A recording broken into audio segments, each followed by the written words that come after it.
He's a great dude. He's so sweet. He helped me out so much. I knew I could always call on him anytime I needed anything. My boyfriend used me to get help from Moses because he knew Moses would always help me out. He's a great dude. My name is Malad Hamza. I know Mustafa since 2017. You know, I've always seen him at the 7-Eleven, always selling heat warmers, and also, you know, I've seen him drive before. And to be honest, I don't think he drives that recklessly. And knowing him as a person, he's a very kind person. You know, he takes care of people that he's with. I've seen him with his girlfriend, and, you know, he's always talking to her in a nice demeanor, voice, and he never had any issue, never seen any rage into him. He's always quiet and he's always nice. You know, sometimes he buys me drink, I buy him drink, and he also give out good deals with heat warmers. I remember one time my car got messed up. I called, he said he's helping me out. He came in fast, switched out my tires, and he did it all for free. I appreciated him. So, you know, he's a really nice guy. What they did to him is absolutely wrong. What he should do and make right is release as soon as possible. So family can take care of him, family see him. Because honestly, you know, I wish I can see him too, but I can't. You know, once he gets released, I'm gonna go visit him and see how he's doing. I hope he's doing better. You know, just like it's sad to hear that one of the good guys are going in, and everyone knows that when you're in prison or when you're in jail and like confinement for a week, I can't imagine that. I would go crazy myself. If I'm in a cell for 1 week with no water, no medical support, and, you know, no fresh air. So hopefully this incident's end, and hopefully he gets out. My name is Malad Hamza. I know Mustafa since 2017. You know, I've always seen him at the 7-Eleven, always selling heat warmers, and also, you know, I've seen him drive before. And to be honest, I don't think he drives that recklessly. And knowing him as a person, he's a very kind person. You know, he takes care of people that he's with.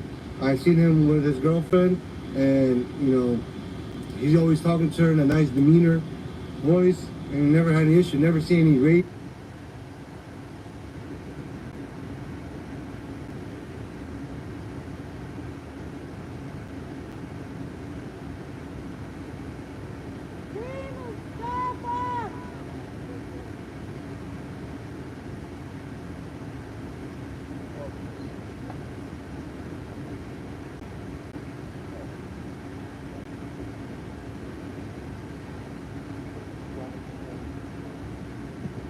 Free Mustafa!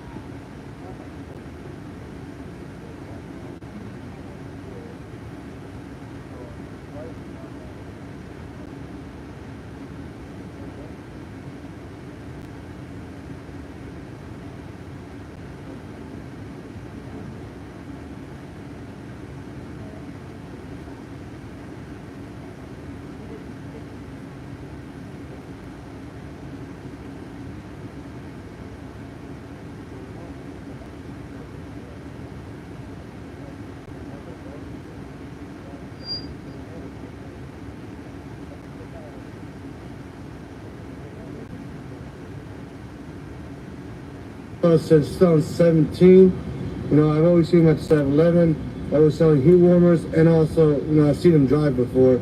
And to be honest, I don't think he drives that recklessly. And knowing him as a person, he's a very kind person. You know, he takes care of people that he's with. I've seen him with his girlfriend, and, you know, he's always talking to her in a nice demeanor, voice, and never had any issue, never seen any rage into him. He's always quiet and he's always nice. He also give out good deals with heat warmers. I remember one time my car got messed up.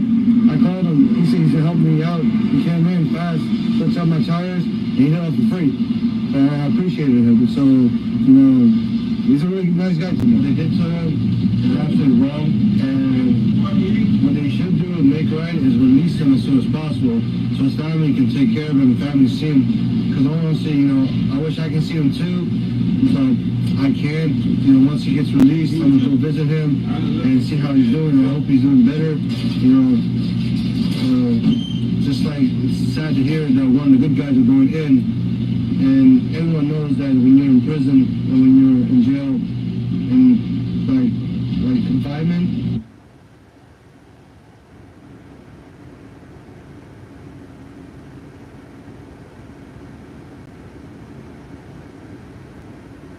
for a week, I can't imagine that. I'll go crazy myself if I'm in a cell for 1 week with no water, no medical support, and no fresh air. So hopefully this incident's end, and hopefully he gets out. My name is Milad Hamza.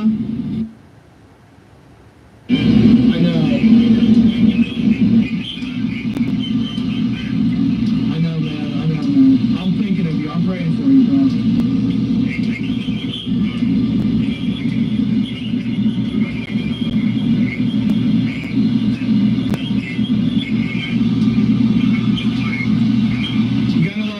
Mustafa. I don't mean to cut you off, but you got a lot of love for you. And we're all thinking of you, we're all praying for you.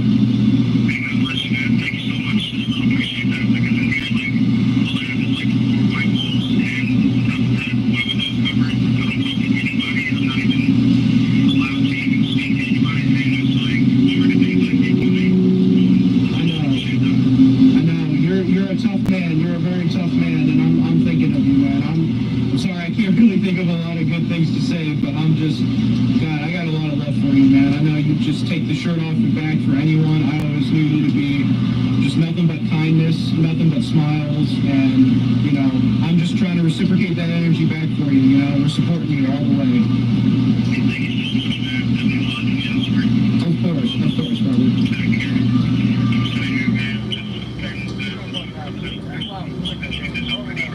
Yeah.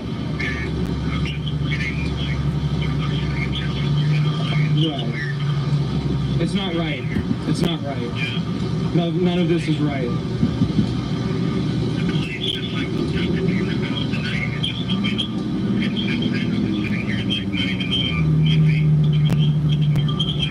Right. Of course.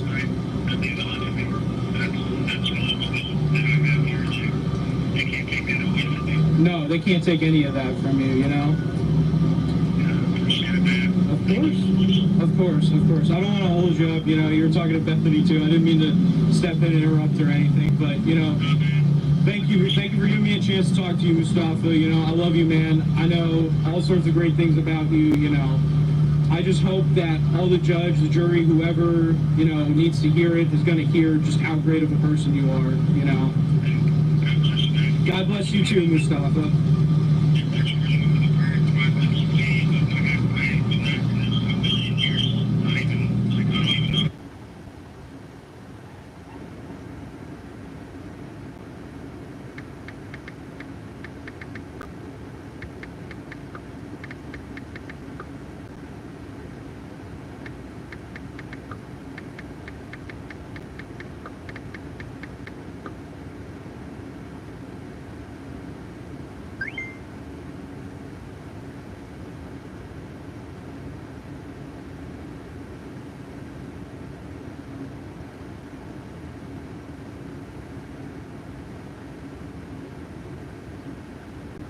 The grieving parents of a Northern Virginia teenager are pressing for answers tonight about how their son died after only days in the Prince William.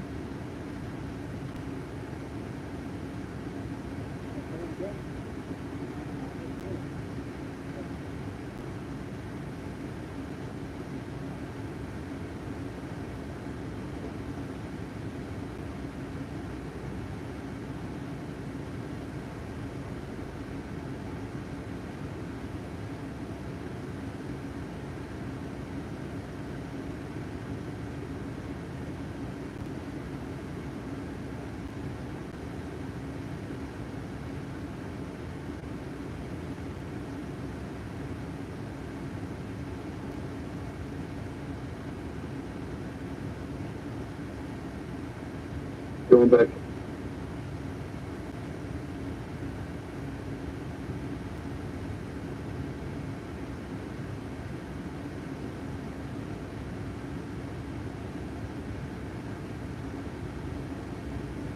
Mientras tanto, una familia llora la pérdida de su hijo, quien estaba detenido en la prisión para adultos del condado Prince William.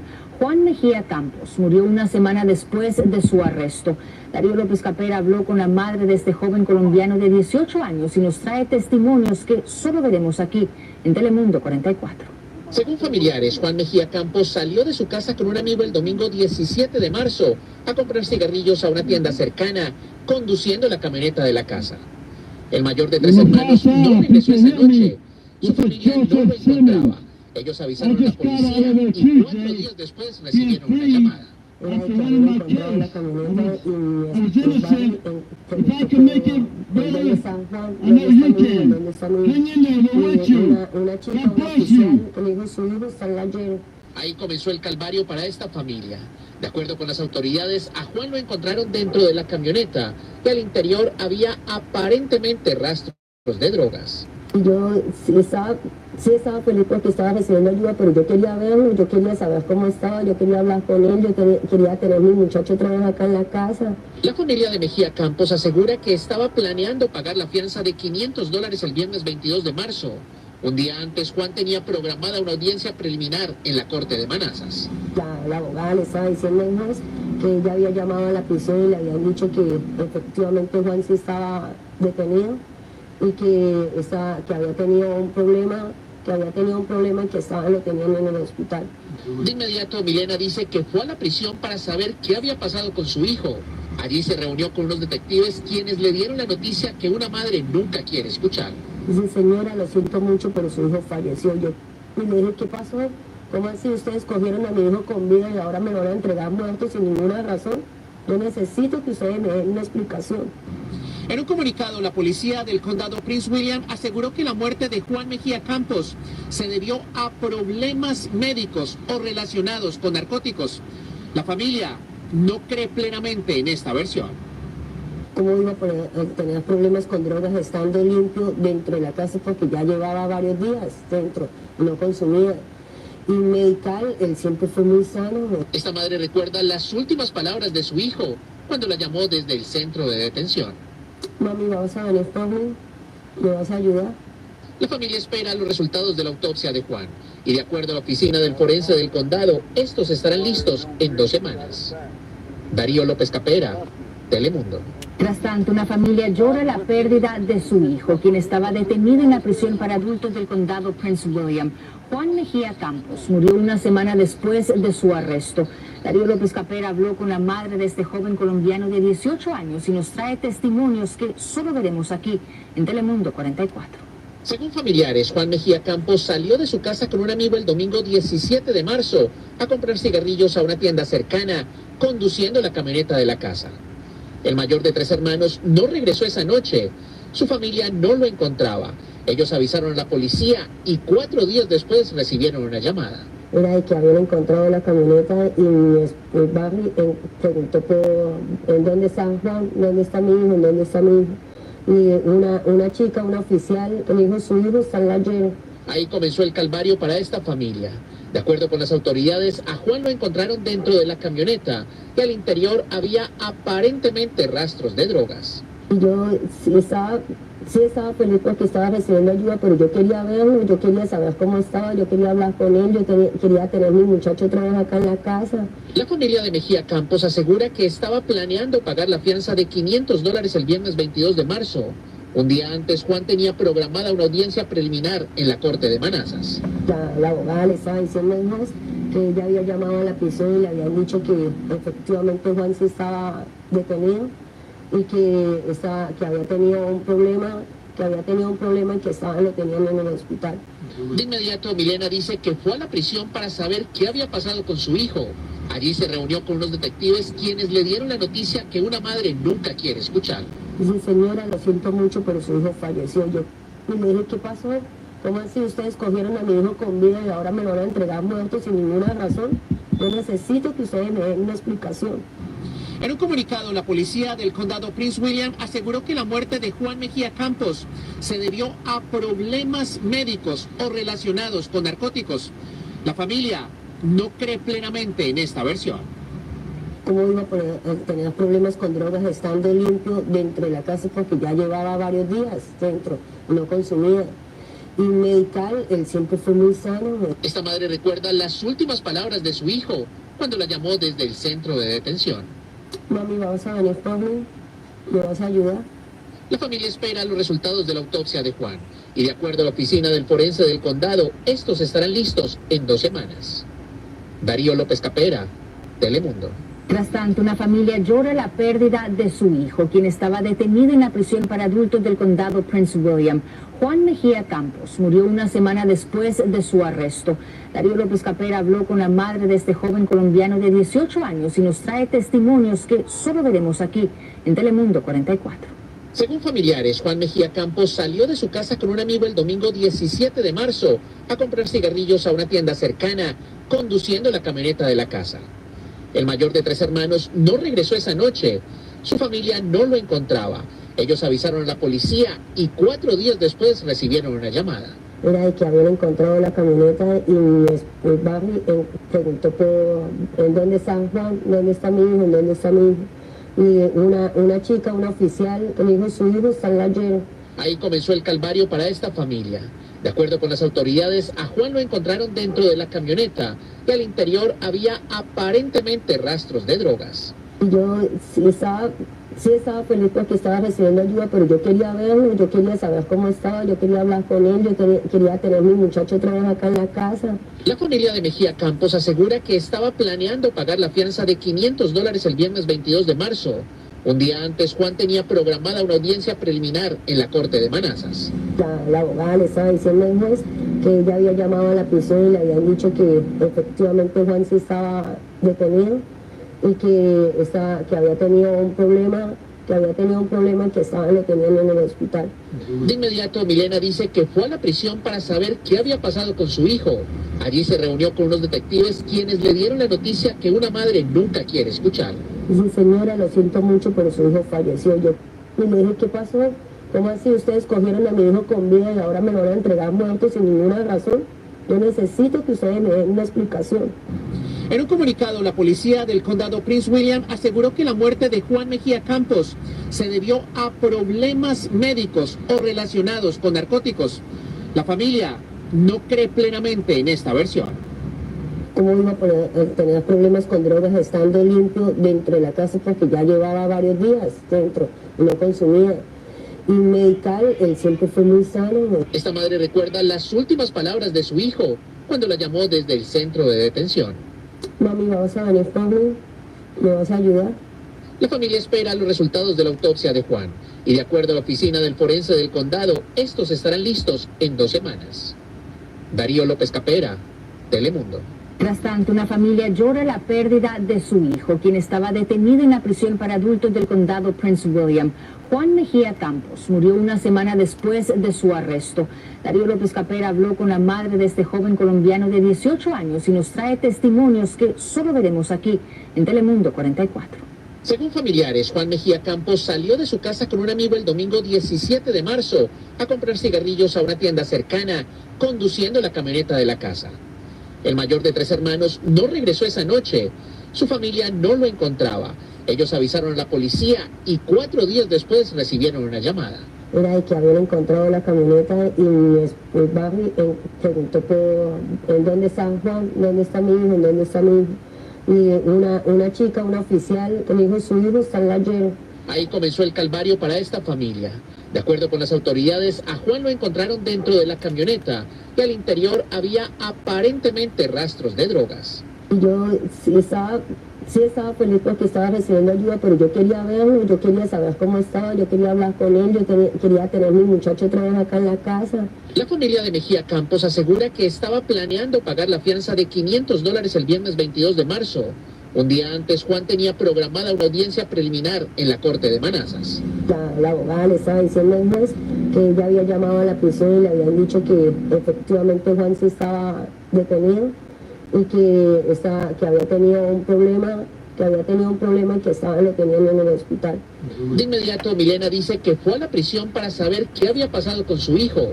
Allí se reunió con unos detectives quienes le dieron la noticia que una madre nunca quiere escuchar. Dice, señora, lo siento mucho, pero su hijo falleció. Y le dije, ¿qué pasó? ¿Cómo así ustedes cogieron a mi hijo con vida y ahora me lo van a entregar muerto sin ninguna razón? Yo necesito que ustedes me den una explicación. En un comunicado, la policía del condado Prince William aseguró que la muerte de Juan Mejía Campos se debió a problemas médicos o relacionados con narcóticos. La familia no cree plenamente en esta versión. ¿Cómo iba a tener problemas con drogas estando limpio dentro de la casa? Porque ya llevaba varios días dentro, no consumía. Y medical, él siempre fue muy sano. Esta madre recuerda las últimas palabras.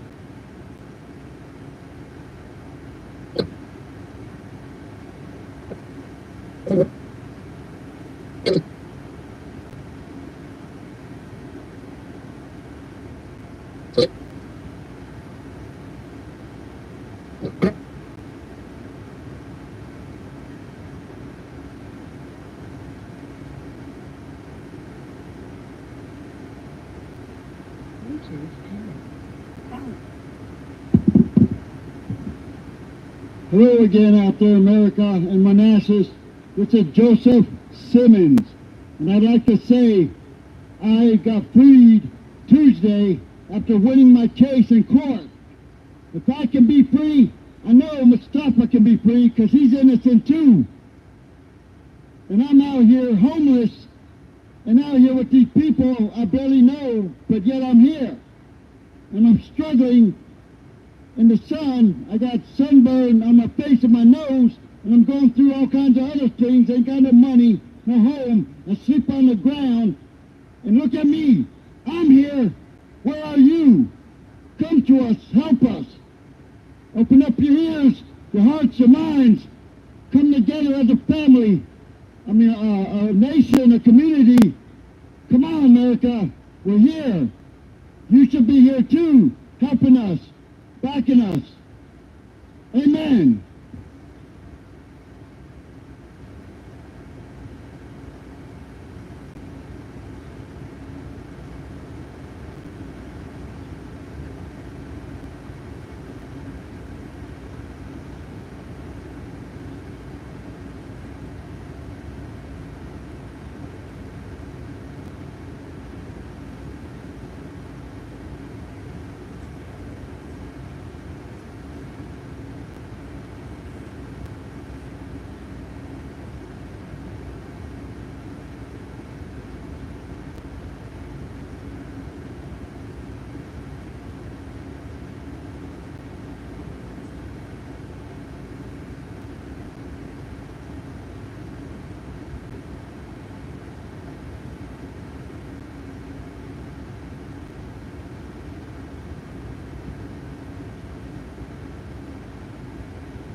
Hello, Manassas, America. This is Joseph Simmons. Again, I'd like to let you know, if you're listening out there, that I was freed, liberated by a 12-panel jury Tuesday after being innocent, being found innocent of my crimes against me and freed. Thank God. But I'd also like to let you know that for 2 years, they put me in, after serious mental health issues, they put me in a mental health pod. For 2 years, I was in the mental health pod, instead of general population and this and that.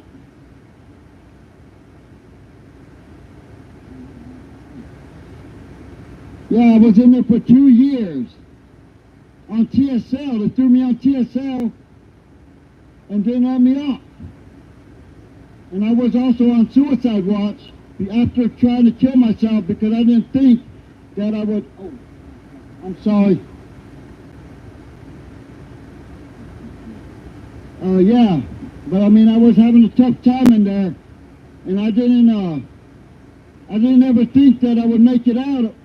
I didn't think that I would ever see it outside again. I thought that the police that made up the report, falsified it, just like they did Mustafa. I mean, we caught them in court. The police officer lied on the stand, the victim lied on the stand, and the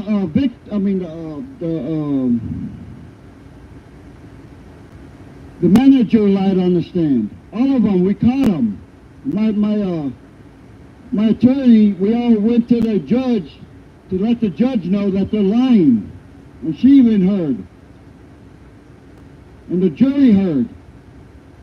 And all because of all that evidence, I stand right here before you, listening to me, free. Thank God I'm free. I was innocent. Prince William County cops locked me up. I didn't do it. I didn't do nothing. I told them from the get-go, everybody, I told them I'm innocent. That wasn't me. How dare you blame me? I went in there. I went through hell. In there. And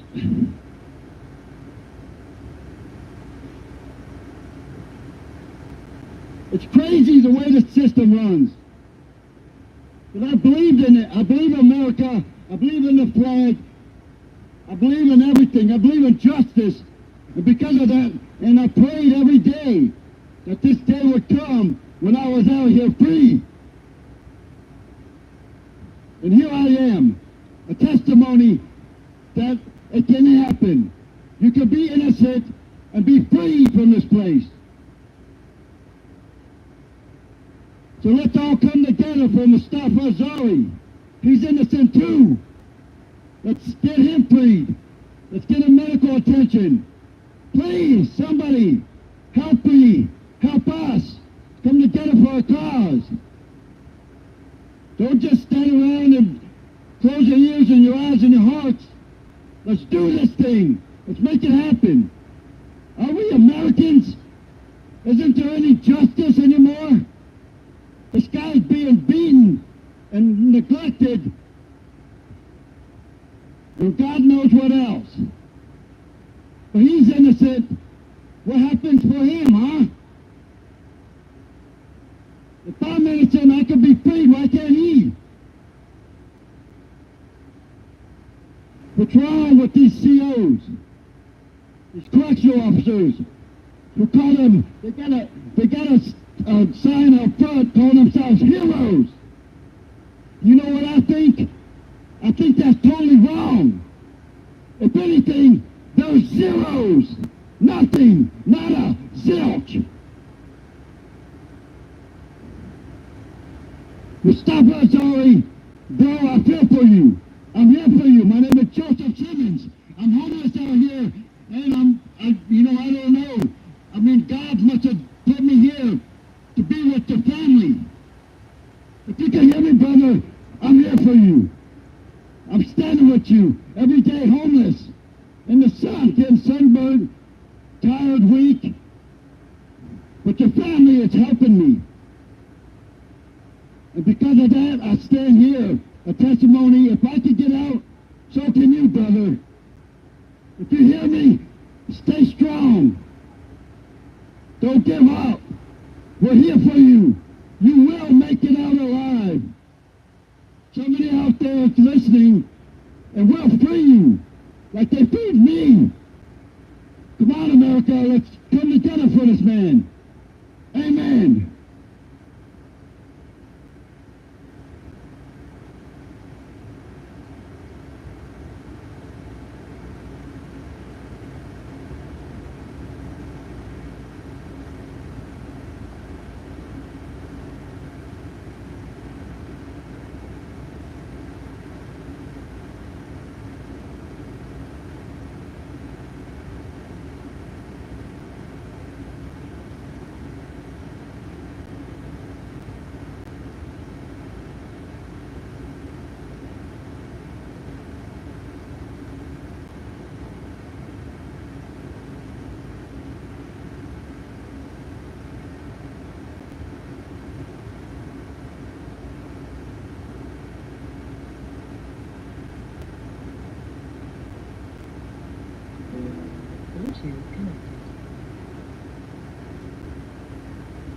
Quien estaba detenido en la prisión para adultos del condado Prince William. Juan Mejía Campos murió una semana después de su arresto. Darío López Capera habló con la madre de este joven colombiano de 18 años y nos trae testimonios que solo veremos aquí en Telemundo 44. Según familiares, Juan Mejía Campos salió de su casa con un amigo el domingo 17 de marzo a comprar cigarrillos a una tienda cercana, conduciendo la camioneta de la casa. El mayor de 3 hermanos no regresó esa noche. Su familia no lo encontraba. Ellos avisaron a la policía y 4 días después recibieron una llamada. Era de que habían encontrado la camioneta y el Barry preguntó en dónde está Juan, dónde está mi hijo, en dónde está mi hijo. Y una chica, una oficial, que le dijo su hijo está en la llena. Ahí comenzó el calvario para esta familia. De acuerdo con las autoridades, a Juan lo encontraron dentro de la camioneta y al interior había aparentemente rastros de drogas. Yo sí estaba feliz porque estaba recibiendo ayuda, pero yo quería verlo, yo quería saber cómo estaba, yo quería hablar con él, quería tener a mi muchacho otra vez acá en la casa. La familia de Mejía Campos asegura que estaba planeando pagar la fianza de $500 el viernes 22 de marzo. Un día antes, Juan tenía programada una audiencia preliminar en la corte de Manassas. La abogada le estaba diciendo al juez que ella había llamado a la prisión y le habían dicho que efectivamente Juan sí estaba detenido y que había tenido un problema, y que lo tenían en el hospital. De inmediato, Milena dice que fue a la prisión para saber qué había pasado con su hijo. Allí se reunió con unos detectives quienes le dieron la noticia que una madre nunca quiere escuchar. Dice, señora, lo siento mucho, pero su hijo falleció. Y le dije, ¿qué pasó? ¿Cómo así? Ustedes cogieron a mi hijo con vida y ahora me lo van a entregar muerto sin ninguna razón. Yo necesito que ustedes me den una explicación. En un comunicado, la policía del condado Prince William aseguró que la muerte de Juan Mejía Campos se debió a problemas médicos o relacionados con narcóticos. La familia no cree plenamente en esta versión. ¿Cómo iba a tener problemas con drogas estando limpio dentro de la casa? Porque ya llevaba varios días dentro y no consumía. Y medical, él siempre fue muy sano. Esta madre recuerda las últimas palabras de su hijo cuando la llamó desde el centro de detención. Mami, ¿vas a venir por mí? ¿Me vas a ayudar? La familia espera los resultados de la autopsia de Juan. Y de acuerdo a la oficina del forense del condado, estos estarán listos en 2 semanas. Darío López Capera, Telemundo. Tras tanto, una familia llora la pérdida de su hijo, quien estaba detenido en la prisión para adultos del condado Prince William. Juan Mejía Campos murió una semana después de su arresto.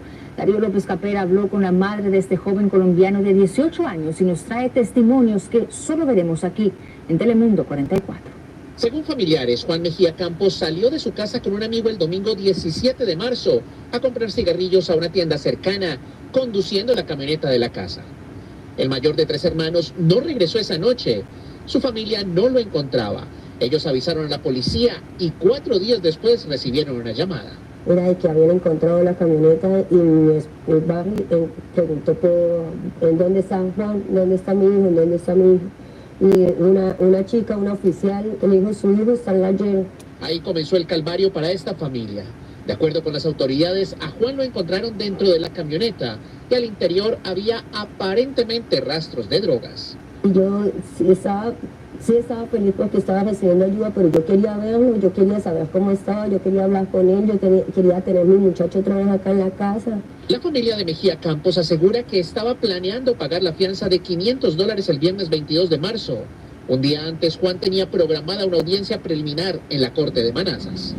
La abogada le estaba diciendo al juez que ella había llamado a la prisión y le habían dicho que efectivamente Juan sí estaba detenido y que había tenido un problema, y que lo tenían en el hospital. De inmediato, Milena dice que fue a la prisión para saber qué había pasado con su hijo.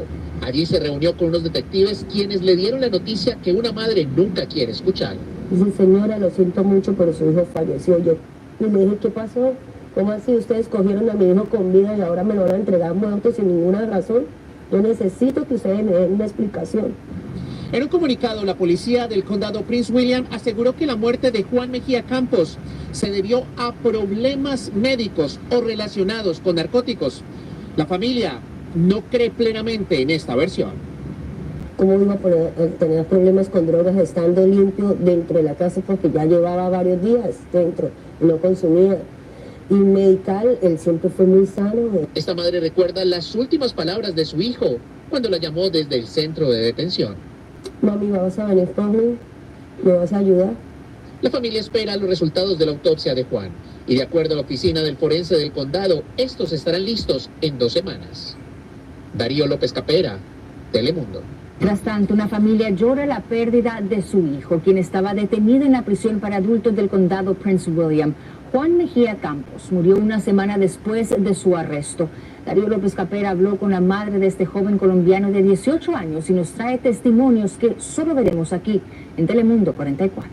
Según familiares, Juan Mejía Campos salió de su casa con un amigo el domingo 17 de marzo a comprar cigarrillos a una tienda cercana, conduciendo la camioneta de la casa. El mayor de 3 hermanos no regresó esa noche. Su familia no lo encontraba. Ellos avisaron a la policía y 4 días después recibieron una llamada.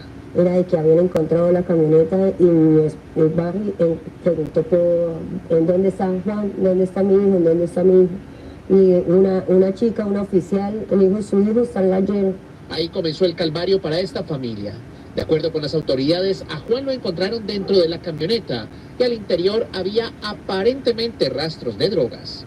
Yo sí estaba feliz porque estaba recibiendo ayuda, pero yo quería verlo, yo quería saber cómo estaba, yo quería hablar con él, quería tener a mi muchacho otra vez acá en la casa. La familia de Mejía Campos asegura que estaba planeando pagar la fianza de $500 el viernes 22 de marzo. Un día antes, Juan tenía programada una audiencia preliminar en la corte de Manassas. La abogada le estaba diciendo al juez que ella había llamado a la prisión y le habían dicho que efectivamente Juan sí estaba detenido y que había tenido un problema, y que lo tenían en el hospital. De inmediato, Milena dice que fue a la prisión para saber qué había pasado con su hijo. Allí se reunió con unos detectives quienes le dieron la noticia que una madre nunca quiere escuchar.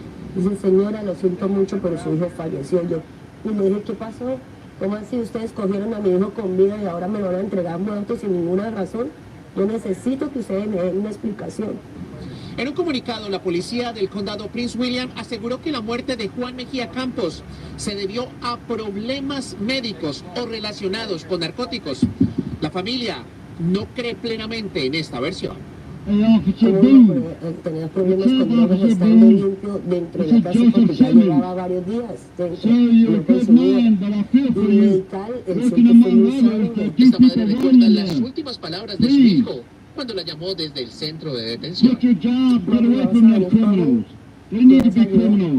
familia espera los resultados de la autopsia de Juan y de acuerdo a la oficina del forense del condado, estos estarán listos en 2 semanas.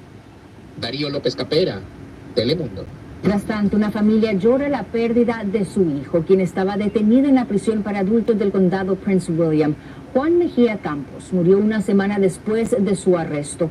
Darío López Capera habló con la madre de este joven colombiano de 18 años y nos trae testimonios que solo veremos aquí en Telemundo 44.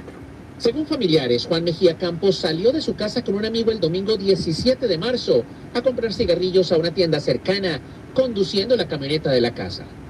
El mayor de 3 hermanos no regresó esa noche. Su familia no lo encontraba. Ellos avisaron a la policía y 4 días después recibieron una llamada. Era de que habían encontrado la camioneta y el barrio preguntó en dónde está Juan, dónde está mi hijo, dónde está mi hijo. Y una chica, una oficial, le dijo, su hijo está en la llena. Ahí comenzó el calvario para esta familia. De acuerdo con las autoridades, a Juan lo encontraron dentro de la camioneta y al interior había aparentemente rastros de drogas. Y yo sí estaba feliz porque estaba recibiendo ayuda, pero yo quería verlo, yo quería saber cómo estaba, yo quería hablar con él, quería tener a mi muchacho otra vez acá en la casa. La familia de Mejía Campos asegura que estaba planeando pagar la fianza de $500 el viernes 22 de marzo. Un día antes, Juan tenía programada una audiencia preliminar en la corte de Manassas. La abogada le estaba diciendo al juez que ella había llamado a la prisión y le habían dicho que efectivamente Juan sí estaba detenido y que había tenido un problema, y que lo tenían en el hospital. De inmediato, Milena dice que fue a la prisión para saber qué había pasado con su hijo. Allí se reunió con unos detectives quienes le dieron la noticia que una madre nunca quiere escuchar. Dice, señora, lo siento mucho, pero su hijo falleció. Y le dije, ¿qué pasó? ¿Cómo así ustedes cogieron a mi hijo con vida y ahora me lo van a entregar muerto sin ninguna razón? Yo necesito que ustedes me den una explicación. En un comunicado, la policía del condado Prince William aseguró que la muerte de Juan Mejía Campos se debió a problemas médicos o relacionados con narcóticos. La familia no cree plenamente en esta versión. ¿Cómo iba a tener problemas con drogas estando limpio dentro de la casa? Porque ya llevaba varios días dentro y no consumía. Y medical, él siempre fue muy sano. Esta madre recuerda las últimas palabras de su hijo cuando la llamó desde el centro de detención. Mami, ¿vas a venir por mí? ¿Me vas a ayudar? La familia espera los resultados de la autopsia de Juan y de acuerdo a la oficina del forense del condado, estos estarán listos en 2 semanas.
Hello, America, in Manassas, this is Joseph Simmons again.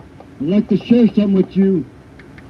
While I was in there for 2 years innocent, in the pod I was in, there was no TV, no radio, no access to anything. So my whole entertainment was talking to other inmates next to me or around me.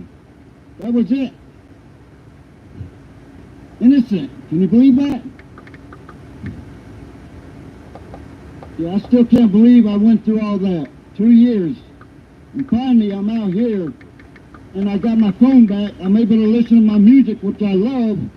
And there's a TV right here I'm checking out, and I'm like, oh my God. It's just great.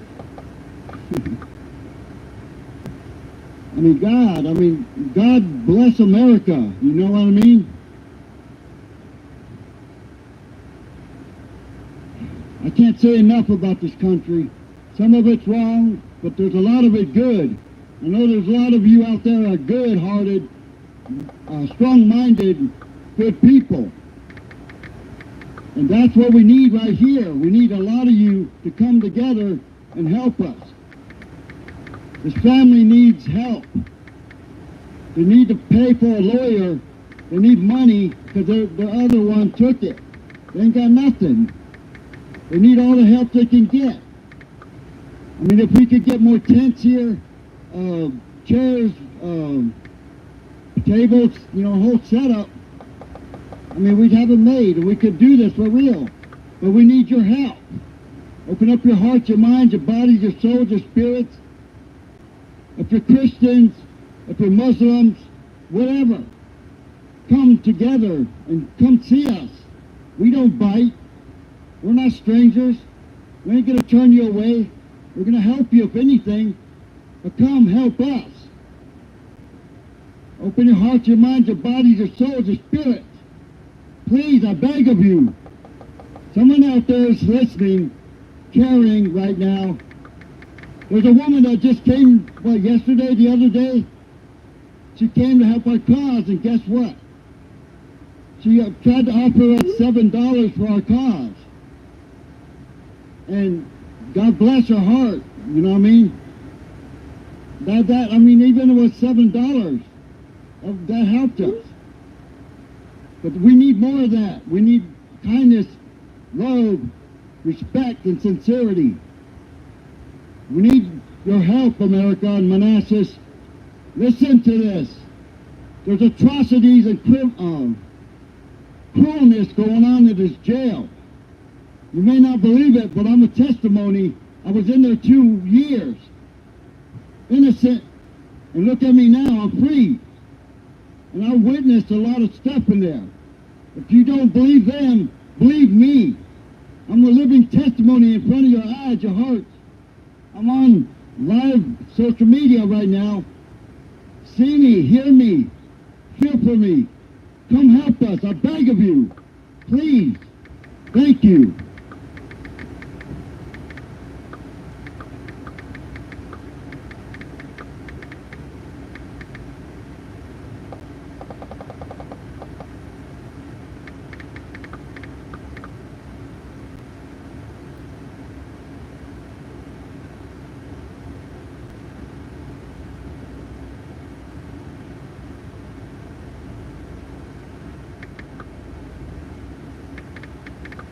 Christina, disconnect your Bluetooth.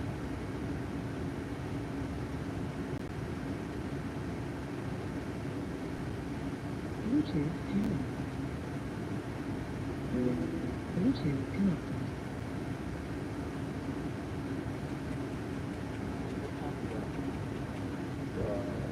You don't know.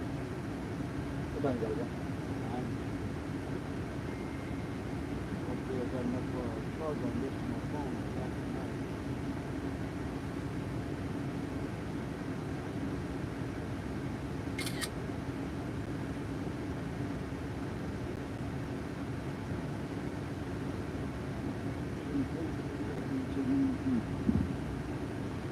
All right, everybody, one last thing. This is Joseph Simmons. I'd like to say one last thing. Because I got to get to my spot. I got probation. I got to be in a certain place at a certain time. They got me on curfew. But I'd like to say one last thing.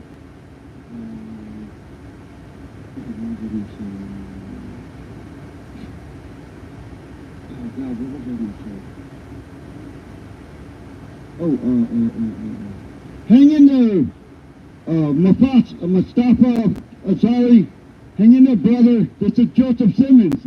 Bro, I don't even know you, but I feel for you. My heart goes out to you. I'm with your family. Your family's helping me, and I'm trying to help them any which way I can by being a testimony and giving my information to them that I've seen and experienced in there. I feel for you, brother. Stay strong. Keep up the hope, the faith. Have a strong heart. I'm here for you, buddy. We've been here, camping here in front of the jail in the parking lot. This is public space. We're peacefully protesting. This is our formal protest. Last time I checked, we're still in America, where we're protected by our Constitution under our First Amendment for free speech, to be on public property.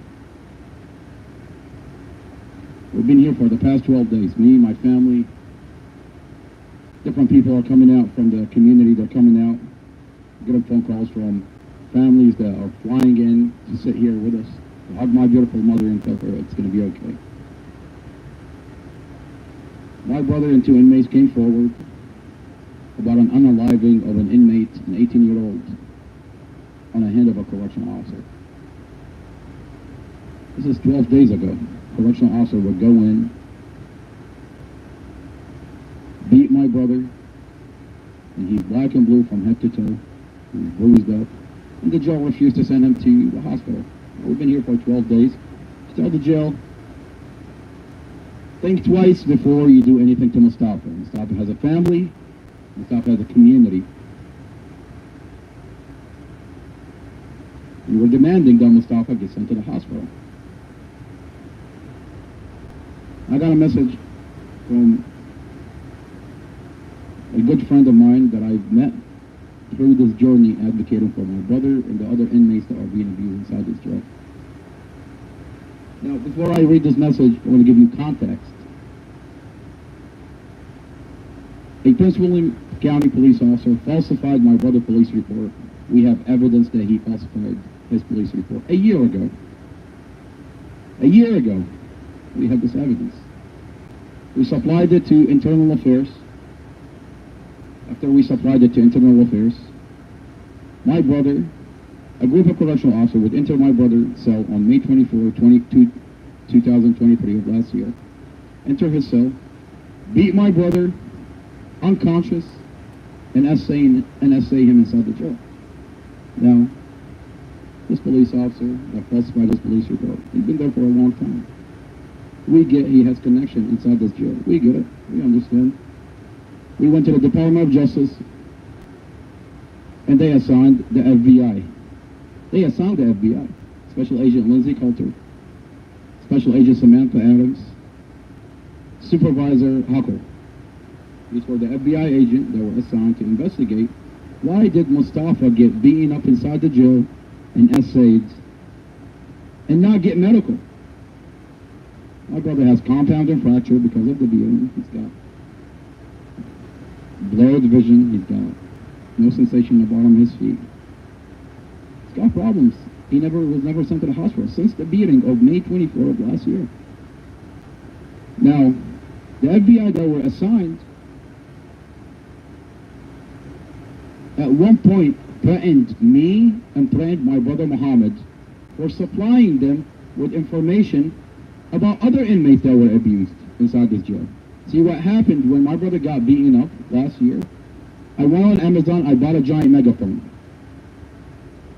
And I stood in front of that courthouse, I stood in front of this jail, and I started telling my brother's story. I wasn't doing anything, I was just telling my brother's story. Other families started coming forward about their stories. And before you know it, my cell phone number started circulating inside this jail where inmates start calling in and telling me about their abuse. Inmates that get beaten up, stripped, naked, essayed inside the jail on the hand of a correctional officers, and denied medical. Now, what I would do, I would have conversations with these inmates. I would record the conversation, and I would supply it to the same FBI agent that's investigating my brother's beating and essayed inside the jail. Now, one inmate became 3 inmates, 3 inmates became 6 inmates, 6 inmates became 9 inmates. Before you know it, I have 9 inmates that I'm talking to when I'm supplying information about systematic abuse to Special Agent Lindsay Coulter. At one point, Special Agent Lindsay Pelter would threaten me and my brother, Mohammed, to stop supplying her with information. Now that's a red flag. To me, to my brother, Mohammed, that's a red flag. I thought you're investigating my brother situation inside the jail. Wouldn't this help you prosecute the same correctional officer? Because it was the same correctional officers. The same names kept coming up. Correctional Officer Suda, Correctional Officer Walensky, Correctional Officer Daniel, Correctional Officer Gross, Correctional Officer Shannonfield, Correctional Officer Suda, David Suda. These are same names. Correctional Officer Foster. I've got the list. The same name of the same correctional officer. It's a group of correctional officers. They call themselves the red team inside this jail. They have a reputation where if they start beating up an inmate, that inmate will not walk again. He's going to end up in a wheelchair. That special agent will threaten me and threaten my brother Mohammed to stop supplying her with information. And would threaten us, telling me that she's going to stop investigating my brother's situation inside the jail. Now, this is just context that I'm telling you. That I just want to tell you about a good friend of mine that I met along this journey through my social media platform. See, I'm telling my brother's story. I'm getting connected with different people from all different walks of life. Families that are going through the same thing. Families that are witnessing what's happening. Families that are praying every day for my brother and the other families that are coming forward about similar abuse. I just got a text from a good friend of mine. I'm not going to say her name. But she told me 2 detectives came to my door earlier. I thought they were Jehovah's Witness at first, but one had a badge on his belt. I have severe anxiety from being in prison. Cops scare me. I didn't answer the door. There is no other reason they would be here that I can think of, other than my social media. I'm a homebody. I go to work, and that's it. I haven't even been to a store since COVID. I don't interact with anybody outside my home, except the houses I clean. It's just very strange. And the more I think about it all, the more I'm convinced they were here to talk to me about your brother's case. I didn't tell you because I wasn't sure why they were here, but someone told me Doha, so that's why I'm telling you now. Now, my question is, why is the FBI going to a random person on my social media that lives in a different state, questioning them about what's going on with my brother and the 18-year-old kids and the inmates are coming forward about the unaliving of an 18-year-old kid here inside this jail? Come here, let me talk to you. We've been begging Prince William County for 12 days, camping, sleeping on this grass in front of this jail, begging for my brother to get medical. We called the FBI so many times. Where's the FBI? Where is Prince William County Police? Does it have anything to do with a private jail that's purchasing a local FBI agents getting assigned by the Department of Justice? I think so. This jail is a private jail. Every inmate housed in this jail, monthly, they make $54,000. Now, what's the salary of an FBI agent? Roughly $100,000 to $150,000. How hard is it to purchase an FBI agent? Not that hard. If you're the owner of a private jail in this town, it's not that difficult. Now, I've been here for 12 days. When was the last time you saw a person on social media out in front of a jail talk about specific names, FBI agents, police officers, names of correctional officers, an unaliving of an 18-year-old kid, and no department wants to talk to them? Are you kidding me here? Something is happening here. And we're going to get to the bottom of it. Our demand is simple. We're not asking for much. I know my brother is coming home. My brother has exonerating evidence against investigator Robert Jones that falsified his police report. We have a letter from Internal Affairs. My brother has a dash camera that shows he's innocent. My brother has home videos from a Google Net that shows he's innocent. He's got the letter from Internal Affairs. He's got the evidence that shows he's innocent. And he's falsely imprisoned. A year of solitary confinement. A year.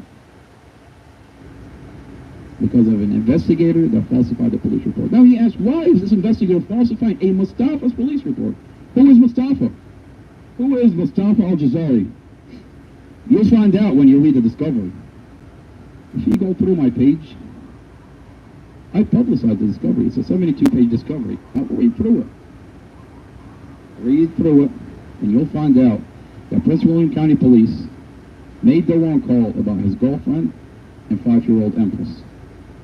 And because of it, now you ask, what does that mean? What do you mean they made the wrong call? Dorothy and Empress, they said that they were stable. That's why they ground transport them. They didn't helicopter them, they ground transport them. 3 pages later, you find out that they're not stable. They're in critical condition. Why would you ground transport a mother and her 5-year-old kids during traffic if they're in critical condition? Why would you not helicopter them? You helicoptered my brother. My brother was in a coma. You made the wrong call. And if you hadn't falsified my brother's police report, if you hadn't crushed and staged the vehicle, if you hadn't hid the dash camera, her family would be suing the city right now. But you had to falsify my brother's police report. You had to crush and stage a Mustafa's police report. You had to hide a Mustafa's dash camera. Well, ask yourself this. You don't have to take my word for it. Ask yourself, why do you not have the dash camera? Why is this police department hiding the dash camera? Why is this Commonwealth Attorney, Amy Ashworth, hiding the dash camera? Why is Prosecutor Sarah Sammy hiding the dash camera? Could it possibly be that they're scared to release the dash camera because it's going to show that Mustafa Aljazairi is innocent? Let's take this a little bit further. All you have to do is go on my page under Free Mustafa Aljazairi. Go to the first videos on that page, and you're going to see the dash camera. How did I get the dash camera? After they falsified my brother's police report, after they created probable cause when they falsified my brother's statement on the police report, 5 months later, the prosecutor released the dash camera to the lawyer. And they told that lawyer, Casey Stevens, specifically, do not give that dash camera to the family. Don't release it to the community. And if their family wants to see it, they can go into your office and see it. What I did, my name is Omar Aljazairi. I am Mustafa's older brother. Prosecutor Sarah Sammy. Commonwealth Amy Ashworth. Investigator Robert Drum. What I did, I went into that lawyer's office and I pretended that I was watching the dash camera. I bought a pinhole camera from Amazon. I ordered a pinhole camera. It looked like a button, but it's a camera. I pretended that I was watching the dash camera, and I recorded that dash camera, and I publicized it on social media.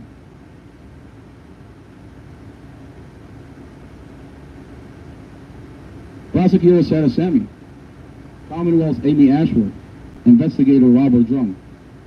500,000 people support my brother Mustafa Aljazairi, not because I have a personality, a good personality, because people like me, then because the evidence is all online. I decimated the evidence online.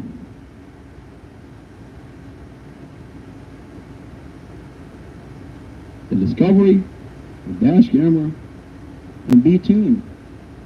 The home videos will be released soon. Very soon. Not yet, but very soon. Prosecutor Sarah Sammy, Commonwealth Amy Ashworth, how do you feel if the home videos gets released?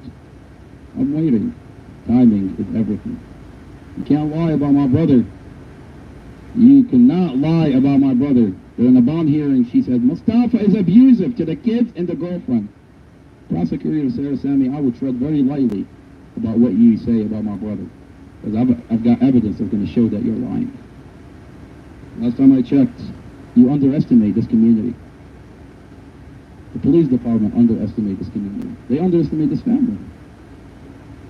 This community, this family is wide awake and is watching what you do to Mustafa. We're waiting for my brother to show up in court so he can present his evidence. My brother has exonerating evidence. He's going to come home. Why are you unaliving my brother in the process? Why are you unaliving my brother? Is it because he's going to testify against a police officer that falsified his police report? Is it because he talked to Detective Anderson about an 18-year-old kid that's being unalived, and that got unalived in this jail? A private jail in our community. But I promise you, when you do this level of injustice, God himself steps in. This is all from God. You think I have the strength to be here to talk to a private jail? You know who these people are? These people run this town.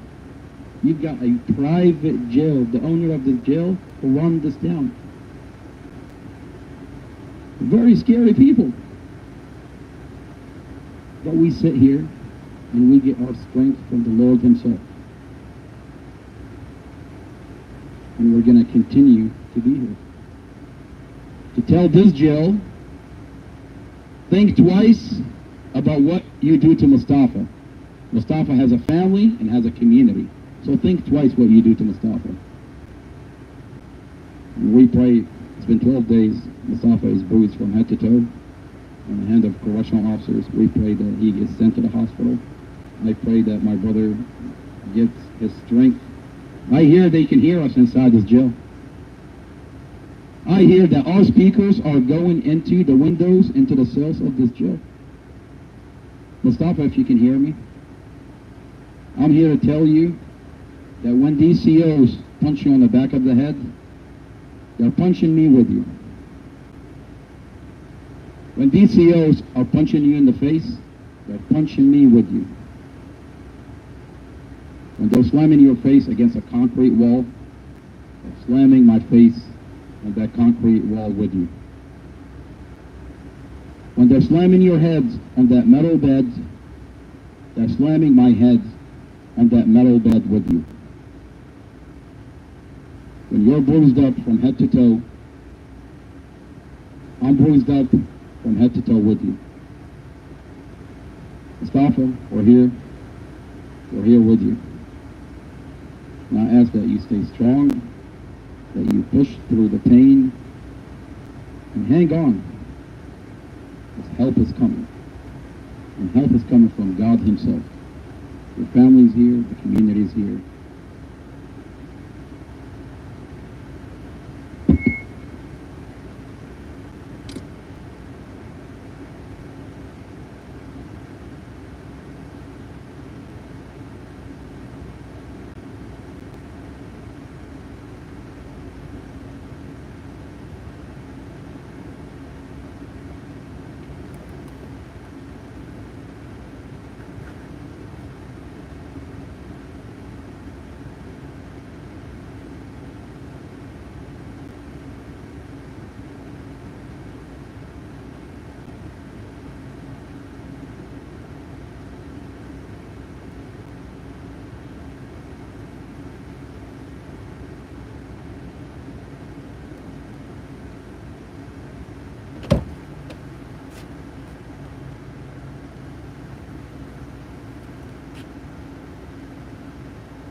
I ordered a pinhole camera.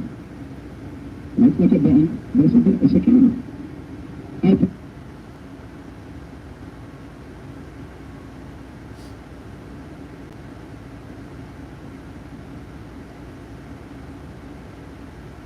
I ordered a pinhole.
The grieving parents of a Northern Virginia teenager are pressing for answers tonight about how their son died after only days in the Prince William County Adult Detention Center. Prince William County police are investigating. Northern Virginia Bureau Chief Julie Carey spoke with the teen's parents about their concerns in a story you'll see only on News 4. Juan Campos' family is upfront about the challenges he faced. They call the 18-year-old a great kid who loved sports, was a black belt in Taekwondo, talked about becoming Marine, but he was also fighting a drug addiction. You can't believe that he's gone. It should not have happened. Grief, disbelief, and anger, those are emotions Barry Solars and his wife Malena Campos are suddenly struggling with. That's because Juan Campos was pronounced dead in his jail cell on March 28, just a week after he'd been arrested. They say their nightmare began when Juan borrowed the family's truck from their home in Stafford. When he didn't return after 2 days, the family called police. He was found in Prince William County, taken into custody on March 20th after a small blue pill was found in the vehicle. When the family learned about the arrest, Solar says they were relieved, convinced Juan would be safe and get medical treatment if he was suffering from withdrawal. We naively and innocently felt relieved We thought at that point that he would get help, he would be looked after, and they knew that he was going through withdrawal. It was their responsibility to keep our son safe, and they failed to do that. The morning of March 28th, this was the dispatch call to the jail for a medical emergency. Responding at 8:50 for an 18-year-old. Nurses at the patient. 10 minutes later, Campos was pronounced dead. Copy, time of death for 901. Juan's mother says this is now her promise to her son. I would only ask you to stay calm, to go rest.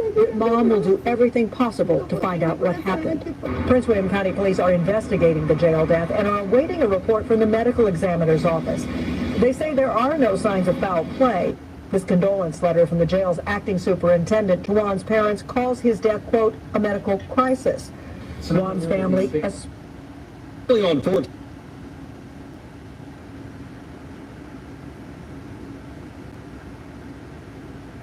Mientras tanto, una familia llora la pérdida de su hijo, quien estaba detenido en la prisión para adultos del condado Prince William. Juan Mejía Campos murió una semana después de su arresto. Darío López Capera habló con la madre de este joven colombiano de 18 años y nos trae testimonios que solo veremos aquí en Telemundo 44. Según familiares, Juan Mejía Campos salió de su casa con un amigo el domingo 17 de marzo a comprar cigarrillos a una tienda cercana, conduciendo la camioneta de la casa. El mayor de 3 hermanos no regresó esa noche. Su familia no lo encontraba. Ellos avisaron a la policía y 4 días después recibieron una llamada. Era de que habían encontrado la camioneta y el Barry preguntó en dónde está Juan, dónde está mi hijo, dónde está mi hijo. Y una chica, una oficial, le dijo, su hijo está en la jail. Ahí comenzó el calvario para esta familia. De acuerdo con las autoridades, a Juan lo encontraron dentro de la camioneta y al interior había aparentemente rastros de drogas. Y yo sí estaba feliz porque estaba recibiendo ayuda, pero yo quería verlo, yo quería saber cómo estaba, yo quería hablar con él, quería tener a mi muchacho otra vez acá en la casa. La familia de Mejía Campos asegura que estaba planeando pagar la fianza de $500 el viernes 22 de marzo. Un día antes, Juan tenía programada una audiencia preliminar en la corte de Manassas. La abogada le estaba diciendo al juez que ella había llamado a la prisión y le habían dicho que efectivamente Juan sí estaba detenido y que había tenido un problema, y que lo tenían en el hospital. De inmediato, Milena dice que fue a la prisión para saber qué había pasado con su hijo. Allí se reunió con unos detectives quienes le dieron la noticia que una madre nunca quiere escuchar. Dice, señora, lo siento mucho, pero su hijo falleció. Y le dije, ¿qué pasó? ¿Cómo así ustedes cogieron a mi hijo con vida y ahora me lo van a entregar muerto sin ninguna razón? Yo necesito que ustedes me den una explicación. En un comunicado, la policía del condado Prince William aseguró que la muerte de Juan Mejía Campos se debió a problemas médicos o relacionados con narcóticos. La familia no cree plenamente en esta versión. ¿Cómo iba a tener problemas con drogas estando limpio dentro de la casa? Porque ya llevaba varios días dentro, no consumía. Y medical, él siempre fue muy sano. Esta madre recuerda las últimas palabras de su hijo cuando la llamó desde el centro de detención. Mami, ¿vamos a venir por mí? ¿Me vas a ayudar? La familia espera los resultados de la autopsia de Juan. Y de acuerdo a la oficina del forense del condado, estos estarán listos en 2 semanas. Darío López Capera, Telemundo. Mientras tanto, una familia llora la pérdida de su hijo, quien estaba detenido en la prisión para adultos del condado Prince William. Juan Mejía Campos murió una semana después de su arresto. Darío López Capera habló con la madre de este joven colombiano de 18 años.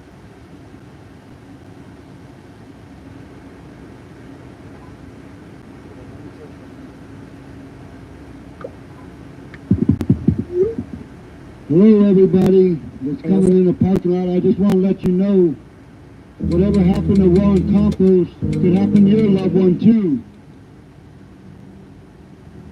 I mean, just pray for us, I beg of you, that's all. Thank you. The greeting.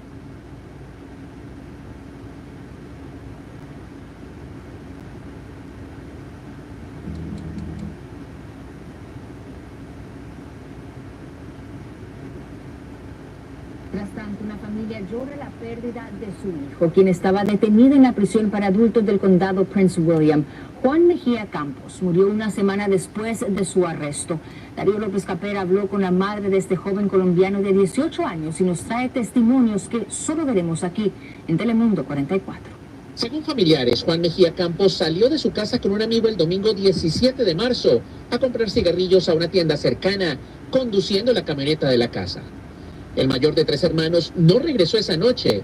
Su familia no lo encontraba. Ellos avisaron a la policía y 4 días después recibieron una llamada. Era de que habían encontrado la camioneta y mi barrio preguntó en dónde está Juan, dónde está mi hijo. Y una chica, una oficial, que le dijo, su hijo está en la llena. Ahí comenzó el calvario para esta familia. De acuerdo con las autoridades, a Juan lo encontraron dentro de la camioneta y al interior había aparentemente rastros de drogas.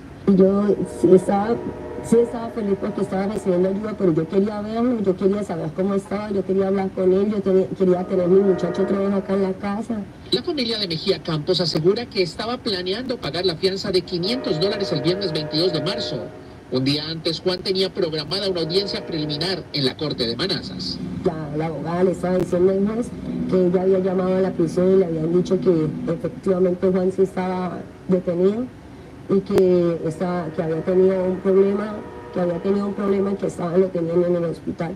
De inmediato, Milena dice que fue a la prisión para saber qué había pasado con su hijo.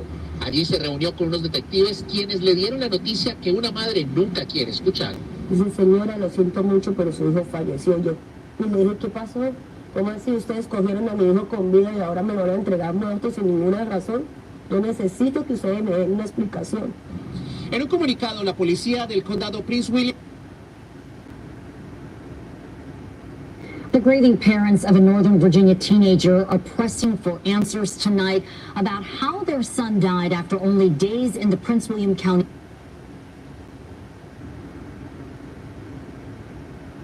The grieving parents of a Northern Virginia teenager are pressing for answers tonight about how their son died after only days.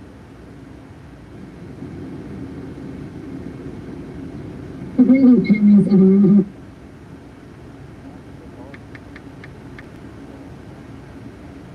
Virginia teenager are pressing for answers tonight about how their son died after only days.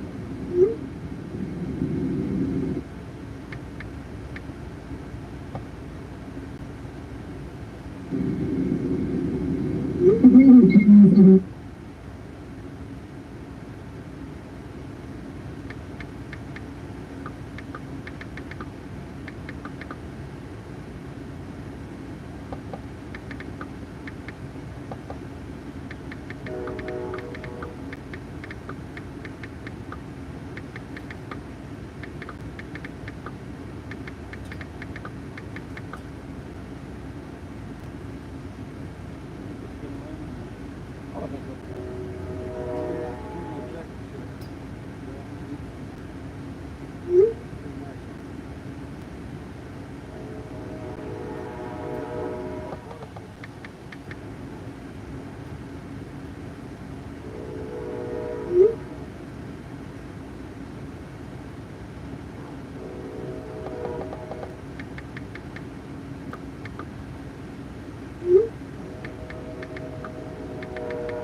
Hello out there, America, Manassas. This is Joseph Simmons. I got another thing I'd like to tell you. The whole 2 years I did in the Innocent, and now free, the cell that I was in, I could hear the train. The train, that was the greatest sound of my life. Because I used to go to I still go to the train station just to sit there and watching the trains come and go. I love the sound of them. I do that all the time. And I still do now. I go up there, walk up there, use the bathroom, charge my phone, and I sit and I look at the pictures, and I watch the trains come and go, watch the people come and go. Heck, I've even talked to a couple of them. Wonder where they're going. And I talk to them. Get their stories and everything, you know, and I give them mine. But it's the greatest thing in the world. I know some of you inmates can hear that train too in there, as you could probably hear me. Ain't that the greatest sound? Besides hearing all the crap from the COs? Can you hear me? Can you hear me in there, all you inmates? This is Joseph Simmons. I know a lot of you in there. Say their name. Say whatever. I don't know. Nicknames. Whatever you call them. I know they got nicknames. I don't know all of them. I just met an inmate the other day, and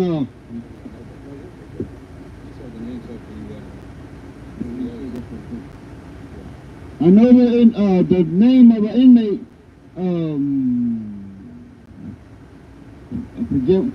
I forget the name, but I met him in the probation office the other day, and it was great to see him, free, like me, and he got out a month ago. But so we're living testimonies. If we could get out, so can you. So hang in there, have the faith and hope and dream. We're out here for you guys. Sleep tight. Now, Joseph, I've got the roster for the inmates that inmates are coming forward. They're telling us specific COs are abusing them inside the jail. I've got a roster of the names. What Joseph is going to do, he's going to go through these names of these COs, correctional officers, and he's going to tell you his experience and what he saw inside the jail these COs do. Now, he just got released from this jail. It's a miracle that we have Joseph here. It's one thing when I tell you about what's happening on the inside. It's another thing when inmates call and I have voices of inmates that tell you about it on the inside. It's another thing when you have an actual person that just came out from this jail get to tell this community what's going on, name by name. Joseph, these are the names. Go through them, say their names, and then tell me if you recognize and if you interacted with them, seen what they do. Tell this community your story, brother.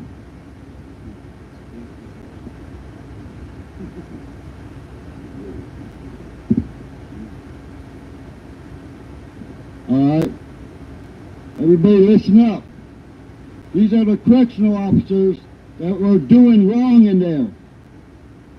Jail Sergeant Sharon Golan C. Jail Sergeant James Foster, who I knew. And Tell their story. Each one. Say what they okay. did. James Foster, I knew this guy. He's a sergeant, and I thought he was cool. But obviously not. Because obviously if he is a part of the beating of their brother and son, he is not cool. Shame on you, Foster. All right, we got Jail Sergeant Jamal Somerville. I know Jamal Somerville. You know how I know Jamal Somerville? I'll tell you how I know Jamal Somerville. One night, they took me out of my cell to the shower. And they put me in a cell with nothing. So I was like, where's my soap, my washcloth, my towel? They said, we'll get it for you. So they went to get it. And on the way to the desk and to get my stuff, Somerville, they're walking, and a female officer named Thompson came in the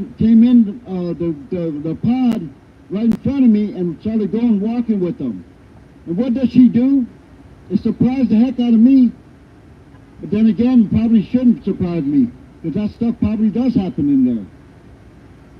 She touched him on the butt. Started squeezing his butt like she was his girlfriend or something. Like they're intimate together. Can you believe that? I'm a witness to that. I was staring out the shower door, and I seen that. And I reported it on the PREA telephone. PREA stands for Prison Rape Elimination Act. And I told him about it. And right after I told him about it, guess what happens? I don't know if they got written up or what, or got talked to, but all of a sudden, when Sergeant Somerville came in alone, Miss Thompson wasn't around anymore. I don't know why, but she switched shifts. So obviously something's going on, right? And I believe it. I've seen it. I'm a living testimony to that. Again, my name is Joseph Simmons. I got out Tuesday after being exonerated and freed by a 12-panel jury. I'm innocent the entire time I was in there. 2 years and 4 months I was in there. And I've seen this, all of this. But anyway, let me go on with my story. Miss Thompson comes in one day, and guess what? She's wearing a body camera. I don't know if they told her to do it because of her actions so they could see her and punish her. I don't know. She wears it for probably 2 months. Then one day, she comes back in to work and break for the COs, and guess what? The body camera's gone. Yeah, that's what's happening in this place. Nobody's wearing body cameras. The body cameras were approved last year for all of them to wear, so they could protect themselves, not only with seeing what's going on with us, but protect us from them. That's what was supposed to happen. And I only seen a handful of officers in there wearing body cameras. Can you believe that? This entire jail, about, what, 500 officers and no body cameras? Is that right? But yes, I've seen a lot anyway on that. Let me go on.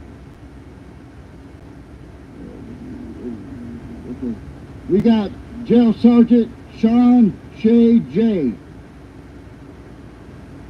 Jail First Sergeant Bonnie Lothrin F.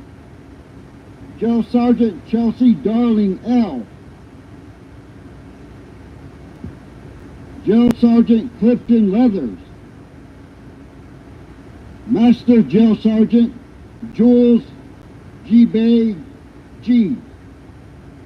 Master Jail Officer Dablo Alvarado M. Jail Officer Jacoby Fenner.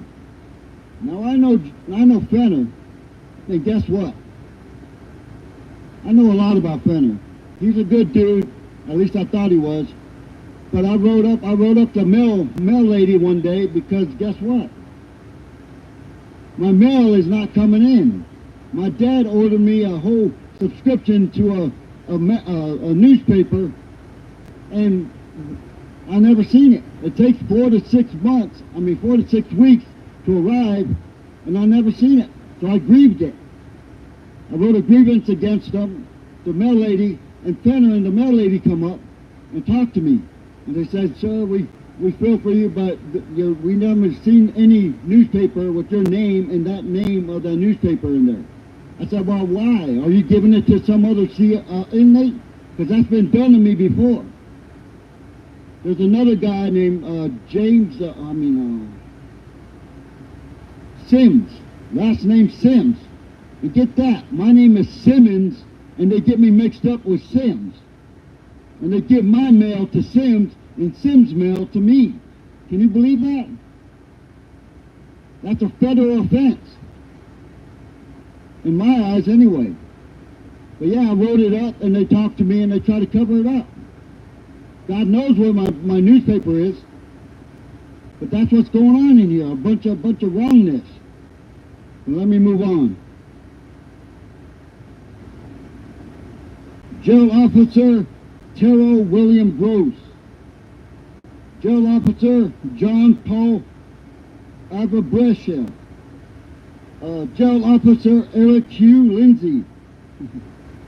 I told you a story about Lindsay earlier. But yeah, I could see how a big guy like him could do something like that. You know? And I've known the guy all the entire time I was in there. I thought he was cool, but he's lazy and worthless.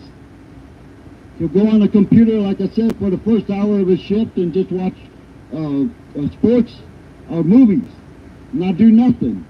He'll let the other officer make the round. And after a while, when he gets tired, what's he do? He goes, acts like he's going to the bathroom. And he shuts off the light. Now, who shuts off the light when they go to use the bathroom? Huh? Obviously, he's going in there to take a nap, right? But that's what he does. Lazy Lindsay. Shame on you, Lindsay. Should be ashamed of yourself. Should quit your job or be in prison. Let me move on.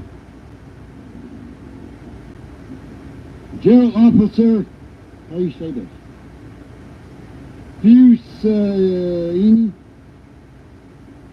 Pusini Brahma Suka. Jail Sergeant Roosevelt Daniels. All right, I know Daniels in there. And I'll tell you the truth, and I'm speaking this from my heart, my mind, body, and soul. Daniels is a good dude. I've never had any problems with Daniels, and I've never seen him do anything wrong. I'll speak for you, Daniels, on that. Yeah, save my brother. Yeah, save it, brother. That's what you need to do. Help us, Daniels. He beat my brother. Yeah. He denied my brother medical. Yeah. But yeah. Hold on, let me move on. Because I got to go in a minute. Jail Lieutenant David Suda. Now, I know Suda from a long time ago. Me and Suda go back, way back. And I never seen him do any wrong. At least I thought. But the inmate that was beside me, that I heard get beat up, and I think he got tased as well. But he was leaking blood, came in front of my cell as they took him to cell 18. He was leaking blood from his head, his nose, and his mouth all over the floor as they're carrying him hogtied, feet and hands behind his back. Not by the chain, not by the arms and legs, but by the chains. But yeah, Suda was part of that. I didn't see it, but shame on you, Suda. You should know better. Train your COs and treat them better. Come on, brother. What's wrong with you? Shame on you. Master Jail Officer Anthony Noah. Tipton has saved my brother. Yeah. And beat my brother and denied the medical. All right, we got a Tipton here. Jail Lieutenant Kelvin Delaney.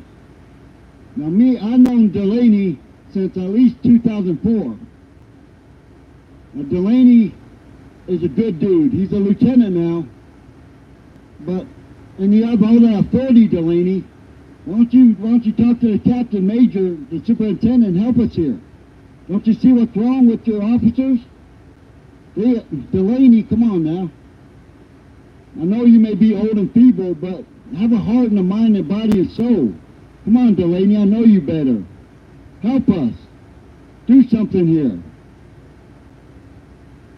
All right, Jail Lieutenant Karen Outland. Karen Allen is a female sergeant. Wait a minute. Oh, no, she's not a sergeant anymore. I'm sorry. She's a lieutenant now. But still, I seen her with one woman in cell 11 or 12 where I was. Now this is a Hispanic lady, and obviously she had problems because I seen her one time. But during breakfast, they're feeding trays, and she, I guess they're getting into it, and she got emotional and mad.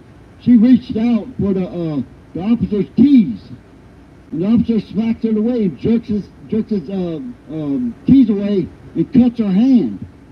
Her hand's bleeding and this and that, and she gets medical attention, but yet, you know, what they do, they drag her out of her cell and this and that, they take her into the rec room. And I'm watching all this for myself. They push her up against the wall and hold her there while they go in her cell and shake her down. And they're roughing her up, pushing her up against the wall. She's trying to get away from them. No, no, no, and this and that. But Miss Allen's the main one, pushing against her, pushing all her weight and this and that, and the other SEALs pushing her too. And then they drag her back into the cell and release her. When she tried to come back out, and they slammed the door on her, right in her face. I don't know if they hit her, but I was witness to that. Shame on you, Miss Allen. Jail Lieutenant Brian Daly. Now Daly is a good dude. I can admit that. Daly is one of those people that are willing to help you. Yeah. But Daly, I don't get it. If you really want to help somebody, help this family. You guys in there that I know have good hearts, good minds and bodies and souls. Where are you? What are you doing about this? I mean, you closing your eyes, ears, and your hearts and minds to this? I mean, God, what? You guys were trained in an academy for this job. Obviously for nothing if you're not doing anything. Shame on you all. Okay, we got Jail Lieutenant John Logan. Now Logan, oh God, he's really tall. He's black. He's a good dude. At least I've never known him to be bad. He's really tall, probably 6'5", 6'6", maybe taller. But he always talked to me and always told me this and that, always helped me. I can stand up for you, Mr. Logan. You weren't a part of this. Thank you. But help us. If you can, if you have a heart, do something for this family and get the help they need to help Mustafa Aljazairi, you know, get him the attention he needs, medical, and get him to court and get him freed. Please help us, Mr. Logan. Thank you. Jail Sergeant Alan Waleski, C. Jail First Sergeant Parnell Cheneyfield. Oh boy, oh boy, oh boy. Cheneyfield, I'm sorry. Oh, you're a piece of work, Cheneyfield. Yes, sir. You like to give your voice on everything and your mind on everything and think you're right and everyone else is wrong. Ain't that right, Cheneyfield? Can you hear me? Are you working tonight? Cornell Cheneyfield. Shame on you. You're 6'9". You're in the Marines. You're a Marine. And you treat people like they're garbage. Obviously, you're just in there for a paycheck and nothing else. You need a change, Cheneyfield. Get your head out of your butt or quit your job. All right, we got Jail First Sergeant Earl Gordon L. Jail First Sergeant Jeffrey Nordyke. Jail First Sergeant Saeed Nakvi. Now Nakvi, yeah.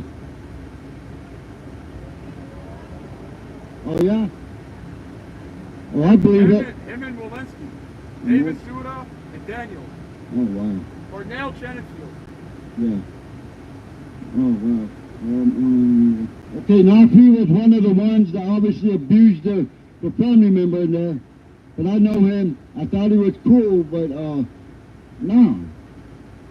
One day I heard him argue with another inmate and this and that in Arabic. Can you believe that? He was arguing with them in Arabic and the other guy was trying to seek help. And then he argued with them and he shunned him. He just walked away. I seen that with my own eyes, so I believe it. I believe he did this. Shame on you, Nakvi. Joseph, Nakvi is part of the hearing process. The hearing, he has a tape recorder. Yeah. He turns off that tape recorder and intimidates witnesses, intimidates inmates into saying that they're at fault. That's what Nakvi did. Yeah. He told my brother that if someone farts in this facility, no one's going to hear you. That's what the doctor did. After they have done beating him, assailing him, and denying him medical.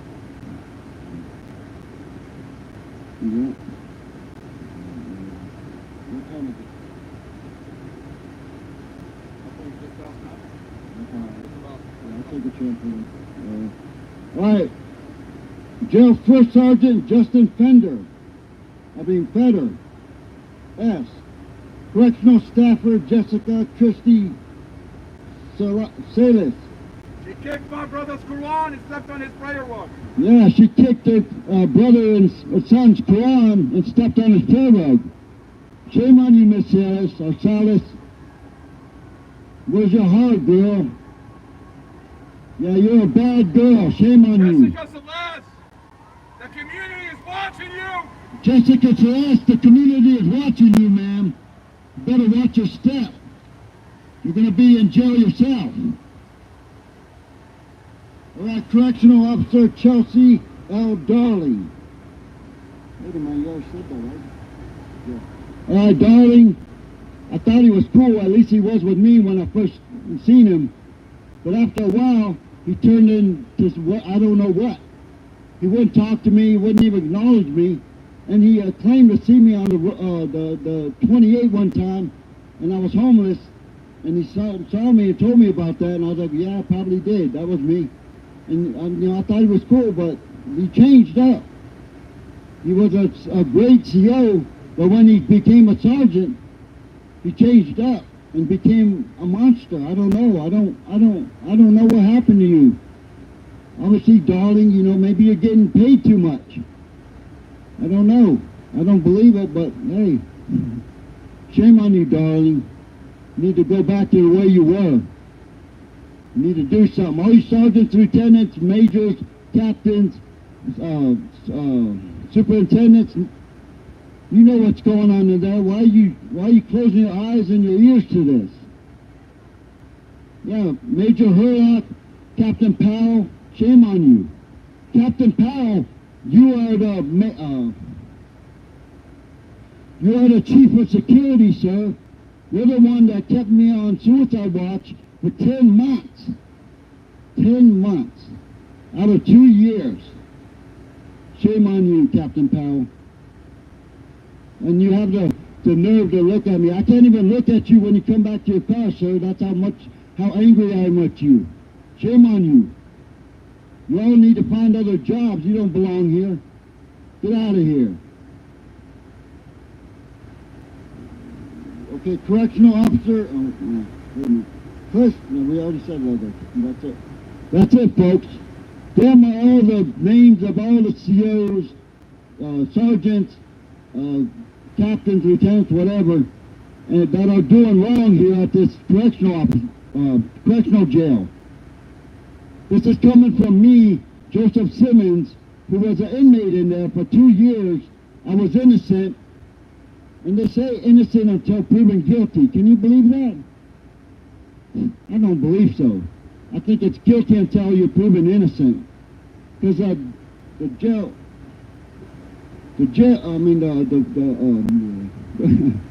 officer who arrested me, I believe, you know, he falsified the report to make it look like I was a criminal, just because they couldn't find the original suspect. Can you believe that? And get this. This is what really gets me. This is what really gets me and pisses me off. In court, this is coming from the manager who blamed me for the incident. He said in court on the stand himself, in front of the jury and the judge, that 2 weeks after I was arrested, you know what? The tape, the store videotape, the camera footage, he said all of a sudden disappeared. And why did it disappear? I don't know. Maybe he had something to do with it. Maybe the prosecutor had something to do with it. I don't know. Maybe they wanted to cover it up because I was innocent and they didn't want me proven innocent because they didn't have a suspect. Right? No suspect. Blame anybody. I'm going outside the store after walking around looking for my nephew Juan Hernandez, and he comes up to me and stops me. He said, whoa, whoa, whoa, hey, stop right there. And I'm like, what? He said, hey, did you do this to a woman in front of a child? I said, no, that's not me. I don't do that crap. I said, you got the wrong person, sir. So you need to find the suspect. It ain't me. He looked at me sternly. He said, okay, leave the store and never come back. Can you believe that? The store manager blames me, an innocent man, tells me to leave the store and never come back. Can you believe that? And here I stand before you innocent. But I dare not go back to that store. Damn that store. And that manager no longer work there. He was promoted. He worked somewhere else. And what happened to the camera footage? We don't know. It was never brought to, it was erased, I guess, or whatever. It was never able to be brought to court, to justice, as evidence against me or for me. And because of that, anyway, it doesn't matter. That even without the evidence of the camera footage, I was still exonerated, freed. Because of other evidence that we presented. And because of that, I'm a free man. And I believe in America, and I believe in this justice system now because I've seen it. I'm a living testimony to that. My name is Joseph Simmons. Some of you in the jail hear my voice, and you know who I am, because I was your friend. I was in jail with you in population anywhere. I was a trustee one time.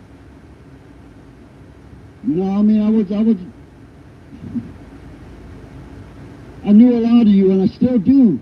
I bump into you, and I see familiar faces every day that I was in there with.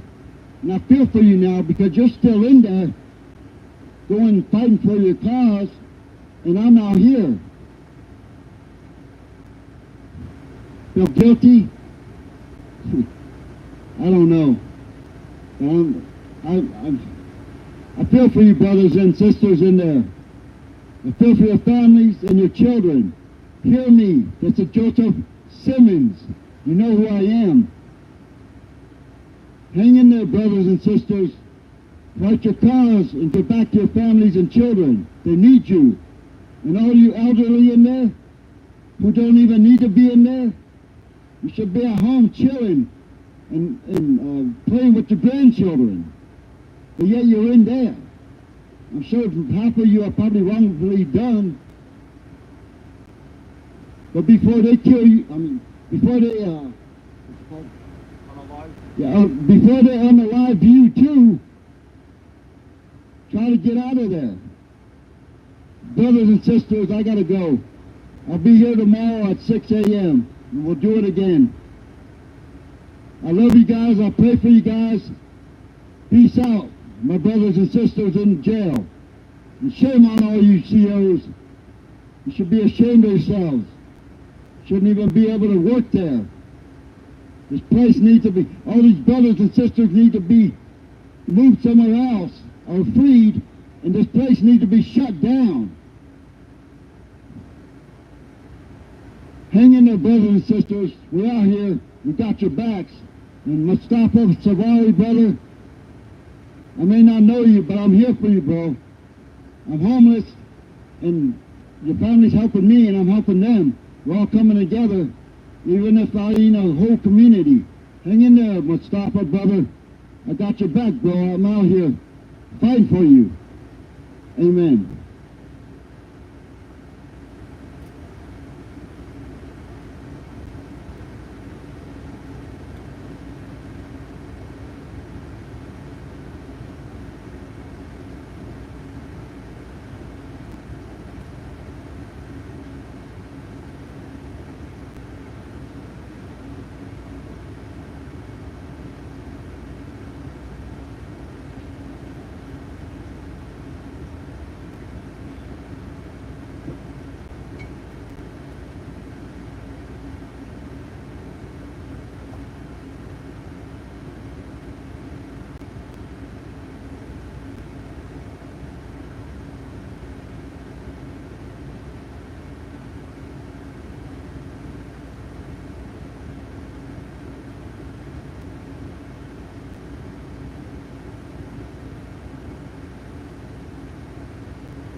I got 3. I'm good. Yeah, appreciate it.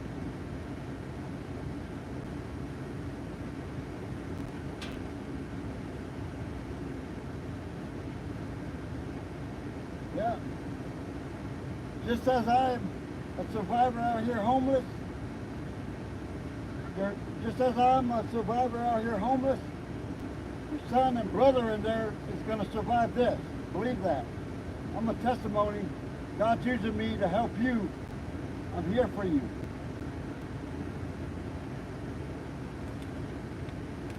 Yeah, if I pray to God and get out of there and He help free me any which way He could help. He could help Mustafa. Hang in there. Don't worry, don't grieve. Keep the faith, keep the hope. Pray. It'll happen. Keep strong. Strong will, strong heart, and strong mind.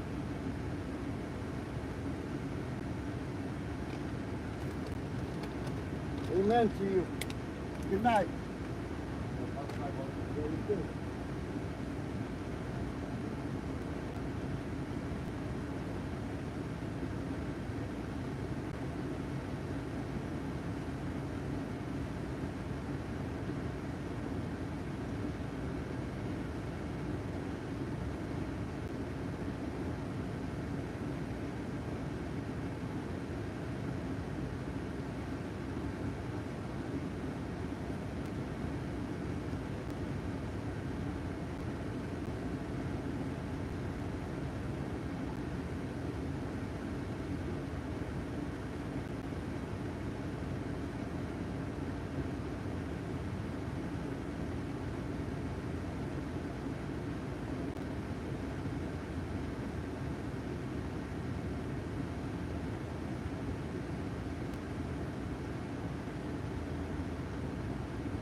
have to do this.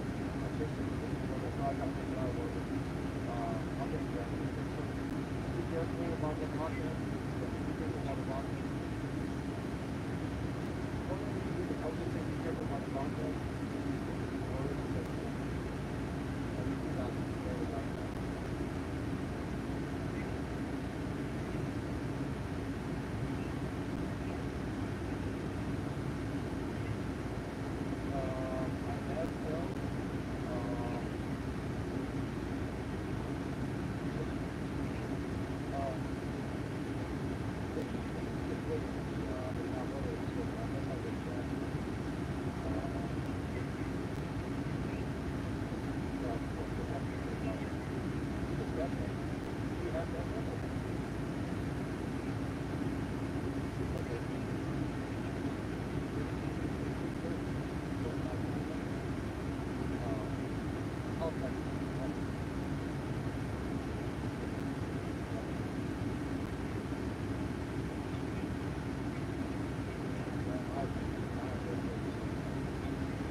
that changed my whole life.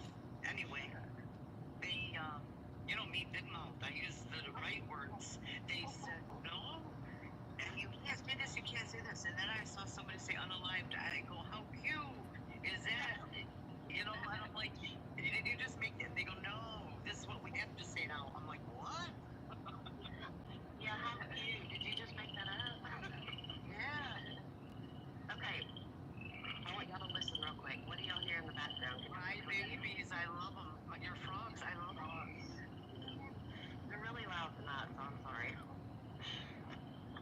I told you, I go to sleep with crickets and rain on my TV. I love it. And you know, I'll send you a video or a recording of it so y'all can go to sleep with it. One of my friends said, oh no, I'd be up all night. Yeah. It reminds me of the days when I was younger and we could camp all the time. Or we were allowed to sleep with our windows open without getting, you know, invaded. Yeah. Boy, have time changed. Boy, has time changed. I can't handle it sometimes. Oh, it's very sad. Yeah.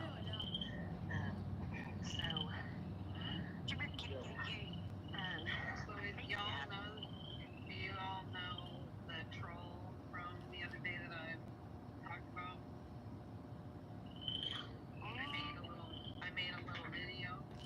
Oh yeah, I think so, yes. Yeah, she deleted her account. Wait a minute, which one? After she sent me a nasty message. I want to send her the video instead of saying her name. But you had one going on too? Yeah. Listen. Ooh, which one got you? The GFM. GF. Oh, I don't know that one. Go find me.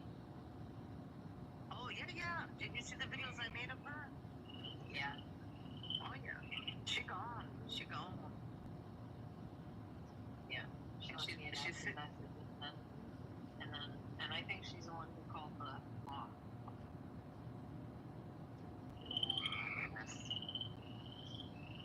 You know, she couldn't. She doesn't know how to lie. And if she was not guilty, come on. If you're not guilty, you're gonna go through all that. You're gonna say F you. I have nothing to worry about. And here's whatever. The way she did it. Oh my God, guilty 3,000%. That's for sure.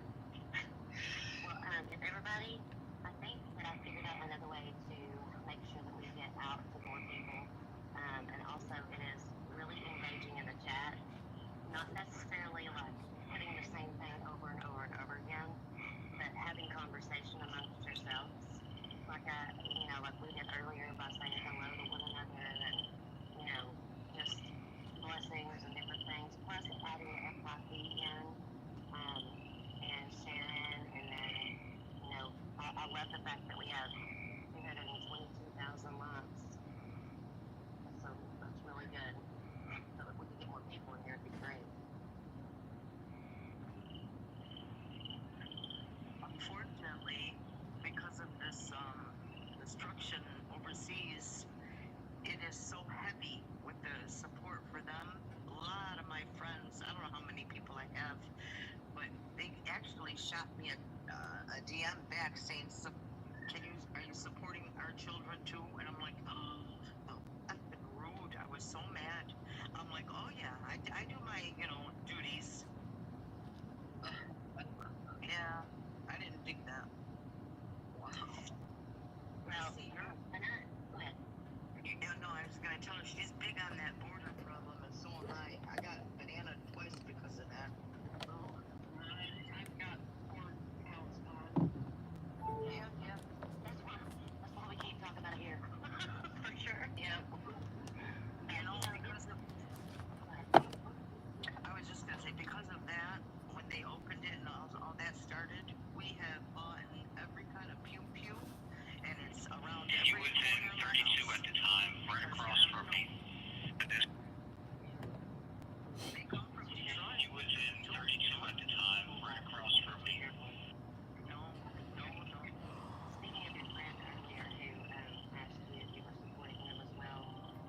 you know, people get so torn down, you know, in positions that they are so vulnerable in, hurting for their families, that they say things that, you know, I'm sure your friend did not mean that sideways at all, but if it, you know, if you're tired too, you feel like you've been taken advantage of too through this whole thing, and we're really all trying to work hard, and so it probably hits you the wrong way, and I'm sure your friend, and you know, I know that you're a loving person, that you want to help them too, and you have been. And I do. And these are not friends. Like, I talk to you guys, I don't talk to these people, but we always share videos. Right. So, yeah. I told them I do. What makes me think I don't? Oh my gosh, have we supported them financially and other ways, you know? Exactly. We took on a family, and I hope they're getting their money. I hope they are. You have little babies with no limbs, and I can't handle that no more. It's so sad. So sad. Do you care if I share a little bit about the story of Mustafa? That way, if there's anybody new in here, they'll know. Please do. Okay.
do you, there's a message for you there. Ricky's. Ricky, I'm sorry, when I get to talking, it's almost like I can't read and talk at the same time. So I'm not ignoring you, I promise. I should have stated that too. Let me look.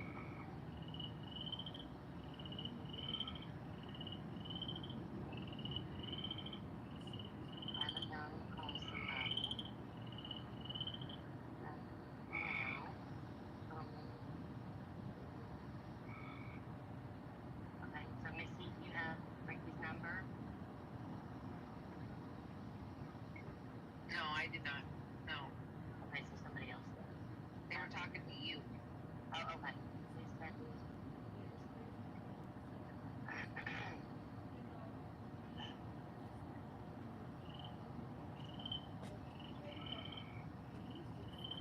Okay, so I will give him the message. He's actually kind of working on some stuff behind the scenes right now, but I absolutely will give him that message. And if you want to message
I know you're just scared for them. And you know, like I've said before, that's why we have to be really careful when we read comments and stuff like that, to not be, when we, like people in the box or whoever's talking, and this doesn't go just for this live, this goes for every live. Like, it's so hard to get lost in translation, you know, a text message and stuff like that. You can read it the wrong way when you're in the wrong mood, and, you know, and that person on the other end may not have even meant that. And absolutely. And so, you know, that's why I'm sorry.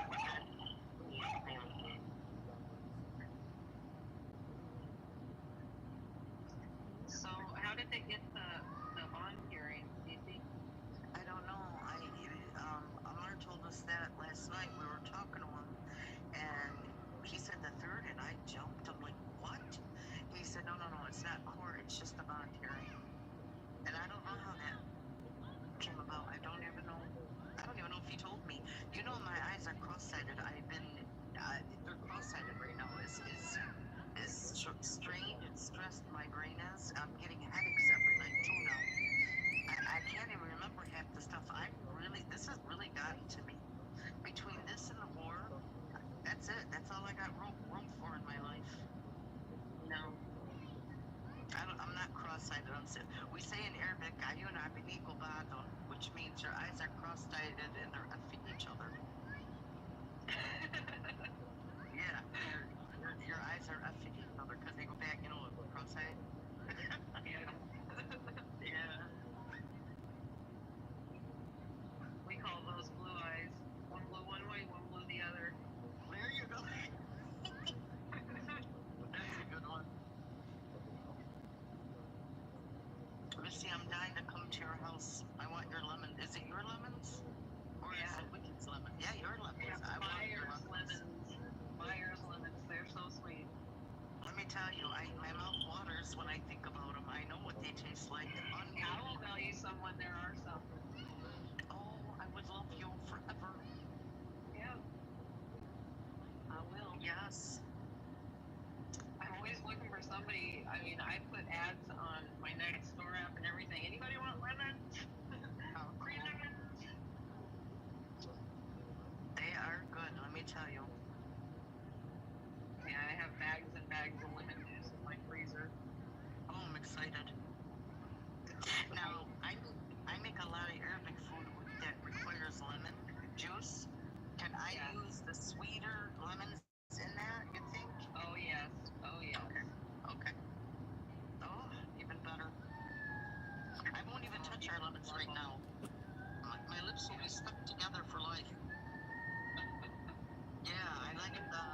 And these lemons are so full of juice. I mean, they are so juicy. Oh, yummy. You're making me hungry for them. Yeah, they're so good. When do they come out? Right now they're green on the trees, so probably another, what would I say, month and a half. Oh, okay. Yeah, and then I'll have them all the way up until, like, probably February. This is gonna sound, okay, I'm ignorant when it comes to a lot of things, and this is one of them I just found out. Are lemon limes before they go to full maturity? Oh, okay. No. They are that color, but no, they're not. Gotcha. When you said green, I said, oh, I wonder if they're limes first. Gotcha.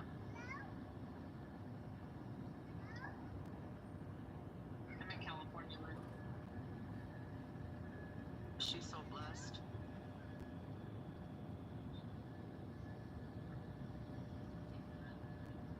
I wish I wasn't in California, because it's not a good place. No? You're not happy there? Well, I would be if it weren't for politics, you know. Yes. Yes. And it's nice to, like, you know, the earthquake's going to come right on the fault line, and then it's going to break off and go in the ocean, probably. You know how long I've been hearing that? Since I was born. Me too. Yeah. I am directly on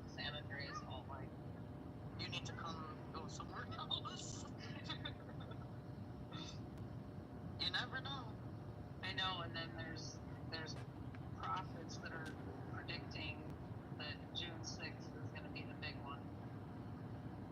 Oh no, really? Yeah, big earthquake.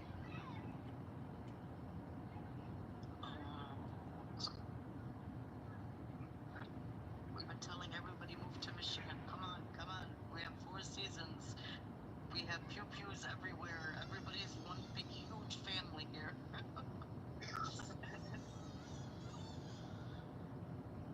Oh.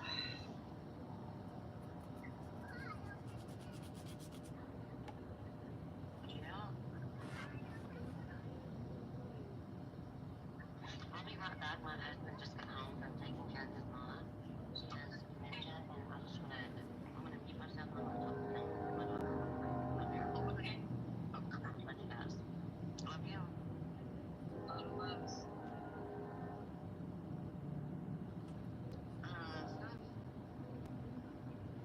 Is that anybody over there sleeping on the floor? I can't see. It looks like it. It does, doesn't it? In yellow, right? Yeah. Yeah. Maybe mama's laying down, maybe. Let's see, that's the first time I saw that video. I couldn't breathe from crying. It's the first time I saw it. Oh my gosh. I know.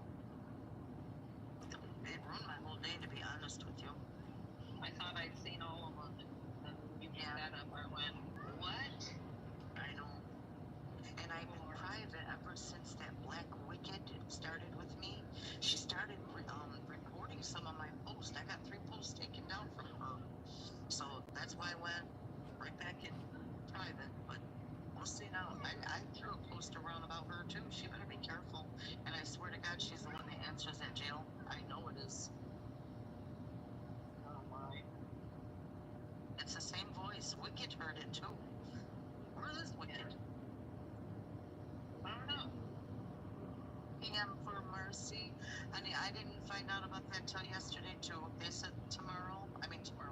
Yesterday he said the 3rd is going to be the bond hearing, and then court is in December.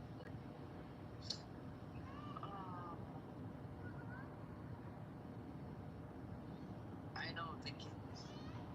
I know. Hi, Serge. You okay?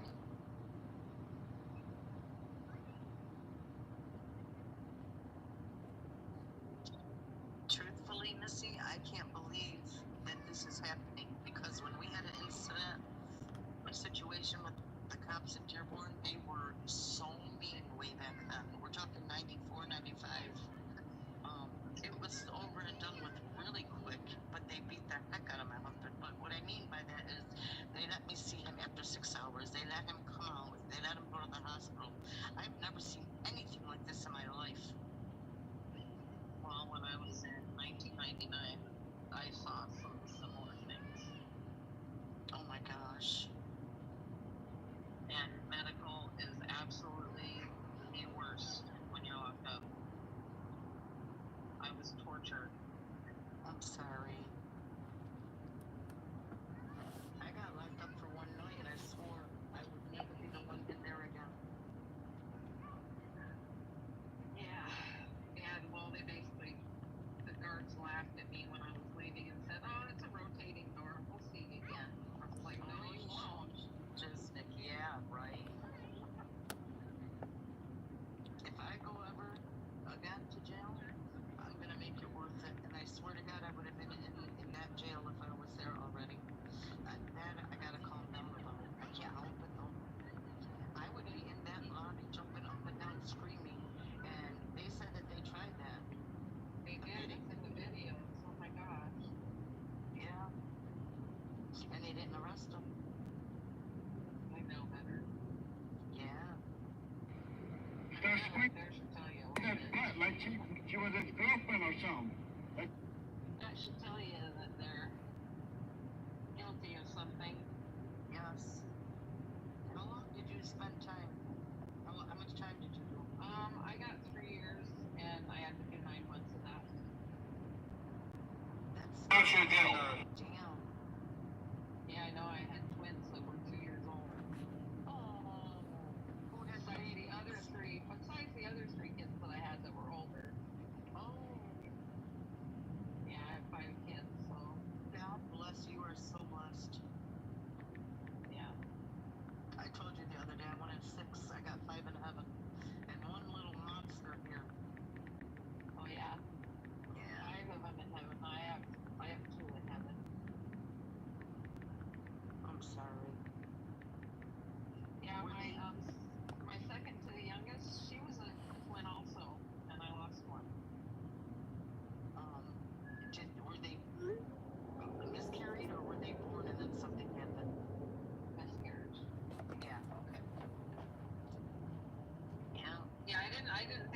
possible to like lose one twin and keep one, but Yeah, I guess when they're fraternal, you know, if they were identical, it'd be different. But right.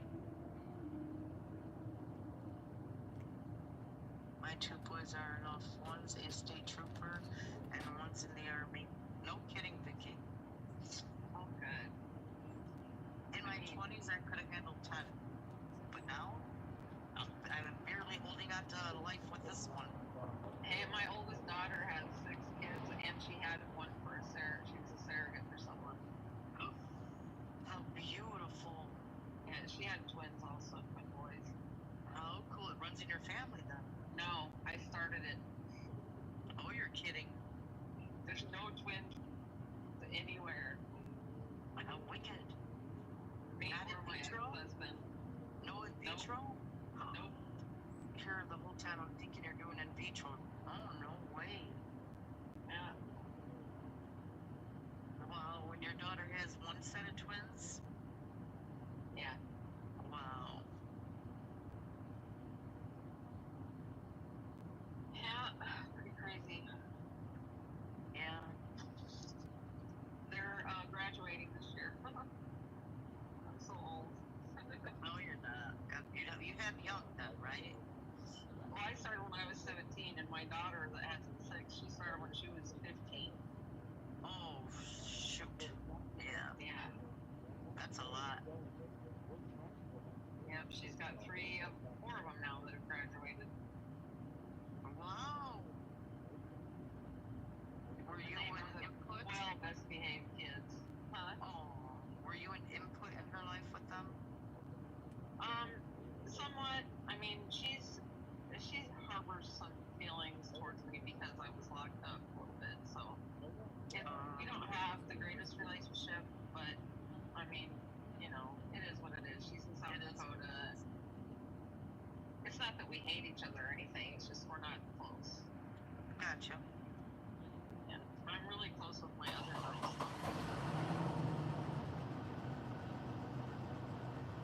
I have 3 girls and 2 boys. My twins were a boy and a girl. They're the eldest.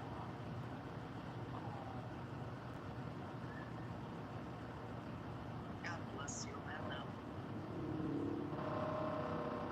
And my oldest one, of course, he's 38 years old and he has an addiction problem. And he's in and out of the system, so if I don't hear from him for a couple days, and he doesn't answer, I just panic. Yeah, I don't blame you. And he's in Missouri. My brother Joe, he had it all. He can't get off that heroin and that fentanyl. His wife busted him for the last time, divorced him, threw him out, got the house, got the kids, and yeah, he drinks and crashes. Now he graduated to Coke again. Coca-Cola? Yeah. Sure. Yeah. So, did you say you're from Philly? No. I'm Who's from Philly? I don't know. Oh, Latina is. Latina. Oh, okay.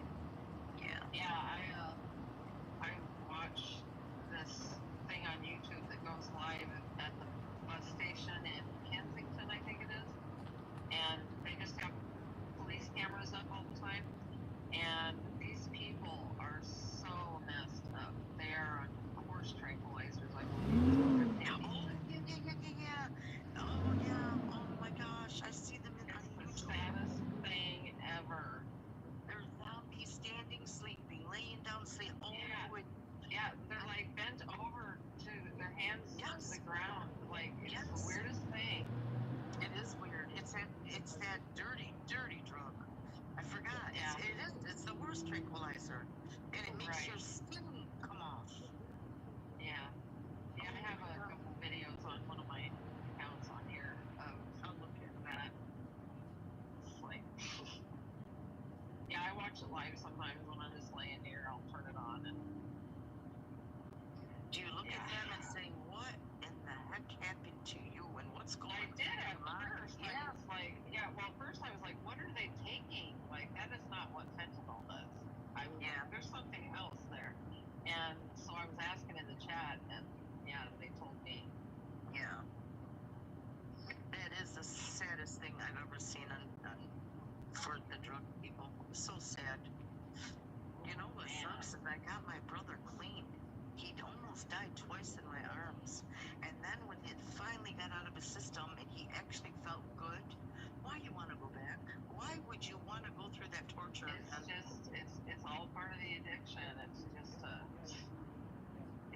He's got to be stronger though. No way.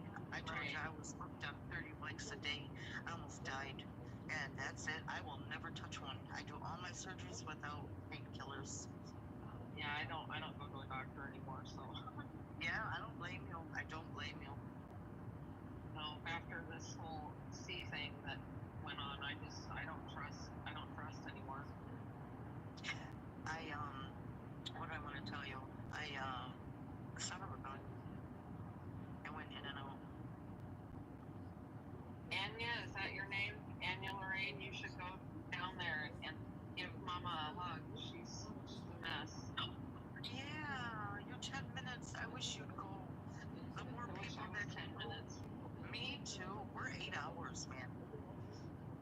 We're still arranging it though. Oh, it would be so much, Sammy. You're 20 out, but yeah. Oh my gosh, yeah.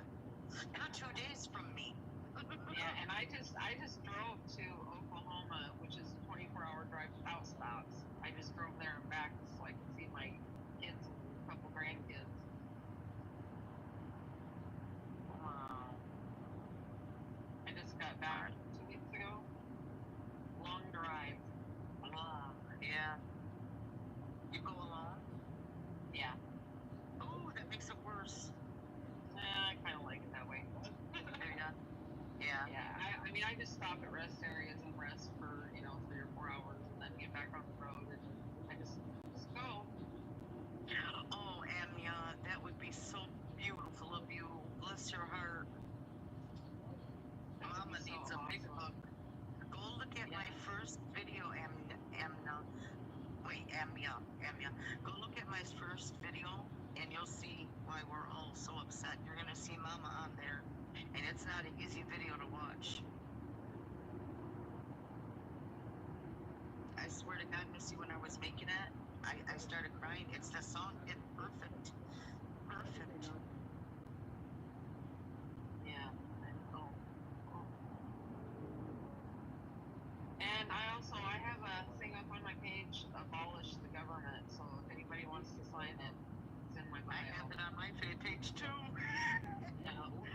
Yeah. Abolish the government. We need a whole new system.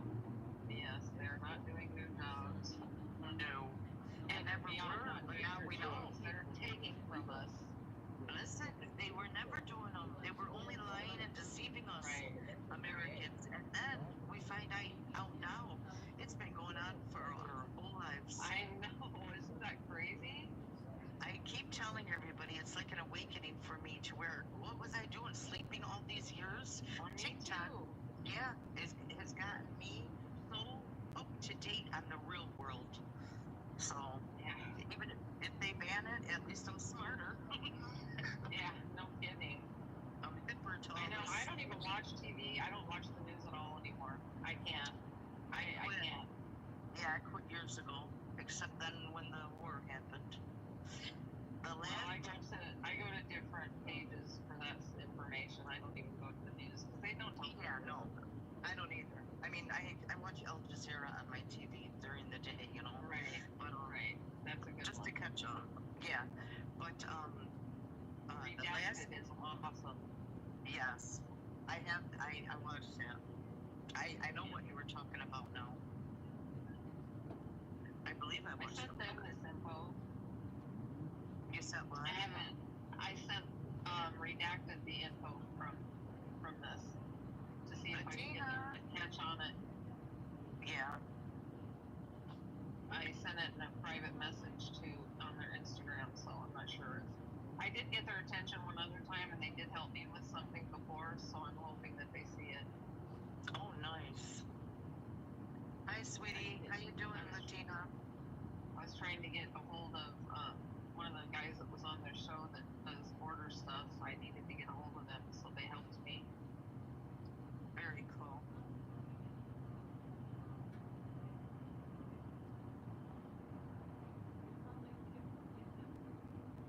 Y'all need to have a Clapper account just in case.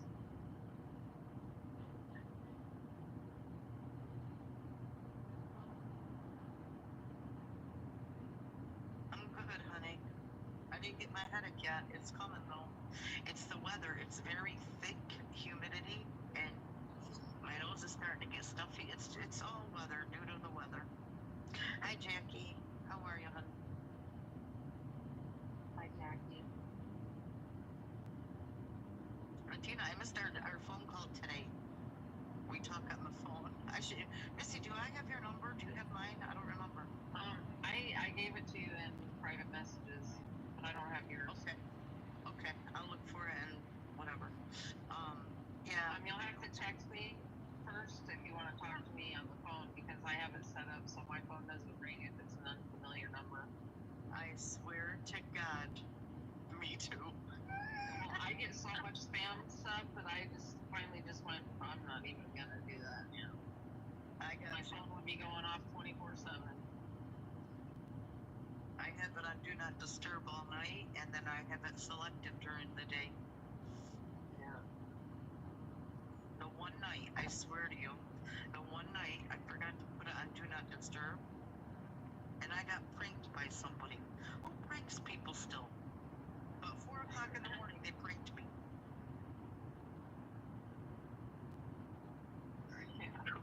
Cuckoo kids. Hi, Joanne. How are you? We're waiting for news, a little bit more news, I hope. I see people walking over there like crazy. Yeah.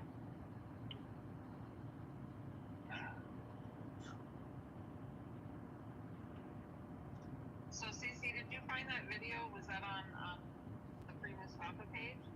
Yeah, and I cut 90% of it off because there was a lady on there that was acting very inappropriate in the beginning of that video, and I didn't keep that in there. I cut all that out. You'll see it if you go to the regular page. You'll see her actions. If you look for Amar, yeah, if you look for Amar, I think it was. You see his face first, and then if you open it up, it'll show the whole video. You know how they do that? They stop it on a certain. Yeah. Well, I've seen all of them. I mean, I've watched all of them, I thought. Did you watch the crash? Yes, I did. That was so disturbing to me. I see exactly what happened. He is so innocent, it's not even funny. Yeah. Well, see, and other people look at that and they think the other way, the opposite of you, because they don't know the context of what, they don't know about the breaks, they don't know about any of it. That's why I found it. About the falsified report. That's why I found it necessary to post all that, and I'm going to post them separately as well. Yeah. I have another account. I should make that whole thing all for Free MUSTAFA. And this one all. I said, no, Latina, I don't think there's anything wrong with you. No, honey. Are you aware they're going to court on, not court, bond hearing on the 3rd of next month? That is actually court, bond hearing, our court. Yeah, but I don't want them to think the December court. Yeah. Are they having a jury? They won't know that at this point. It won't even get that far, bet me. I don't think so. Well, I think even when he goes up for the bond hearing, they might drop the charges. I'm hoping. That's when I think it'll happen, I hope. Are you talking to Amar, Mo? Mo? Are you and Amar corresponding? Men, they can't do more than one thing. He can't even hear me.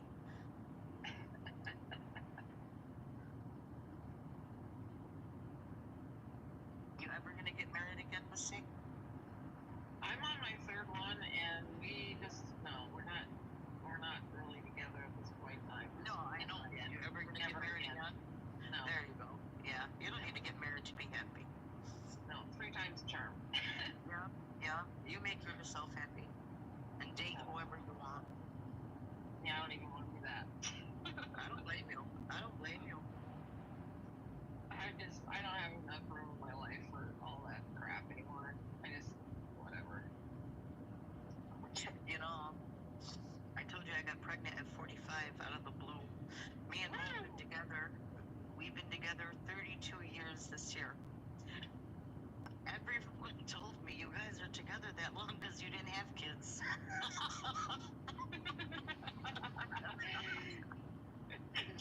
It kind of made sense because we had a lot of fun. Thanks, Latina. Thank you for the blessings. I love Latina. She's such a wonderful, wonderful woman. Oh, she cracks me up. She does me too. She got me good. I'll never forget that to the day I die. Unalive. I left and tried to find Dawn and so I could invite her in here, but I don't know where I couldn't find her on my page. She changed that, hold on, I'll find her. She changed that, picked on one and left the other one. I think she's having fun. Oh, you know, there she is. Is she? Yeah. And as I'm looking for her in here. I saw her on there. Bottom, I thought so. Yeah, there she is. Hi. Oh, no, that's Peggy. That's Peggy. No, the other one. Where?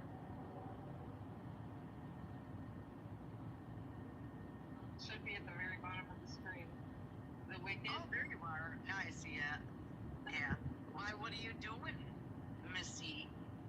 I know what you're doing.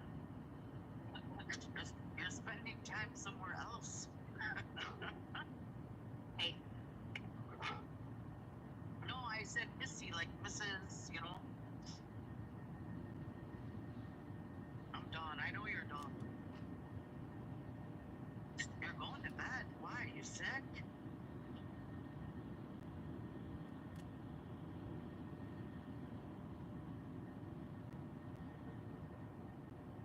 I'm doing research and so is Dawn. Awesome, Becky. Awesome. How you doing, lady? Hey. My watchdog's getting crazy. Why? I see something out the window. Do you have bad weather? Oh, no. No. Hey. No. No, the interrogation lady, Becky. She's got bad weather, she said. You know, I used to live in Cali when I was very little, like 4 or 5. We stayed there for about a year. I will never forget the biggest wave I've seen in my life. Till today, I remember how tall that wave was. We ran for our life. My dad threw me on his hip and we were gone. Yeah.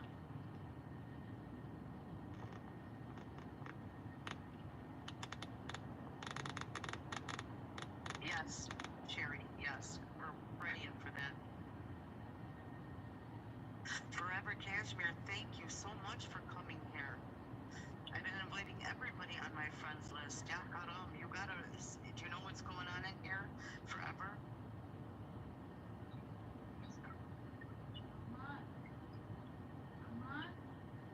Well, I make it simple for people, don't I? When I do this much, friends.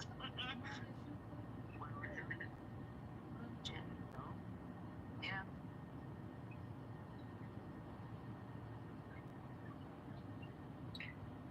I think Mama's resting.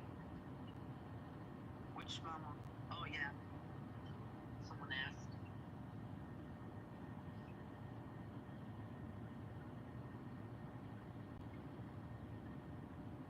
I'm sorry. Well, God bless you. You're all over the place like me then.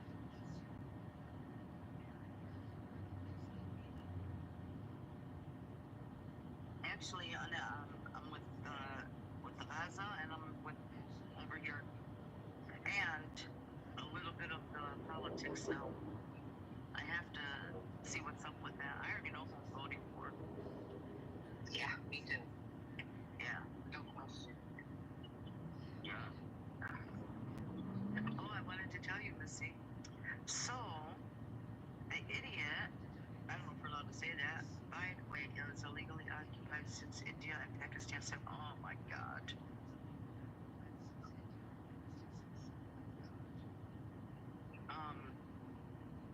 It's sad to hear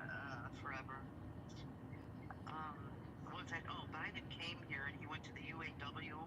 Well, I was on my way to the dispensary, and somebody told me he's there. That's all I needed to hear. I put my foot on that gas pedal. I flew there, and I've seen you. You know how you play chicken with somebody? I swear by hand to God I was gonna play chicken, but they had him behind the cop cars. Yeah, I swore up and down if I could, I would. You know what? Yeah. And then myself in his presence. We're notorious for throwing our slippers. Even around the corner, we can get it. I said, I wonder if I throw a slipper out the window if I'll get in trouble. And somebody said, yeah, you will. Don't you do it. Don't you do it. Oh, I wanted him so bad. Oh, yeah, I hear you. It's brutal, illegal occupation, especially by India Yahano. I'm so sorry forever. The whole world's blown up. It's close to the end, I think. Yeah, everything's going to be shown. Everything is coming out, you know? Yep.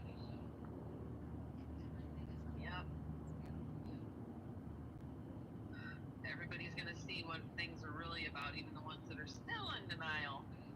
Correct. Mo, did it work? Did you let him know? Because he's waiting for my response.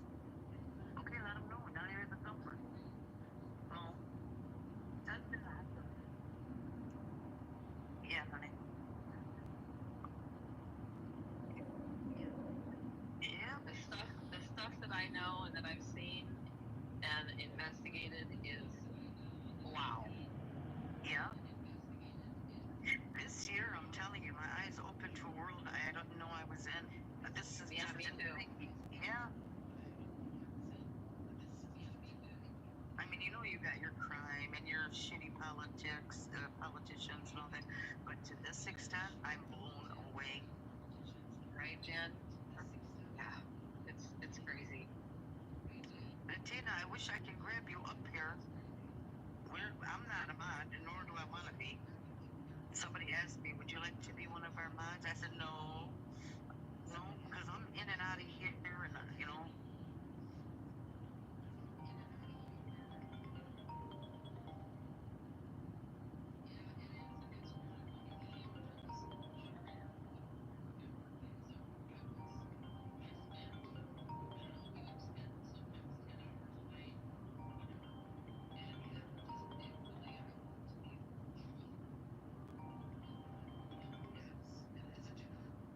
Yeah, it is a job for sure. Yeah. By neighboring Afghanistan, China, Iran, never occupied Jammu Kashmir. Alhamdulillah. Thank God. If Jordan would open their border, their barricade, you know, I don't even want them to go to Jordan. They need to stand there where they belong. Diane, have you heard from her son? Whose son, honey? Yeah, were you talking to? Yeah. We all have sons. Right?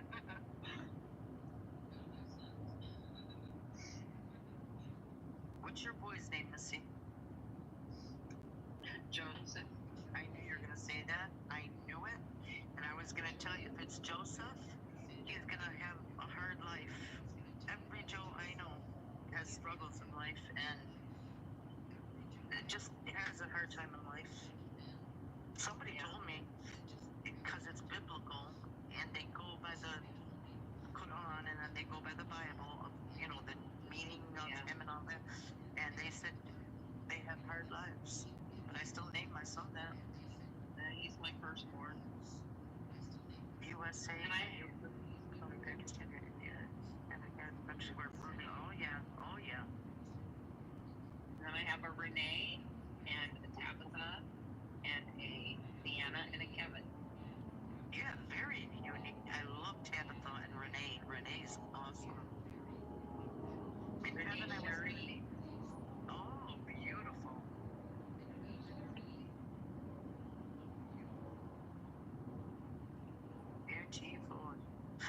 still didn't check on what we all need to check on. Hiya, Manny.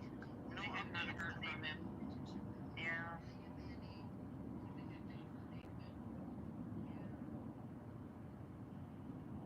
Oh, the one that's in jail, Diane was saying. Yeah, they haven't heard from him. Yeah. No real updates other than they have a bond hearing on the 3rd, I believe. Yes.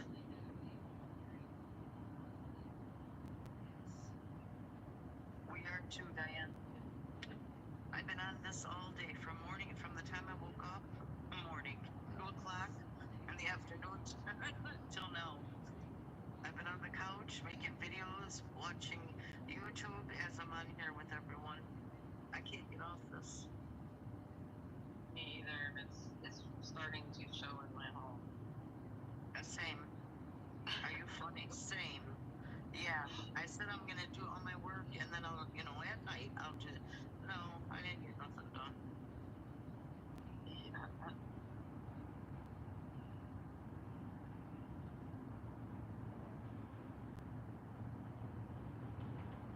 They're gonna stay camping out until they make sure that he's okay. Yeah, and I don't blame them. I wouldn't leave either. I would never leave either. And that video of Mama when she passed out, or when, the first one that I posted today. Oh my gosh. She just received the phone call. That was the first beating they gave him. Yeah. And then when Amara's talking is the second beating they gave him. So that really, really got to me. It's like, oh my God, this poor kid.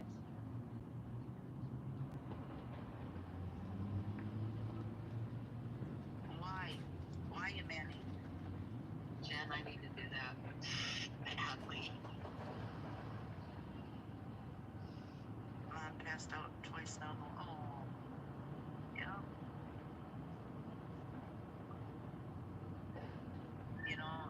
We sit here and we say, poor guy, and this and this and this. But I can't, as a mom, myself, putting myself in her shoes, I don't know what I would do. I don't think I could handle it. I'd probably drive my truck through their front. Someone find his baby, your ex is in this jail?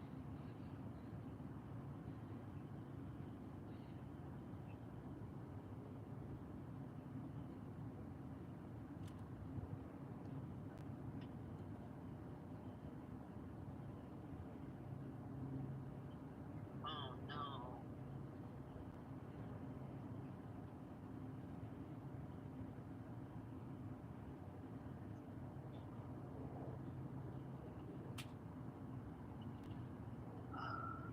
Wow. I had a phone call, sorry.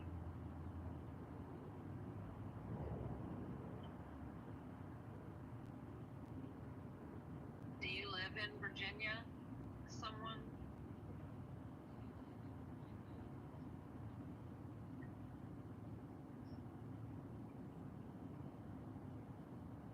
I see you, Latina. Call me when you get home later on, honey. So, someone find you're close to there? Manny, Detroit. Yeah, same here, honey. Are you talking to me, Missy? No, I'm talking to the person who's got an ex that's in that jail. Oh, really?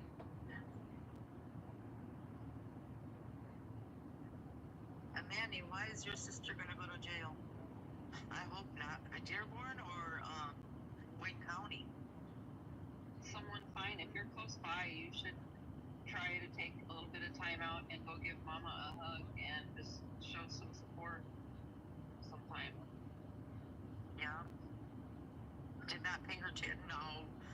They're not gonna throw her in forever. No. No, honey. It's fine. It's just gonna cost her a lot more. Dearborn, yeah. We lived there for 25 years. We still shop there. I like where I'm at because I go to Dearborn, get all the groceries I love, even though they have the grocery stores out here now. I still, you go back to what you're comfortable with. Anyway, I go there. It's all crazy. You're lucky if you make it out alive because of the way they drive. And then I come home and I'm in peace and quiet. But like a 5-mile radius everywhere around me, I can get anything I want. I love it. 5-10 mile around me. Yeah. Tell my cousin Abu, he's a cop there, he's a sheriff there at Manny. Tell him your cousin Silan said, don't you dare bother my sister.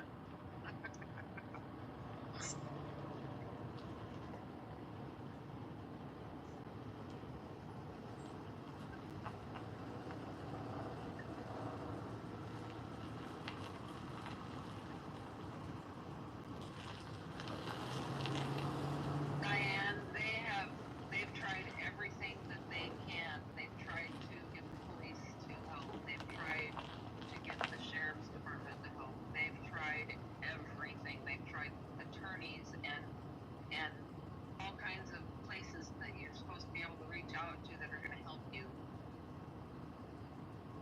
Yes, Mandy. And they have proof of everything. They do, and that's another thing why I'm so on this.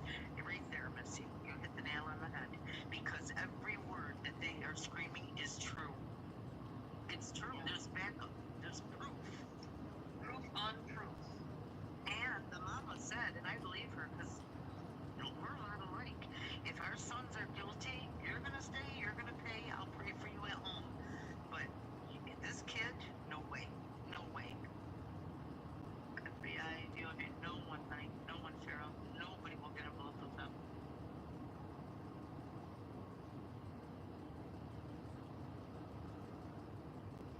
One big conspiracy. All big cover up for each other. Oh yeah. It's all money crap, basically. Which lawyer did you call? Please tell me Ayed. I've been calling him. He's a relative of mine, but he's so busy. He's a civil rights lawyer. And he's big time. I really, really wish he would take this on. What lawyer did you call, Amani? There was another one I was gonna call. Let me see if you did, or if it was Nebe you called.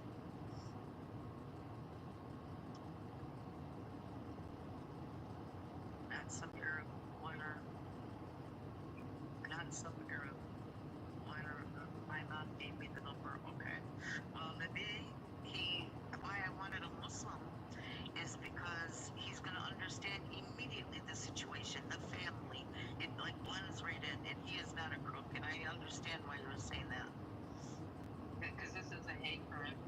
Yes.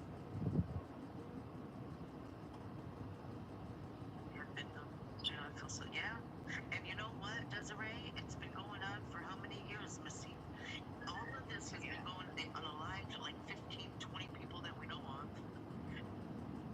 And this family is a sacrificial lamb for it to all come out. Well, that being a private jail, that's kind of why it's a protected entity at this point. I mean, correct. But that's also a reason why they can't get closed down.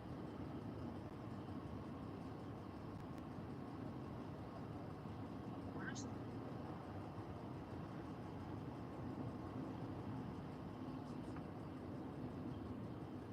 I don't know if my cat is outside.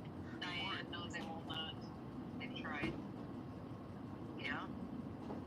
I haven't contacted Nancy Grace. She hasn't responded. I haven't contacted Mike Tyson. Nobody's responded.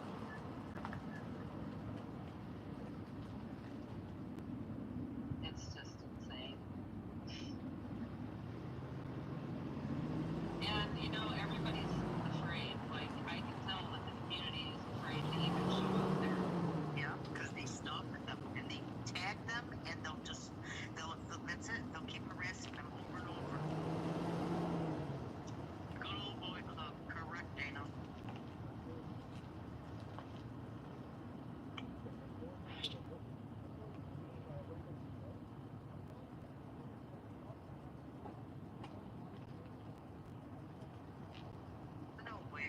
trash.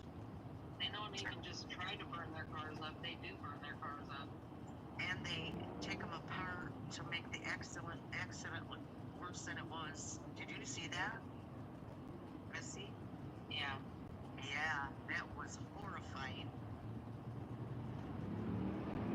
The car didn't look like that until after the police had their hands on it. Right. Gotta cover up stuff, you know. I can't believe it. And then, I mean, it's the same reason why Juan didn't have a mugshot, I'm sure, because they did their thing. You know, Mustafa's mugshot's gone. I didn't like that. That scared the living daylights out of me, because, you know, that scared me. We punched up his name, no more, like he doesn't exist in there. Oh, no, you're kidding me. No, I'm not. And I don't want them to get panicked, but they haven't heard from him in 10 days now. And they haven't heard from Isaac either. I know, that really's bothered me, because he's the whistleblower. I know.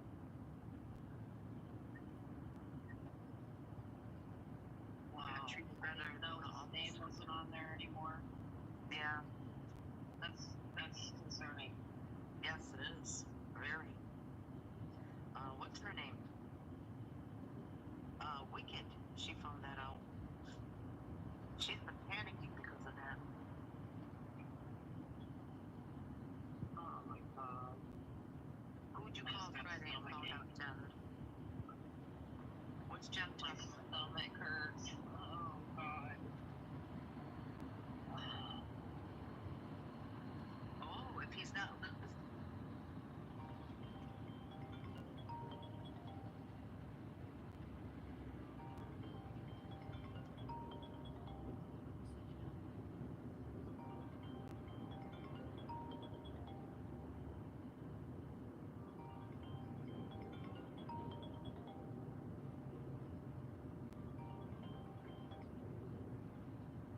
He didn't have a mugshot. He had one when he came, and then he didn't have one. I don't think he had one at all. I don't think they could, because when they arrested him, things happened. Wait a minute. And she might have a point. They wanted to transfer him, but by tactical only, which he's not a threat. He can barely walk now from what they did to him.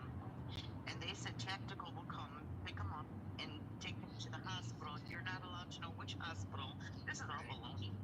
And then they'll take him somewhere else. Where are the Muslims? Why aren't they coming to the protest? Because they're all protesting for Gaza. I hate to say that. But, yeah. I think there's a lot of fear in the communities. It has to do with a lot of all that. Yeah, and Juan's mother is scared to death to come and show her face on YouTube because they harass people. Yeah.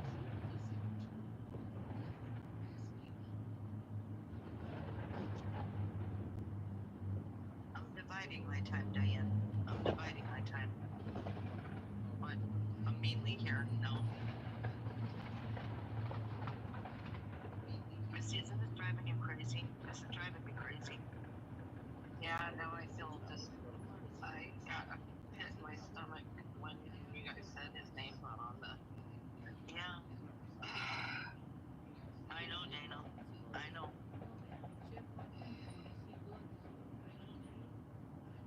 But wait a minute. That lady might be right. What if they did transfer him and they didn't tell the family? If his mugshot's not on there anymore, then they may have transferred him. They harassed to find reason to, yeah, exactly. I don't know if Amar knows that. I don't know if the family knows that it's not on there anymore. They did transfer his case, and I told Amar Friday, what? Wait a minute. If he knew that, he wouldn't be sitting here still, right? They won't tell you when someone is transferred. Oh, you guys, I'm confused now. They might have transferred him. Hold on. I'll be back. Wait, what's going on? Someone is saying that they don't even have Mustafa's mugshot or his name on the inmate. It doesn't exist anymore, Amar. Did my husband come through? He's been calling you. No, man. Okay. Who said that? Who said they don't have Mustafa's mugshot? And then this lady just said that she talked to you and Jen. They did transfer his case, and I told Amar Friday. Jen? Who's Jen? Yeah, if you scroll up a little, I don't know who she is. Hey, Jen. Jen, what's going on, man? What did I think you would have remembered that. Okay, let's make this clear. The jail has not agreed to transfer Mustafa to the hospital. That's what I thought. We call his lawyer, and his lawyer has confirmed that the jail has not agreed to transfer Mustafa to the hospital. This is why we're sitting here. I would love to pack everything up and go home. If Mustafa is going to the hospital, I would pack everything up and go home. Why am I sitting here? Why have we been camping here in the parking lot for the past 12 days? A random CEO came out and said, we'll transfer Mustafa through tactical. We're not okay with Mustafa being transferred through tactical. Okay? This is a conversation they're throwing out there. Huh? If they transfer him right way, if they bring him ambulance here. We talked to the lawyer. The lawyer has not confirmed that they agreed to transfer Mustafa. I'm not going to take a random conversation from a CEO over his lawyer. This jail has not communicated that to our lawyer. Mustafa has a lawyer. Excuse me 1 second. Jen, if you stroll up, you could see what you said yourself. I don't have to tell you that you said it or, you didn't say it. If you go up, it says... Okay, yeah, I've been transferred to juvenile? Yeah. No. She says it right here. I told I told Amir, they did transfer his case, and I told Amir Friday. So I'm not saying that, honey. You're saying that. Nothing got transferred. Nothing got blah, blah, blah. Mustafa has a bond hearing on the 3rd. Okay? Mustafa was beaten up by CEOs on the 17th and on the 19th. Care organization went in on Friday, took pictures. He's not a juvenile, though. Yeah, he's a grown man. Jen, you're getting your cases messed up, honey. His case, not him. No. It doesn't work like that. Amar, somebody stated that his name and mugshot are not on the jail page. It's not anymore. We all looked. It's not. So it was there before? Yes. So what is? How do you think we got it? What does that mean? So his name is not on the mugshot. What does that mean? That's a worry now. I didn't mean to worry you, but that is a worry now. I spoke to the courthouse, and this is what they told me. Right handy. I don't know. All I know is I'm sitting here waiting for the jail to properly transfer my brother to the hospital. Properly. Do you know who the new page is that they made about your brother? I don't know who they are. They didn't respond to me. Which one? Which page? I'll find it again. I'll send it to you. Oh, are you talking about like TikTok? Yeah. Look, I'm not worried about people making pages. There are people that are making pages that are trying to collect GoFundMe. Right. I'm not worried about that. You know what I mean? I'm gonna be really honest with you. I've got a bigger problem with my brother. Yes, ma'am. Yeah. No, yeah, Jen, we're not saying that, but you can't you can't give out information if you don't know. I don't know what to say about that one. I know you're not, but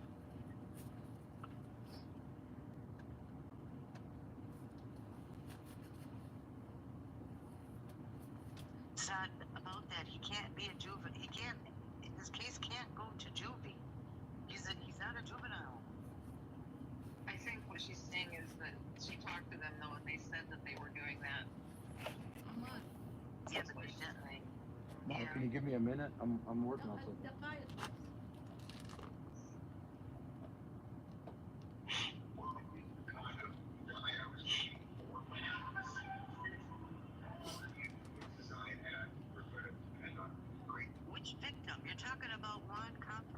Yes, he was a juvie. Which victim? We're talking about Mustafa. Oh, no. Juan Campos is not a juvenile. He's 18 years old. Oh, then he wasn't either. I don't know what case you're talking about. Victim was juvenile. I can bring her up. The daughter of Dorothy. What about Empress? What about her? None is. No, the guy. Okay, I'm gonna roll me a fat one. Jen. Yeah. Okay. So yeah, he's not being transferred to the hospital. So when Mustafa got in the vehicle accident, in that vehicle accident, he lost his family, his girlfriend, and the 5-year-old baby. Because of the 5-year-old baby, I think they have something to do with the juvenile and the way they structured it. But this has nothing to do right now with Mustafa being transferred to the hospital.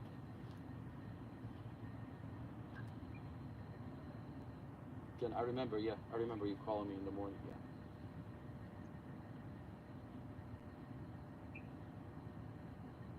Tiffany, God bless you, man. I also made it clear a while ago whenever I was talking and telling a recap about the story. I made it abundantly clear that you only have one way of for people to help with legal fees and financially, and it is what's in the bubble on the screen. And if there were to be anyone else reach out to them with any kind of different name, that it is not y'all, and this is the only way to help your family is the cash out that's on the screen. Yes, ma'am. So, Yes, ma'am. So maybe that just needs to be repeated time and time again, just because there's new people that come on the page all the time, and that's what's hard about TikTok, is that it is a scrolling app, and then a lot of people join and they only hear bits and pieces, and then they take that and run with it.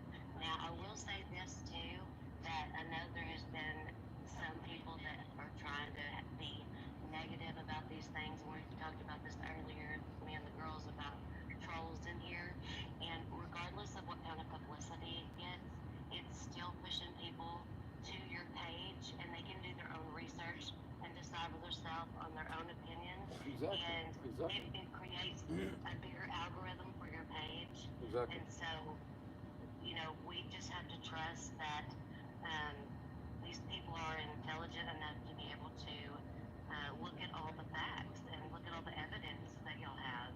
And like I said, just, reiterate every now and then that is your cash out. And that's the only one. Yes, ma'am. Exactly. I mean,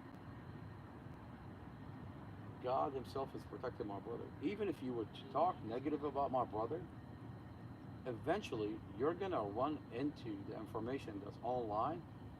You have a brain. I'm not asking you to listen to me because I'm a nice person. I have a nice personality. I'm not asking you to listen to what I'm saying. I'm asking you to look at the facts. I've got evidence on my page. I've got the discovery on my page. I've got dash camera. Okay, and there's more evidence that I'm going to start releasing.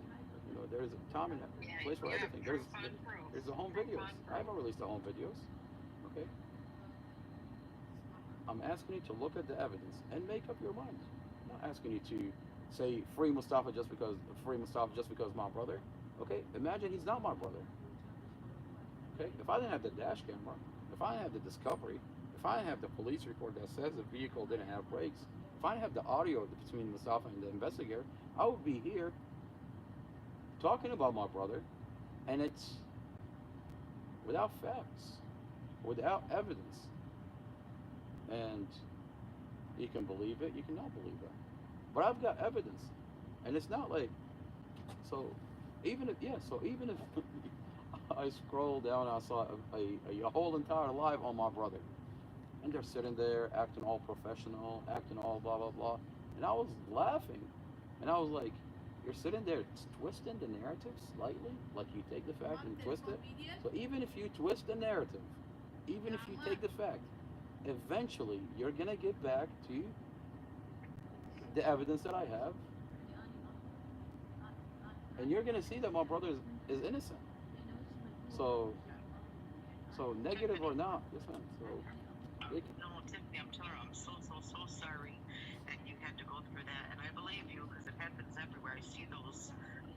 And your family, if you thought your family, yeah, no, they would not be there. They would be at homes praying for him, and life would be moving on.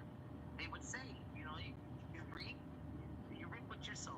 But this is not that case, and I wouldn't be here. I'm going to be honest with you. I would not be here.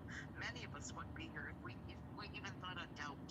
But when you have proof that the cops lied, the brakes were defaulted, this is all on paper. And the camera itself, they've tried to make it sound one way. When you watch it, Amir, I watched it last night. Yeah, I freaked out on how the lanes are. I told Mo, my husband, I said, if we don't know these roads, we would have got to an accident too. Exactly. That is crazy. Exactly. I went and I drove. I've never driven on that street before. I went and I drove. I think I drove like 5-6 times. Ask Doha. She was with me. I kept on going in a U-turn. I kept on taking that street, going on a U-turn. I kept on taking that street, going on a U-turn. And I kept putting myself in my brother's shoes, and I was horrified. I was like, vehicles are flying by. Okay, now when you watch the dash camera, he's not speeding. I was just He's driving speeding. He's not passing vehicle. He's driving normal. Okay, and then he takes a lane, thinking that it's a regular lane, and then he attempts to get back when you realize it wasn't a regular lane. A vehicle speeds on, block him. What are you supposed to do? You got 2 seconds. You can't get back in the traffic. All you can do is avoid the first vehicle, which he did. Avoid the second vehicle, which he did. Avoid the third vehicle, and that vehicle T-bones him. Yeah. I can't wait for my brother to show up in trial. These people, see, the thing is, why falsify his police report? You think he's guilty, right? Okay, this investigator thought my brother was guilty. Why falsify his police report? Okay, why not take what my brother told you and do your proper investigation? Do your investigation. Why falsify his police report? Why crush his vehicle? Why hide the dash cam? Right now, it's been a year. It's been over a year. The community does not have my brother's dash camera. Now, the only way you have a dash camera because I put that dash camera on the page. Because I took it from them. I wore a pinhole camera, pretended that I was watching it, and I recorded it, and I posted it. But the real question is, why does his brother have to do that? Okay? Why doesn't the community have the dash camera? The community doesn't have the dash camera because the Commonwealth Attorney, the police department, no. Once you release a dash camera, they don't have a case. You get to see that it's a vehicle accident. This investigator says there's an argument in the vehicle. There's no argument inside the vehicle. No, there wasn't. Okay? So, my question is to this community is, why do you not have the dash camera? Okay? Because the Commonwealth Attorney is scared. But it's going to come out. Well, and I want to say this too, that you're not asking anyone to do anything that we wouldn't ask ourselves of people to go and look at the evidence. So, you know, it's not asking too much of, you know, anyone. You're not asking too much of anyone because that is, if we were in your shoes, that's what we would do. Yes, ma'am. All they have to do is go on their wall or any of one of our walls that we have them posted and listen to it. You don't even have to read, just listen. And all the proof is in your lap right there. You know, I found it interesting. The same lady that was trying to scam my family for the GoFundMe, she has the NBC4 clip from a year ago playing in the background. And she's like, oh, yeah, look, oh, yeah.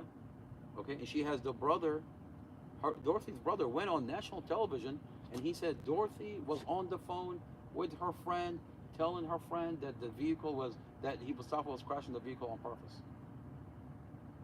You watch the dash camera, Dorothy was never on the phone. There is no friends. Her brother, because the investigator lied to him and he told him that Mustafa said, I did it on purpose, the brother felt compelled to lie. That's before he knew there was a dash camera. The brother didn't know there was a dash camera. He went on NBC4 and said that. But today we have the dash camera. It comes out, and I feel bad for the brother. Okay, but the brother is gonna find out that this police department made the wrong call, and because of it, they didn't helicopter Dorothy. They ground transfer when they said she was stable, and then later they're like, oh, she's not stable. Oh, we made the wrong call. Well, let's go ahead and pin it on Mustafa.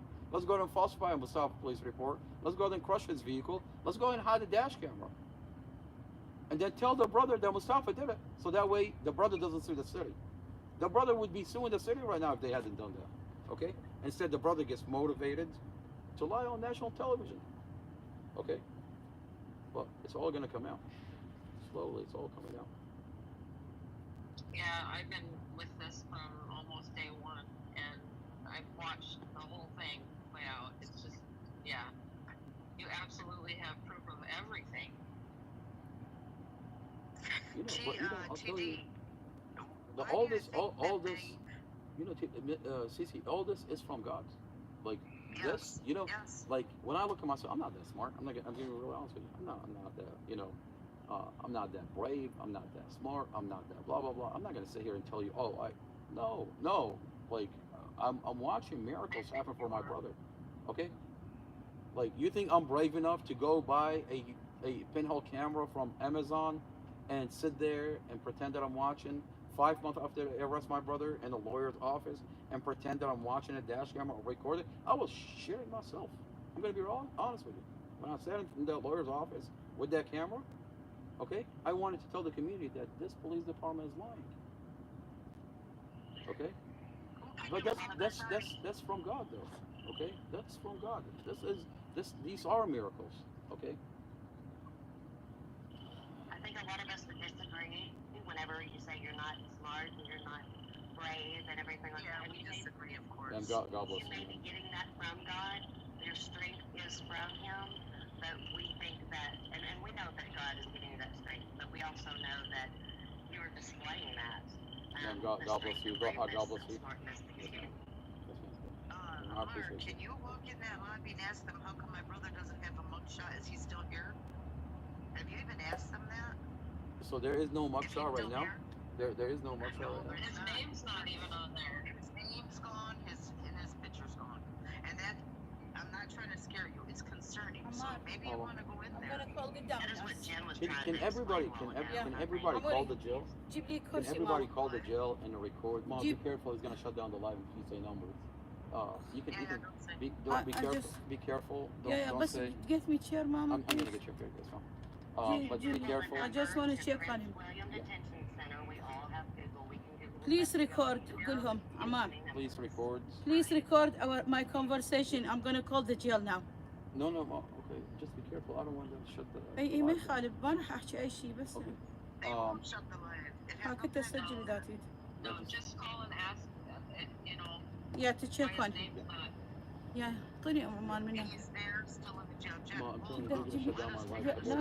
يصير جيب لي بس على الكرسي الدبل شوي. I mean, just you made the whole thing upside down now.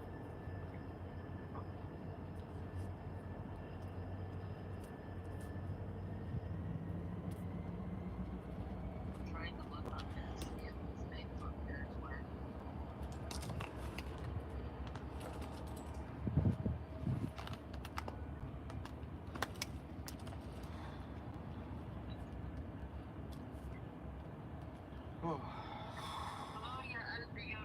يا حياتي هلا ويا روحي انت حبيبتي والله اشكرك اني والله اشكرك حبيبتي اشكركم كلكم والله. Everybody can record, call the jail or record and just upload it and tag that account. I want to find that. Yes, ma'am. Just why is his mugshot not on the roster? Did you transfer Mustafa? Is Mustafa still in the jail? Yes, ma'am.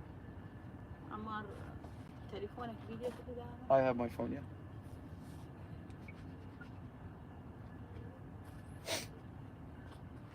You can sit here, Mom, so that way you're on camera. I'll get the chair. Yes, hello. How you doing today? No, I'm not good. My name is Saad Haddad. I am calling about my son Mustafa Aljazairi.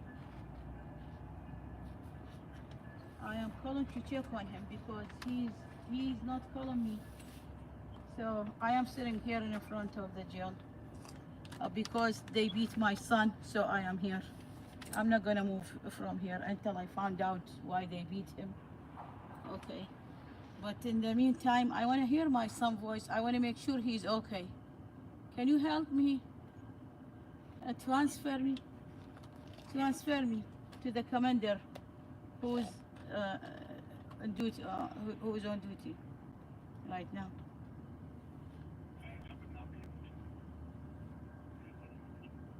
Listen, you said you will not be able to it. Okay, I want to know about my son. This is the basic thing. I want to know if my son is okay. I want someone to go now to his cell and check on him. Talk to him and tell me if he's good or not, what is he doing? Okay, this is my right. This is my basic right. You understand? So if, okay. You are not able, hold on. You are not able to transfer me to someone in charge. Transfer me to the commander who is on shift right now. They work about, they talk about the law, or and they are not using the right way with us. What is this? Either you use the law, or you use it like fawda, like you do random thing. What is this? Either we live like we respect the law, or no law at all. They think like, this is my son. What is it?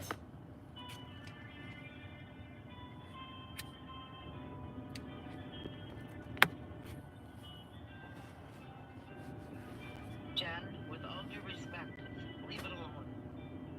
We really at this point don't care. Doesn't matter. It was a misunderstanding. Just leave it alone. Ya Allah, Ya Rahman.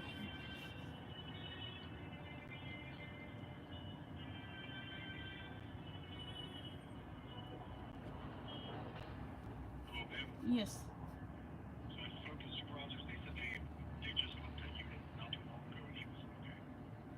Can I speak with that person who you spoke with?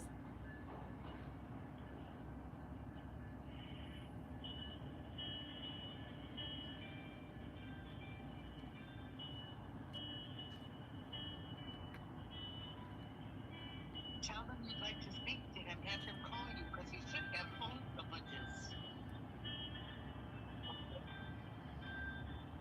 I don't know. Is this a slavery time? So they abduct someone and they, like, what is it? By force? What is this? What is the law? What kind? What is our right? What is our right?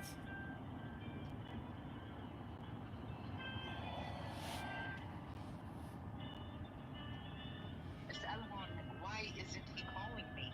He was calling me. Why isn't he now?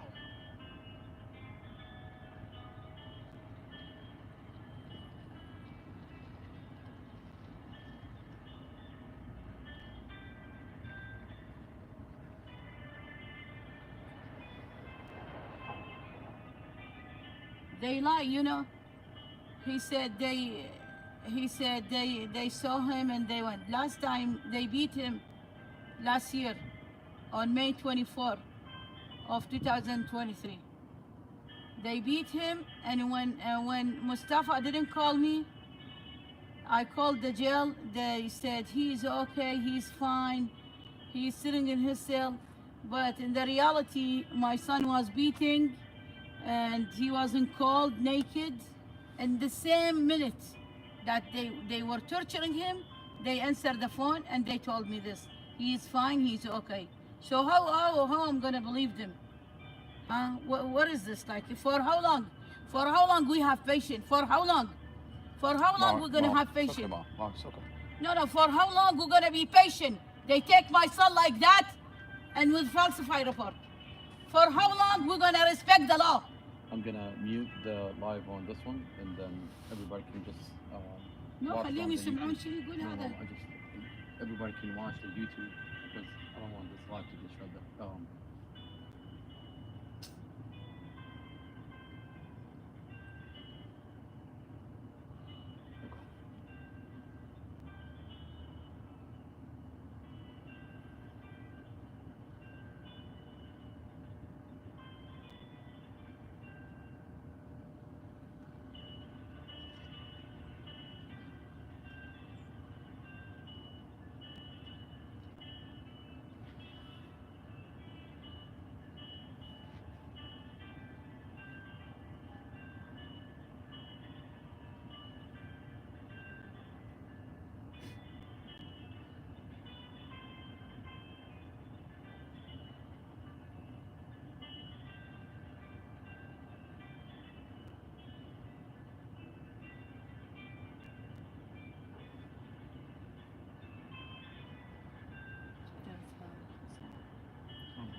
خبره ويطلع.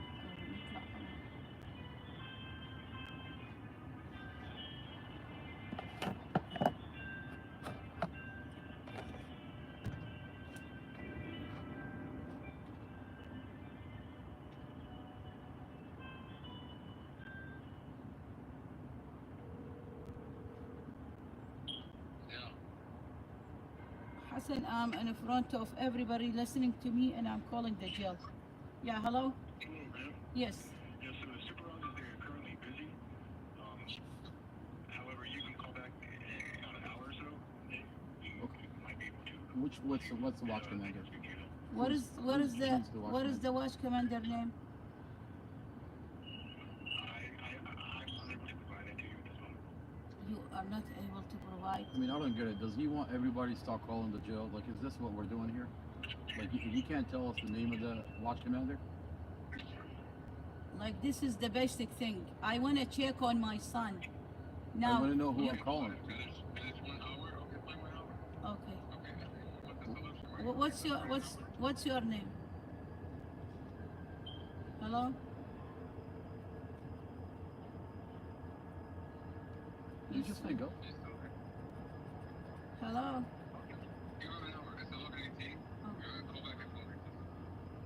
Oh.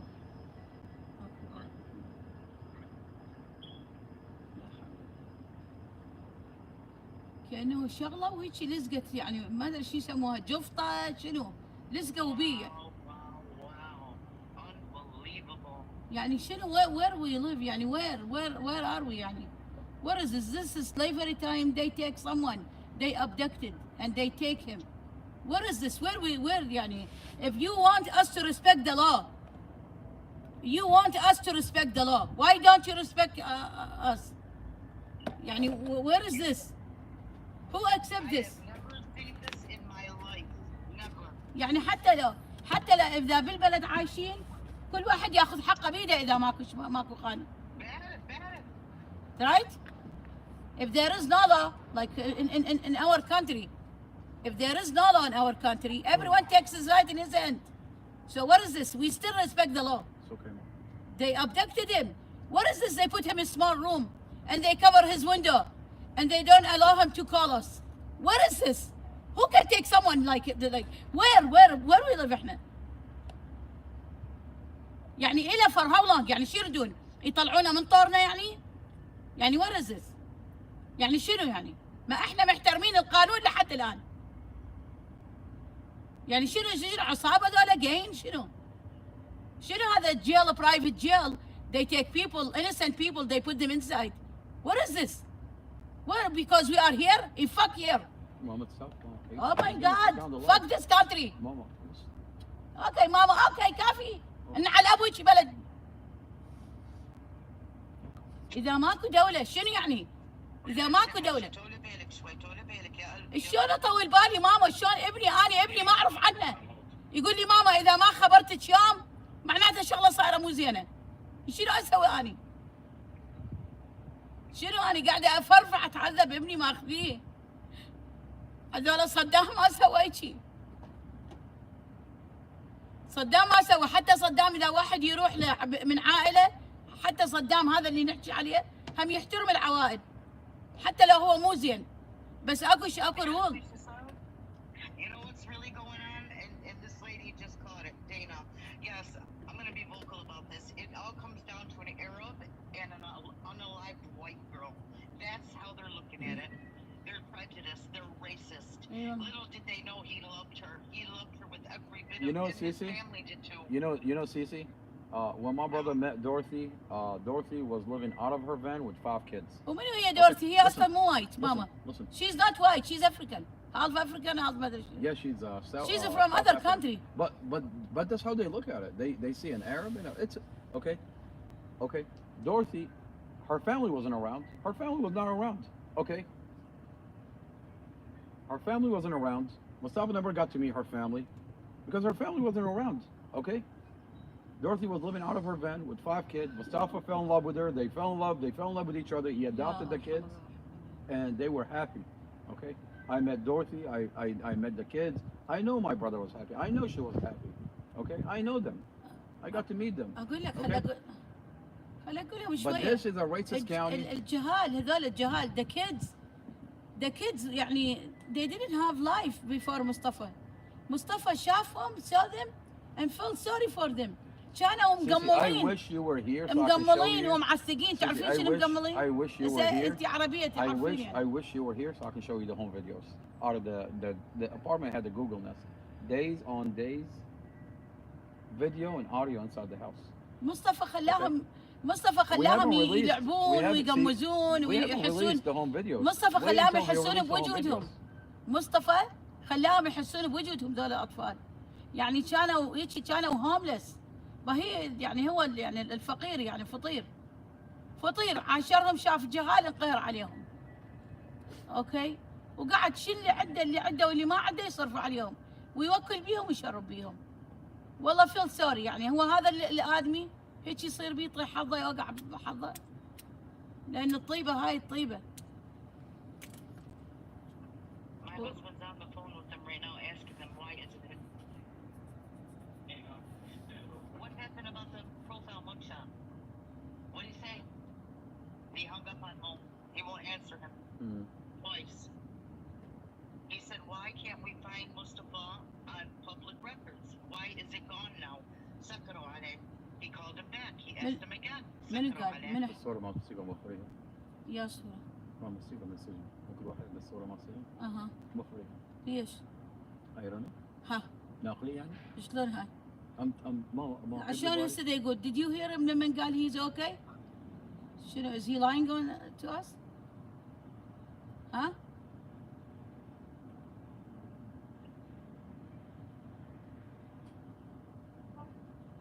Jay, the family was against that.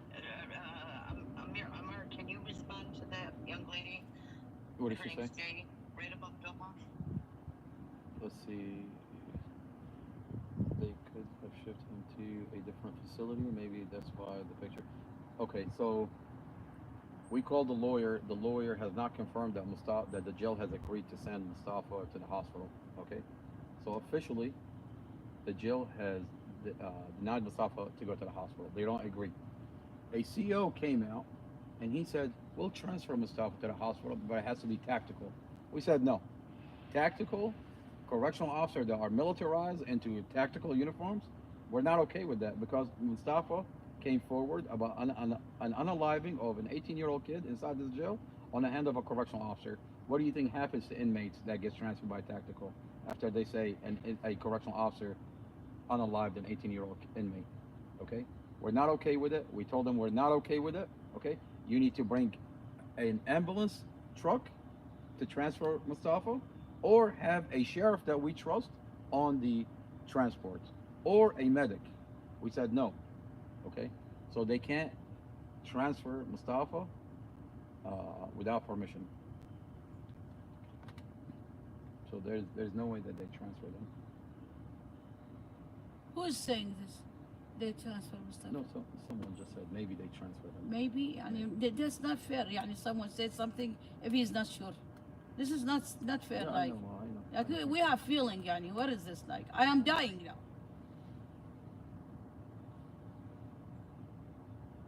Yeah, but then they can't do it without your permission.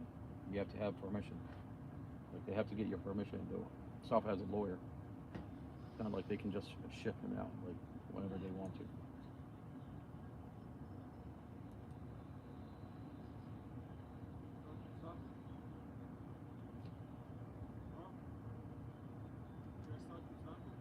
No.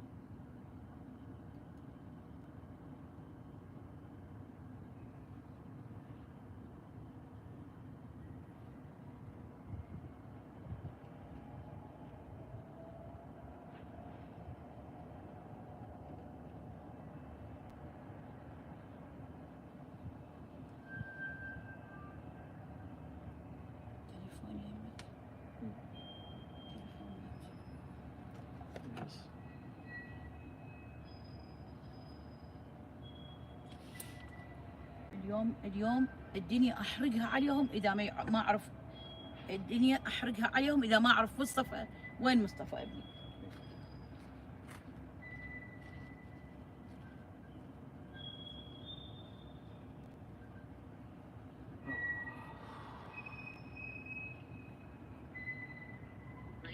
She breaks me every single time. You know, this morning I was making a video and she got me. My whole day was ruined.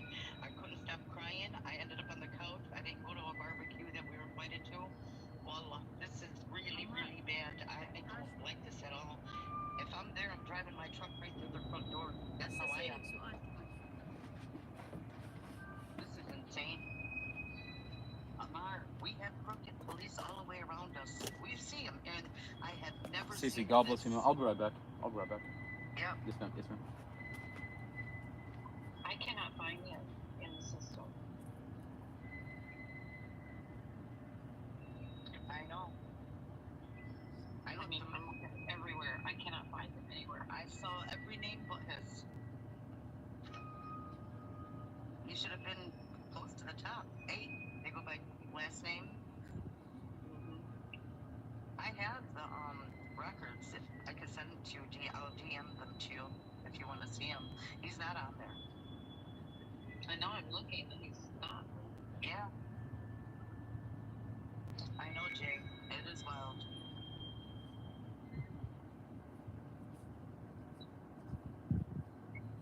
It's because they are being exposed. This has never happened to them before, you guys.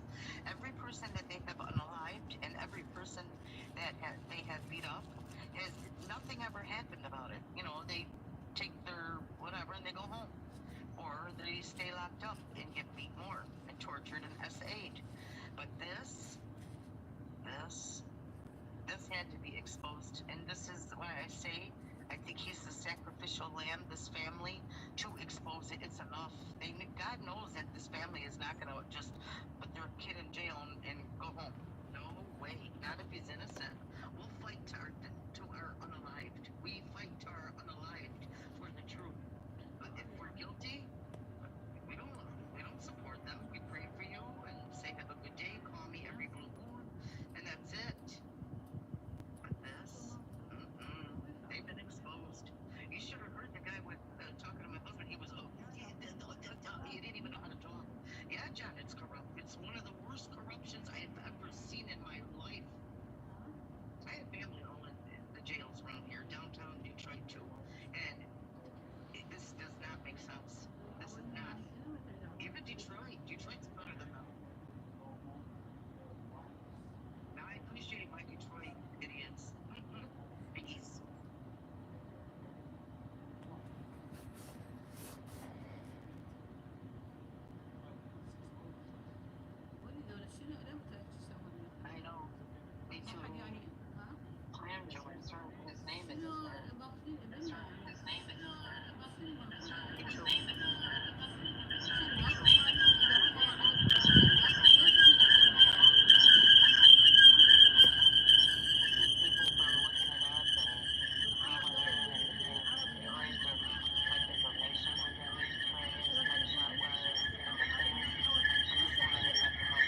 getting upset because you're making a big deal about it. I'm not upset with you.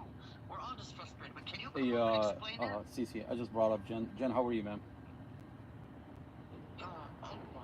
Hey, Jen, how are you, ma'am? Hey, I'm not making a big deal out of it, honey.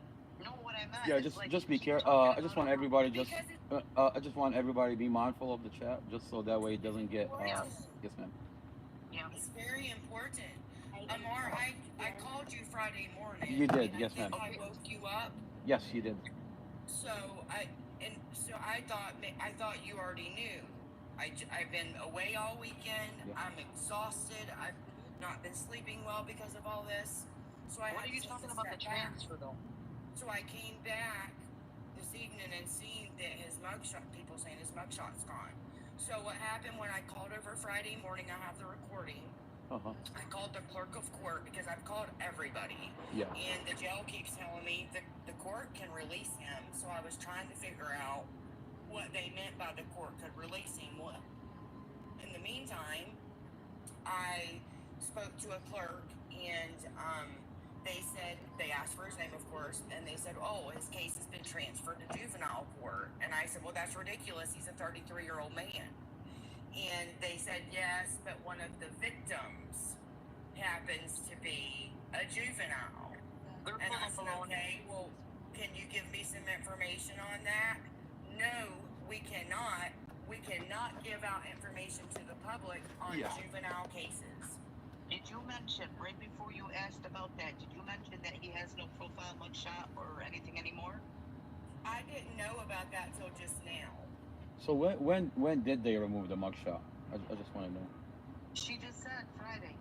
I know, I didn't say anything about a mugshot being removed Friday. Oh, okay. I said I called the clerk of court just to get some information, and they told me he had been transferred to juvenile. I first heard about the profile being removed when I got on this live tonight. Okay, can we? There's no way it's transferred to a juvie case. There's something wrong right there. I have the recording right here. Would you like to listen to it? No, I'm not saying you're lying. I'm saying they're full of baloney. Oh, well, I understand that, but like maybe there's not a lot of substance to it because it's a juvenile case. But the reason they did this is on purpose. Like they did this on purpose.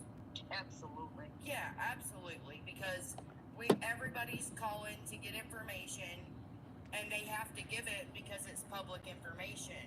Well, it's no longer public information. Yeah, right. But if he has no mugshot and everything now, they cannot put up juvenile case mugshots or case details. That's all I was trying to explain. Is when I called over Friday, they've moved it to juvenile court. Now his mugshot's not there. They cannot show juvenile cases. They're full of baloney. They took that off for a reason. It has nothing to do with that. They've moved it to juvenile court for a reason. It's not there. That's what I'm saying. It's in juvenile court. They can't give out information of juvenile court. You can't see information. I don't believe it is in juvenile court, is what I'm telling you. The clerk. I know, but listen, Cece, what she is saying to you is that they put it that way so that we would not get it. They wouldn't have to give us any information because they can't give information on a juvenile case. Oh, yes, and so that's why. Yeah, that's why I think that they did that, but it doesn't explain the reason of removing the mugshot. And Jen, you didn't find that out. They cannot put mugshots of juvenile cases. Don't lose that tape, John. Don't lose that tape. I haven't. I've been trying to get an email to send it for days. But every time I said they moved it to juvenile court, everybody's like, oh, you're crazy. You don't know what you're talking about, kind of thing. No, Jen, God bless you, man. I really appreciate you being here, man. Like, you have no idea. This whole entire process has been a nightmare. And I'll tell you, I did this with my family in 08. And I'll tell you, a family member shot in the back of the head by a cop. Man, and I'll tell you, I know how it is. Yes, ma'am, God bless you. And I'll tell you, the reason you're here and everybody being here has made this process. My poor mother is every time she gets lonely, I read her I read her your comments. I read her everybody's comments. Yeah, Okay, yeah. so Yeah, I can imagine your poor mother, you know, like it's devastating all the way around. and then I'm sorry about your loss. And it's illegal. I can only imagine what you're going through. Look, there's civil cases. I've read these civil cases. Pete Miletus has been beating these people in these jails for a long time. They know exactly where the cameras don't pick up. I've read the civil cases. Yep, yep, you already know. You looked it up. You know. My brother Muhammad was telling me about this the other day.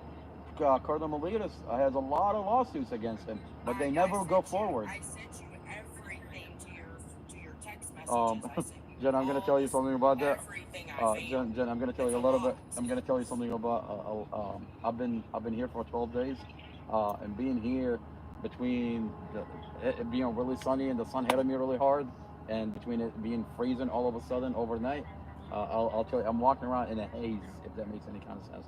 So I haven't read it, but yeah, they're there. They are there, and it's sad. Yeah, and that's just Pete Miletus. There's other civil litigations against other people that are high up. I mean, they've been going on for 15 years now. Yeah. So they know what they're doing. They know what they're doing. They're professional at what they're doing. Meet the people at. They know where the cameras don't.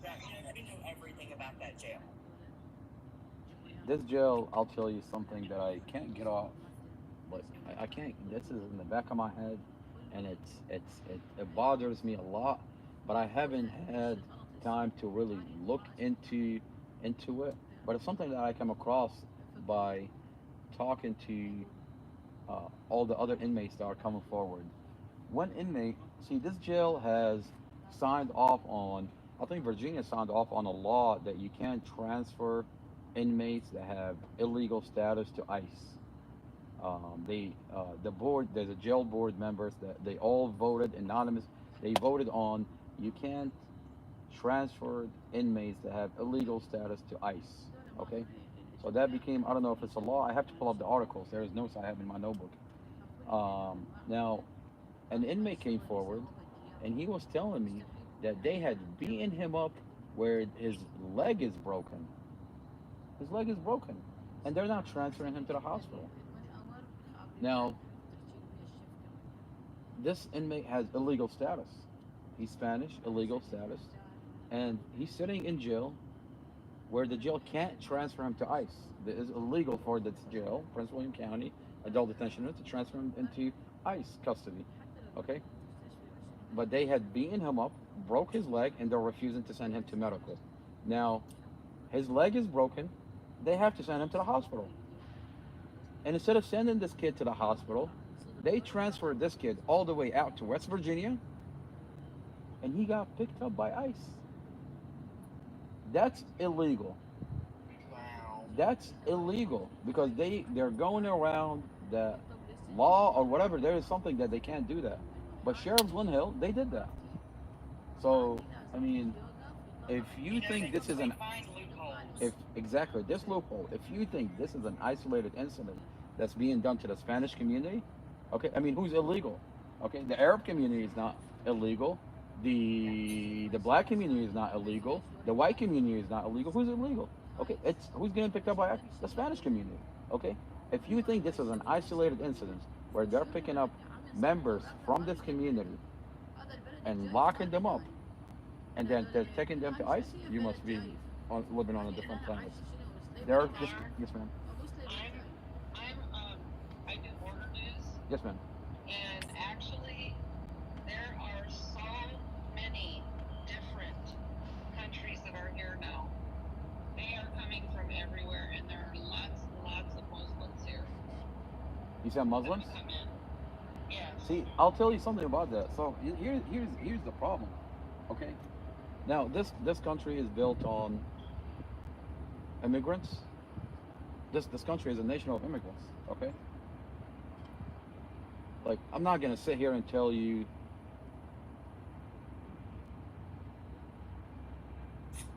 for the borders to be open is a problem. For the borders to be open where you don't know who's coming in is a problem. Okay? You're sending us, you send me overseas. I contract overseas for 2 years. You send me, you tell me there's a problem there. while this border is open, I don't care what anybody says, you can't just have a flood of people come in and you don't have them unchecked. Okay, I'm all for it. I'm an immigrant. From a family that's immigrant. But you want to tell me that you're gonna have my neighbor unchecked? There is a problem with immigration. There is a problem, and I say open the border and bring everybody in. Okay, but check who's coming in. I mean, check who's coming in. Okay, fix the process. Fix the process. Fix the problem. Okay. Like I don't know what to tell you. Okay. But to abuse the Spanish community because they have illegal status when they've been living here for 20 years, that's BS. Okay. Like. Yeah. Hello. Hey. Mino? No. That's it's not right. We just fix it. Yeah. No, it's we just fix it. Okay. I'll be right back. Oh. No. What I was trying to explain is that because there are so many different countries that are here right now, that the ICE laws have changed because of this administration. So it's very possible that, they're playing a game. Yeah, that's true. MUSTAFA ALJAZAIRI. Okay, you're making a page for him. That's beautiful. Who are you, though? Why won't you tell us who you are? With 7 followers. Keep it happy. And I swear to God, if it's that Jessica will ruin your life. Or Tina will ruin your life. I'm telling you, if it's one of you two, I'm going to ruin your life. And if you are the one, if you just open up a page and you want to play, you're playing with fire. You got me?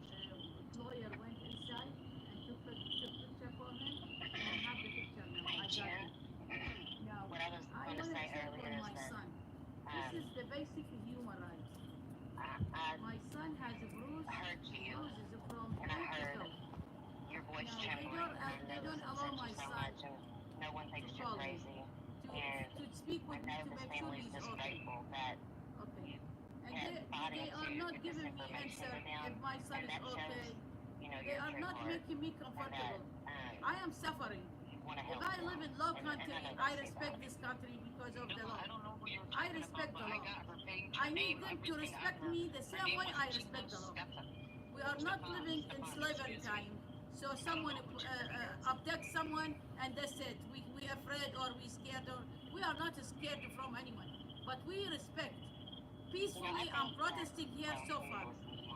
I need someone to help me. Are you talking about that one lady that tried to scam for the GoFundMe? I'm talking to you, our government.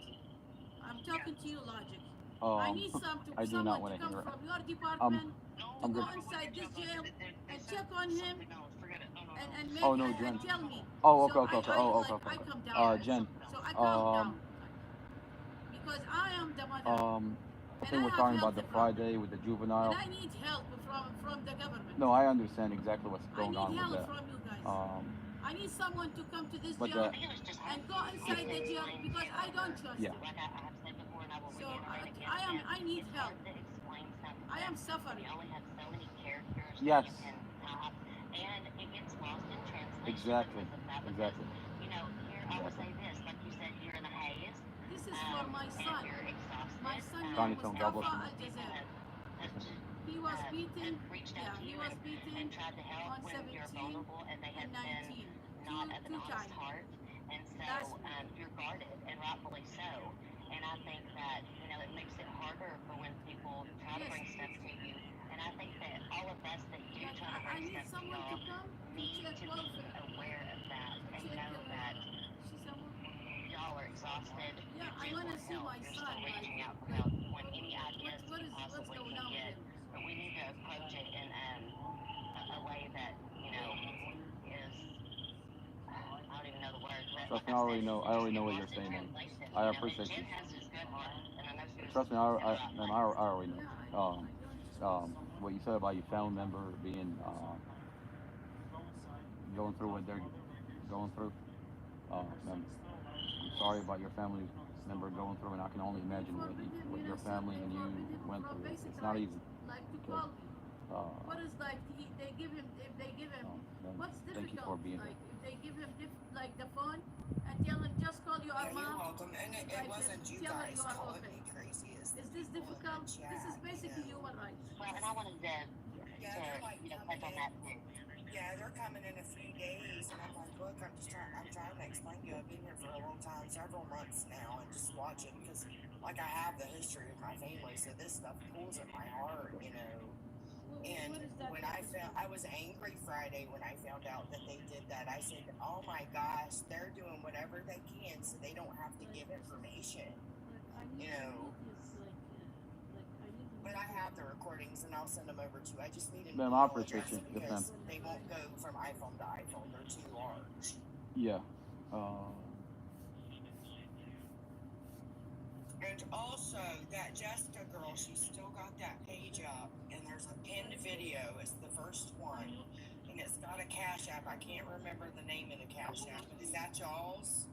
Ma'am, the only cash app we have is $ Protect Inmate Projects. And see, that's what I thought. And then your Quantico Mechanic. Quantico Mechanic, yes, ma'am. Yes, ma'am. Yeah. So she's got up on that page still a different Cash App. So I wrote on there, this is not the correct Cash App. And she goes, I copied this from the family's page, but I seen the video on your page, but there was no Cash App. So she's wrote all that stuff in. Yeah. You know it's She has several GoFundMe. She's got a history with the same one. The same one. Yes, her mother has had cancer. Her husband has had cancer. She's raised a bunch of money for that as well. So I don't know if that's just what she does for a living. You know, I found it really interesting that all of a sudden there's a Facebook. I think it's her no, not a Facebook. A TikTok page. I think it's her TikTok with a profile picture of a white person. I guess my brother Mustafa Aljazairi is also white now. So I can. Yes, that's the page I'm talking about. Yeah, that one. With the Cash App. Yeah. I think she deleted that whole account.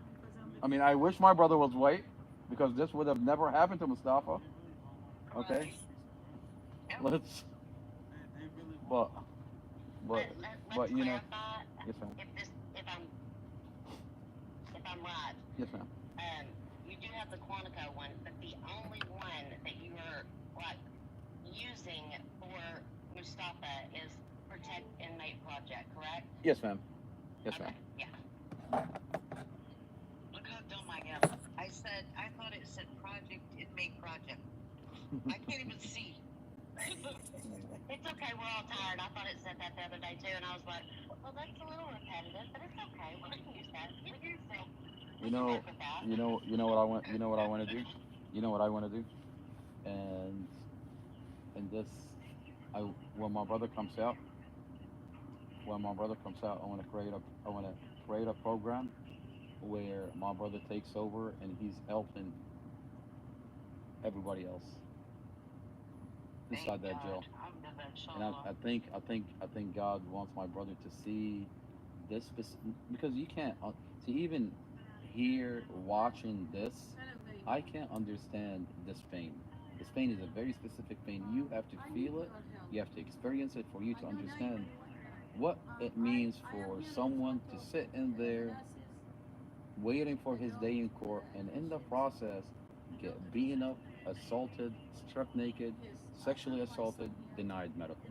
You can't understand it unless you're going through it, unless you went through it, unless you've seen it. And I think God wants my brother to go through it, see it, because he's preparing him for something bigger. This is a specific kind of pain. This is a nightmare. Okay? Overnight you can have your life just flip upside down and sit there for your day in court. Like this, this is not a third world country, but it sure feels like it. It feels like it. Okay? This is not the America I grew up knowing, and this is not America anymore. Okay? Yes, ma'am. See him at the bond hearing or no? Yes, ma'am, we do. We're gonna see him at the bond hearing. I heard that my son was beaten. Now, like, I am calling you because I want to know how is my son doing. I see him at the bond. When I called the, yes, I need immediate. Yes, he needs medical attention because they beat him, and I have picture of their beating. A lawyer went inside and took picture, and the picture in my hand now. So I need someone to come.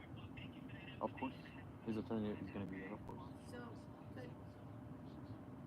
why should she?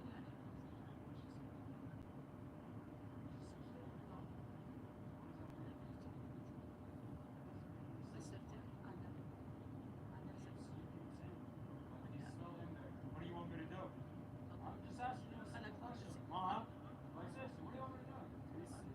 Alright. What do you want to do? Okay. Alright. Go ahead, do your thing.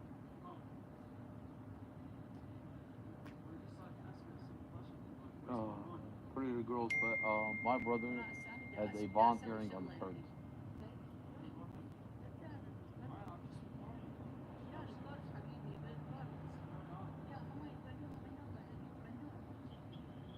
Okay, so it's on May 1st is your bond hearing? May 3rd. May 3rd. May 3rd, okay, May 3rd. Prince William Perspective just released the pictures for my brother's injuries. Okay. So we need to go to PW Perspective. pwperspective.com. We can Google that and everyone can see that? Okay. Can someone write that in the chat? I'll be right back. Yeah, PW Perspective. She just PW. Yes, man. He just wrote an article on it. Hey, what's up, man? I am here. I need someone to help me. Yes, ma'am. I have my son here in this job. He is not calling me, and I tried to call the agency and try to ask him about my son. I have a feeling that girl that just tried to make a free Mustafa page with one post, I have a feeling that was them. Oh, she still has her page up. Jessica does. I'm looking at it right now. She's trying. Look, the other day I was in the live. It was shared to me by Tara, I think, and I screen recorded it. But when I come out, my phone didn't have enough memory. They were talking so many lies and incorrect information, and I kept coming back. I was there. Yeah, she was there, Missy was, and I was just like, what is wrong with this person, you know? So she's just posted her contact with GoFundMe because she's scared that strangers have her bank account information. Okay, can you take a screenshot of her wall and then take can you send that to me? Can you take a screenshot of her wall and a video or two of her? I need her face again. I'll have to have an email or a Facebook because we can't send that through TikTok. You can't send it live. We all pictures. I can't send pictures through TikTok. You can't. It turns into a TikTok if you do that. You can't do that. Yeah. Yeah. It doesn't send screenshots. Yeah. Oh no. I know you'd have to make it a post and then I know what you mean. Yeah. Do you have Tara's number? I don't, but I mean I have a Mars number. Yeah, that might be the easiest way, so you don't have to go through so many different people. And I know Muhammad's email. I just don't know how to spell his first name. Hey, Breathe Day and the images are on the website. What's it called? PW Perspective. PW Perspective, I'm sorry. Is it all one word? No. PW, that's Perspective. Williams Perspective. Perspective. Yeah, I think you just type in P and then W and then space and then it's Perspective. And it'll come up. Yeah, I'm not finding any pictures. Was there, when's the latest? She still has, so she's got the Cash App up still. And the Cash App is from, the video is from 3 days ago. And I've tagged the family. She's turned off comments now because I tagged the family and said, is this the correct Cash App because I wanted her followers to know that there was questions. So now she's turned the comments off and deleted them all. But the Cash App, so you guys can maybe go report it. I'm gonna report it too. Is Justice? Huh? I found the pictures. Okay, it's Justice, the number 4, and then Mustafa. So she's collecting money for this, because this is what the girl told me. So the day after she had that 6-hour live, it was real early in the morning. She was like, if anybody wants to chat and hear what I found out, you know, you can call me. Well, I didn't get to watch a whole lot the day before because I have my granddaughters and they're young and they require a lot of attention. Anyway, I was talking to her and she was just like, this family don't want my help and I just can't understand because like I'm offering out of my own pocket to pay the $15,000 retainer fee and I'm sitting here thinking, you honestly expect me to believe that? You honestly expect me to believe that you are going to pay when you're sitting here telling the family that the most important thing they need is funds and you can help them get funds by creating a GoFundMe account? You know, like make that make sense. Like I'm not stupid. I've been around the block. I know I'm very well educated in people like you. But that's how she was trying to recruit it. Like this family, I've got all this information. I'm willing to give them $15,000, and they don't want to hear me out. I think by this time they already knew there was an issue. I agree, Brett. His foot is broken.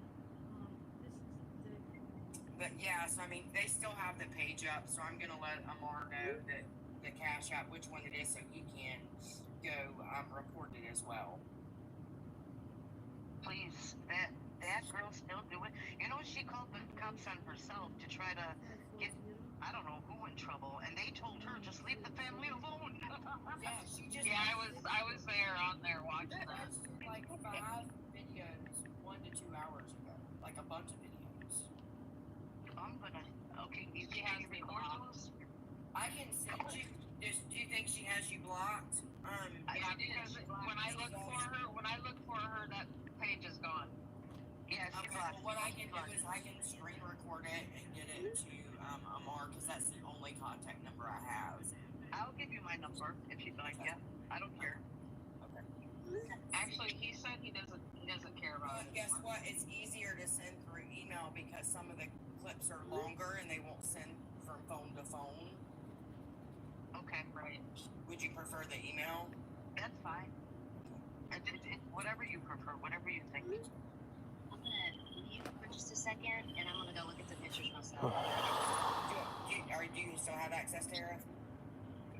What? She hasn't got you blocked? Oh no, the pictures on PW Perspective. Oh, okay. Sorry. Stuff. Are you blocked now, Jen? I'm blocked. I'm blocked. Okay. Oh, yeah, I'm blocked too. When I told her eyelashes were floating. Yeah, I mean, she's got, so today she's got, Chief Newsom, call Captain David, such and such, but she did change the profile picture, and which makes no sense. No. I think maybe she just blocked me.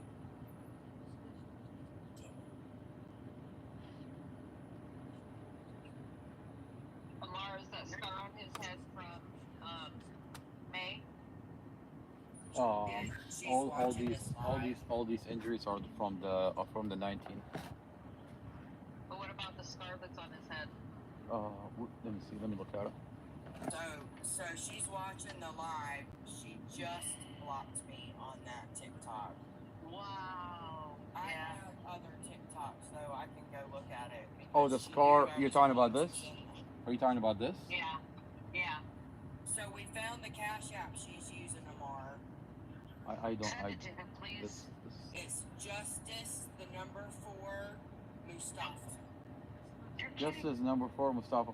No. This is ours. Justice for. Ours? Yeah, this is ours. Yeah. Okay. Yeah. Okay. Okay. So that is the families. Yeah, this is a family. Okay. Thank God.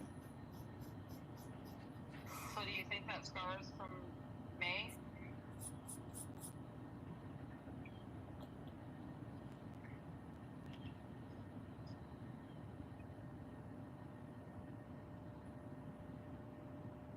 I don't know.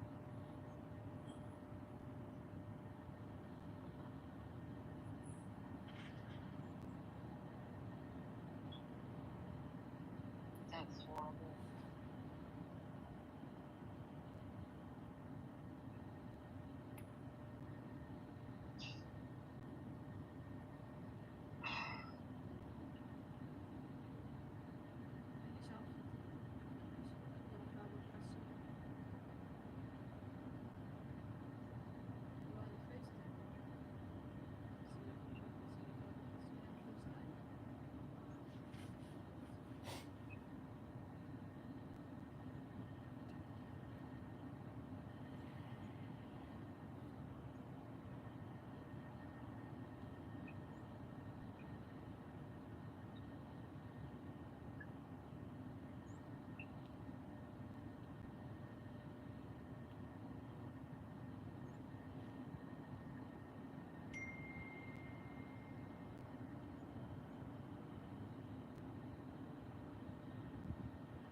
Amar, Yes, ma'am. are you guys gonna call back at 12:18? Yeah, my mom is gonna call it. Yes. Okay. Yes, ma'am. They're asking. Okay. Yes, ma'am.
Everyone go and look at PW perspective. Amar, you got, I don't even know, you had a skunk come through visit you last night. I don't know where he is. Yeah, he closed the truck just in time. About 20 minutes later, here comes the skunk. I said, oh no, I hope they're not going by the family.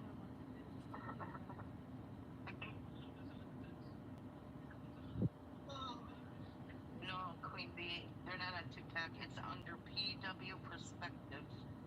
You'll hit the truck, you'll scroll down a little bit, you'll see the truck, and push on that, and then you'll see all the pictures. I just screenshotted all of them.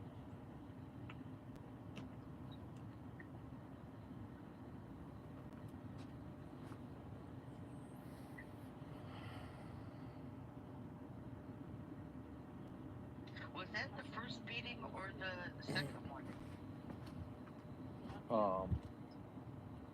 This is on the 19th. So Mustafa was. They beat him up last year, May 24th. Yeah. May 24th. We went to Internal Affairs. We supplied them with the recording between the investigator, the phone call conversation between Mustafa and the investigator that the police report has been falsified.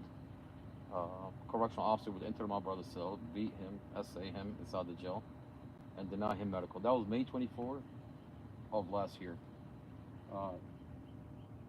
And they never gave him medical. They refused to give him medical. They refused to x-ray his arm, his leg, his anything.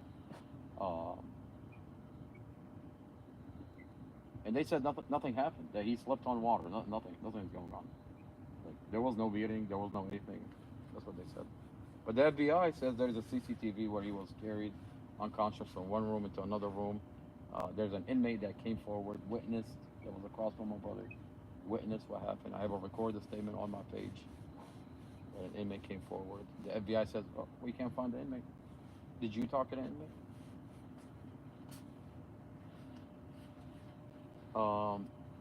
On April 5th, Jessica Celeste, Correctional Officer Jessica Celeste, Correctional Officer Darling, Correctional Officer Shannon Field, entered my brother's cell on April 5th, kicked the Quran, stepped on the prayer rug, roughed him up, and then wrote him up for 30 days for no visitation, no phone call, and no commissary. That was April 5th. So we don't have access to my brother. Messing with his religious rights is against the law. Yes, ma'am. That's April 5th. And they write him up where we don't have access to my brother anymore. No visitation, no phone call. On the 17th, so that's April 5th. On April 17th, they enter my brother's cell and beat him up. They beat my brother, April 17th. Okay? We find out from Isaiah Riddle that they beat him up. The inmate that came forward and saw a correctional officer enter my brother's cell, beat him up, and then a nurse would, after the beating, would laugh at my brother when my brother was asking for medical and walk away. And then we decided to come here and camp. And we said, unless Mustafa go to the hospital, we're not leaving. And then on the 19th, they enter my brother's cell. Halfway through me talking about my brother, I was on the live. They beat him and then gave him the phone. He's not supposed to be on the phone. I thought they roll him up. He doesn't have access to the phone. How did they give him the phone? They beat him again on the 19th and gave him the phone to tell his family, hey, let them know. And we were supposed to pack up and leave because we're scared, or we're scared for my brother, or blah, blah, blah, blah, blah, blah. Okay? A civil rights organization went in from CARE, took pictures. And these are the pictures. It's been 12 days. When they hit you on the back of the head and leave a mark, you don't know if you have a concussion. You don't know if there is internal bleeding. His foot, that condition, why is his ear black and blue? His foot, black and blue? Why does my brother look like that? Why isn't my brother getting medical?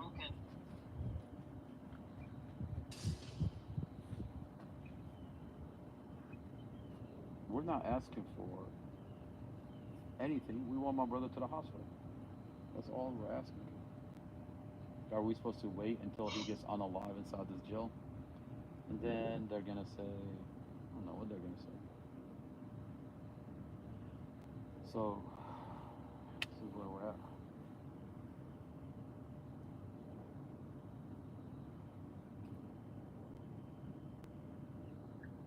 This foot looks like it's broken.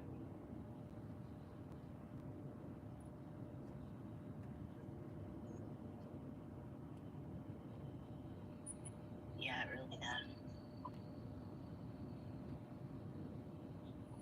So sad. Very disturbing. I don't know why these people think that they can get away with this crap.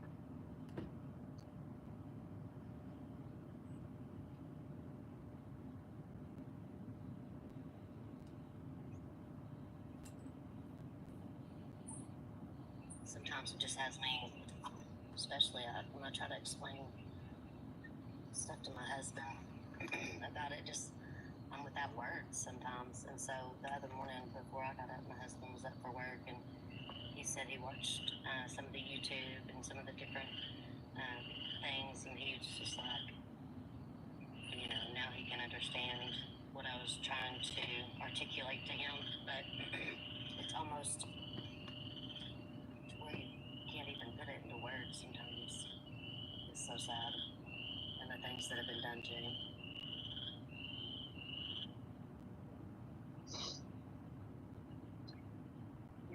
babies are so loud. Sorry, I tell them to be quiet, and they just don't listen very well. They have ears. Do y'all know if they have ears? Is that a silly question? But I don't know if they have ears. I don't believe so. Oh, well. If they did, they probably wouldn't be making that noise. You want to talk? They Want to talk? would أحشي drive أنا their own أحشي self crazy making that noise. Okay, I'm inside the house now.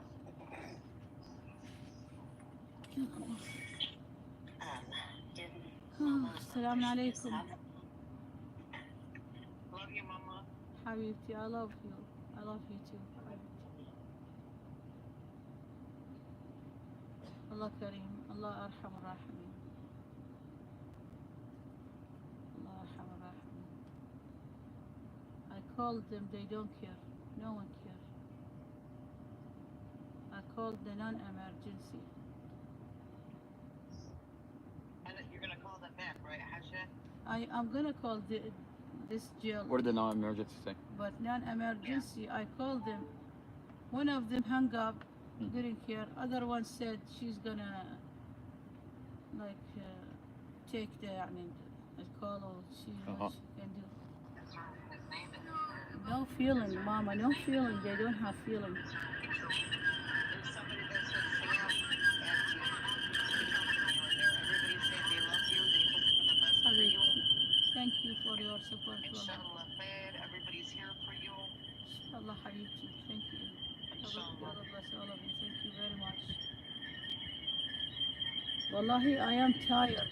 I have dizziness problem right now. I see it. I see you're getting weaker by the day. I don't like that at all. I know what هاي الشغلة ده حتخبلني make me crazy What is this like? They take him, they abducted him, and they torture him, and they don't allow him to call us. Where is this? Like where وين هاي الحياة؟ إلى متى? For how long this is gonna be? ما أدري والله ما أدري أنا هاي ما صايرة بالبلدان هاي البلدان العربية هم ما صايرة.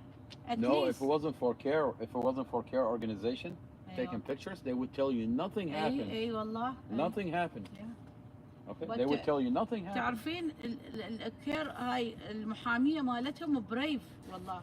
Yeah. Brave woman. هاي اسمها كيمبرلي. Yeah. She is brave and humble وسمارت.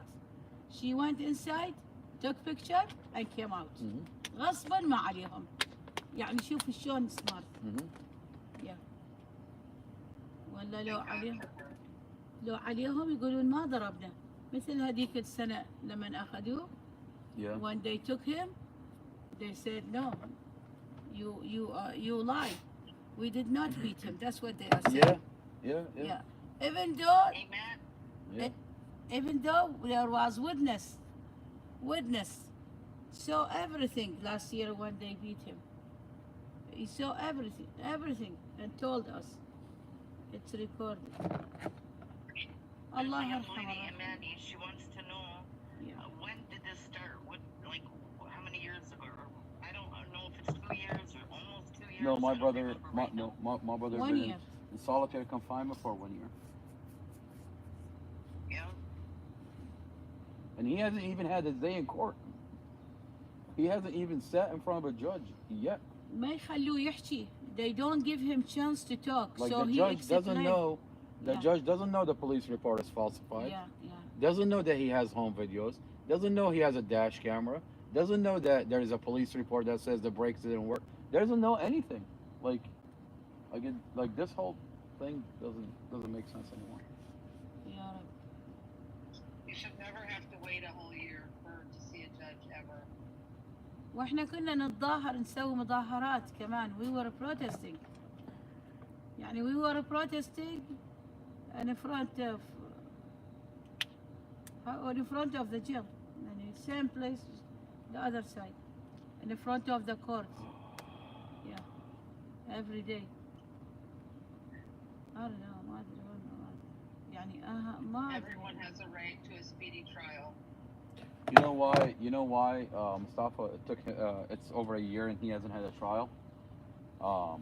Commonwealth Amy Ashworth, her investigator, falsified the statement on a police report, created probable cause, issued out a warrant, and arrested Mustafa.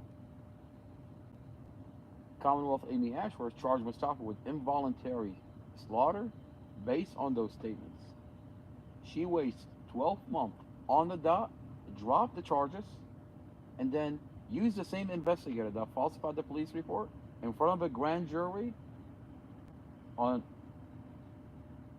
the indictment for murder. And I'm not supposed to say that word. Red room. Yes, ma'am. And that's how, and it dropped the old charges. She dropped the old charges and resets the clock, like as if Mustafa was never in jail. That's not playing around with the system. Like, as she realized that this community is waking up to watching her do what she's doing with Mustafa, and I'm finding out that she's doing it with a lot of people. I talked to a lady. Yeah, this is not their first. It's not their first for sure. So my brother sits in solitary over a year because a Commonwealth attorney is so corrupt that she's protecting a police officer that falsifies statement. And I don't even blame this police officer, to be honest with you. The more I think about it, I don't blame the police officer. I think the police department made the wrong call, and to cover the police department, they had to use this investigator to falsify what he falsified. If he didn't, he had to falsify the police report. Because if he didn't, the city would be sued. Yeah. By Dorothy's family. So, I mean, do I think there's a special place in hell for this investigator? Of course I do. Okay? You don't think God hears my brother's prayers and crying from inside the jail because of what this police department investigator did? You think God is just gonna ignore this whole thing? I promise you, God is waiting. God is stepping in himself. You said that it's hard to make sense of, you just can't even make sense of it anymore and ever. And I think the only way to explain that is you can never, and we never can explain evil. And that is what it is. I'll tell you, someone fine as maybe, okay. What did Dorothy's family say? We don't know Dorothy's family. Mustafa doesn't know Dorothy's family. Dorothy's family were not around when she was living out of her van with 5 kids when Mustafa met her. Dorothy's family were not there. Okay? But when the accident happened, there's a grandma, there's a brother, okay? I tried to reach out to the brother to tell him what's happening, and instead his wife sends me a text.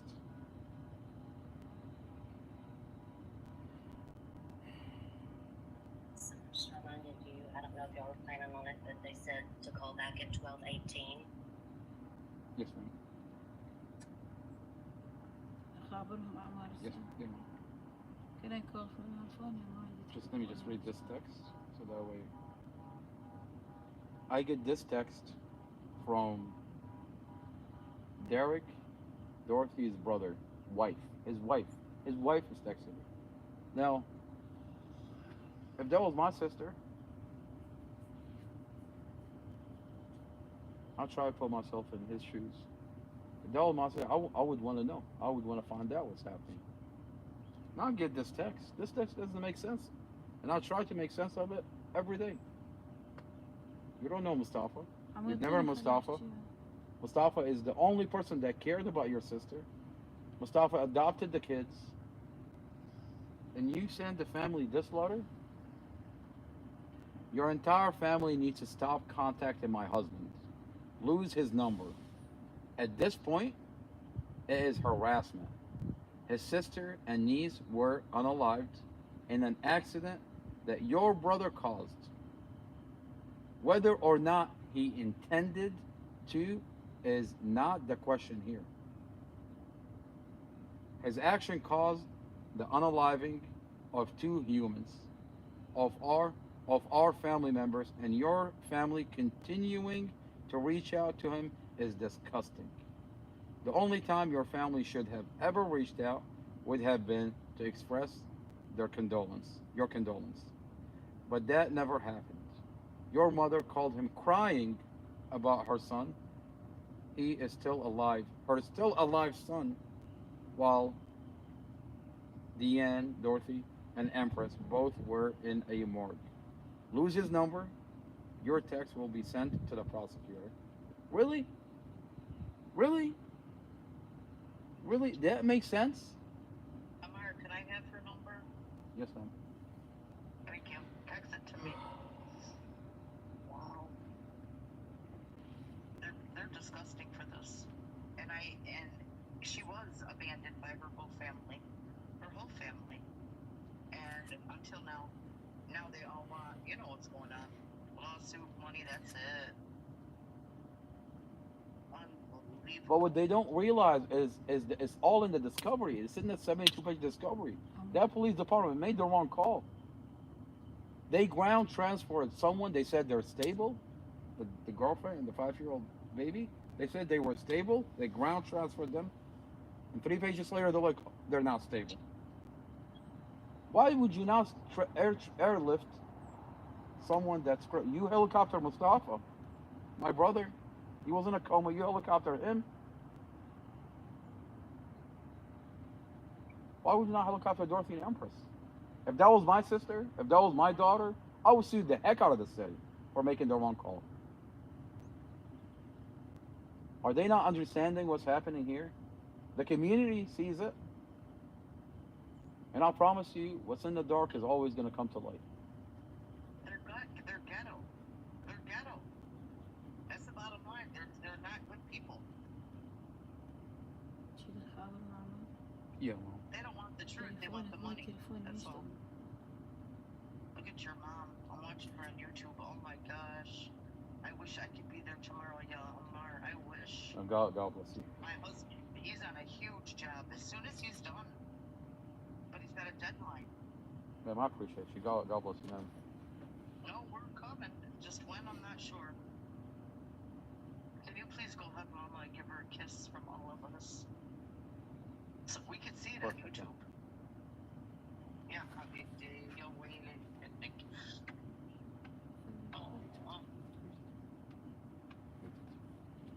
We love you. I promise he's going to be okay. Habibti, thank you. We are feeling what you're feeling. We're with you. Thank okay? Thank you, Habibti. God bless you. Thank you. Listen, you're a strong woman. You can handle this. والله أنت شهمة أنت شهمة. I know. يا والله أنت كلك شهامة والله. Mom, tell Cece. Cece, ask my mom. Tell Cece about how when you talk to the brother, when you talk to the neighbor, when you talk. أنا يعني حكيت. I talked to her brother. Okay, try to explain. They are, it's not their fault because this is not their fault. We know the investigator. We know the investigator, the one who went to them and talked bad about Mustafa. He is the one. Okay, because they don't know Mustafa. Okay, there is some. They never met Mustafa. They've never met my brother. Plain على مصطفى. هذول حاقدين حبيبتي. They are hater. As I told you the other day, I mentioned Stafford County. Stafford County did something wrong with us, and then we were about to win the case. Okay, and then they we forgot about it. يعني جهالي مساكين أبرياء. They forgot about it, but Stafford County kept thinking about them, about us. Okay, so they made كلها game, all of this game and a plane. They played. Okay, even I told you the other lawyer, the other lawyer who know the situation, told Mohammed, told him all this beating from Stafford County. They are the people who issue this order for beating order to Mustafa. So it's game and gain. Game and gain. Okay? لا قانون. بدك تجري تنفل عندهم. الآن يعطيني عمورك. Are you gonna call them again or no? Yeah, I'm gonna call them. يلا طيب. I'm taping it, okay? يا حبيبتي خل أعطيك مناسس جل الرقم. مناسس.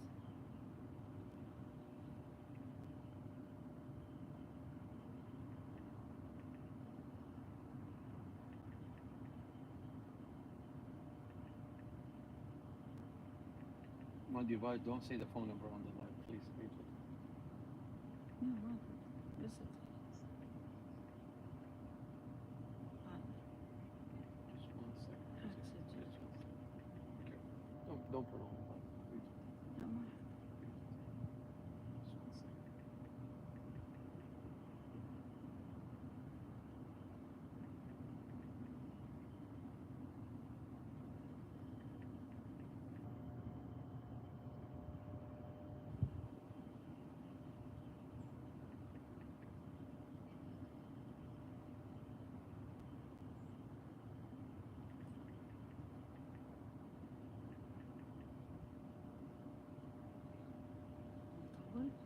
No, Mustafa. I'm just tagging the sheriff, Sheriff Glenhill, and Amy Ashworth in the house. I would have been dead in the store.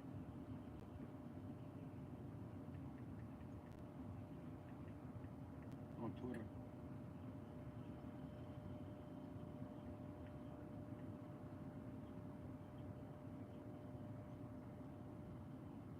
يا الله يا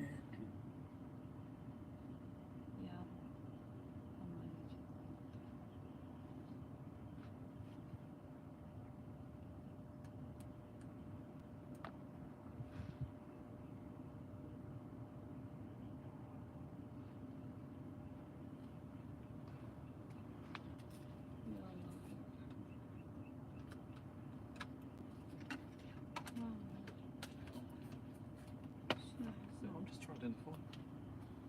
أكبر رقم فيه. Yeah, that's just 1 second.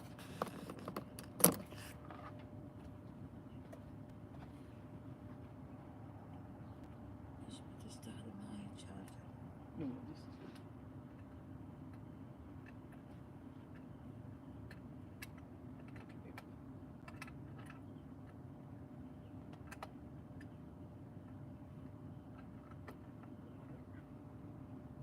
ما بيه شحن؟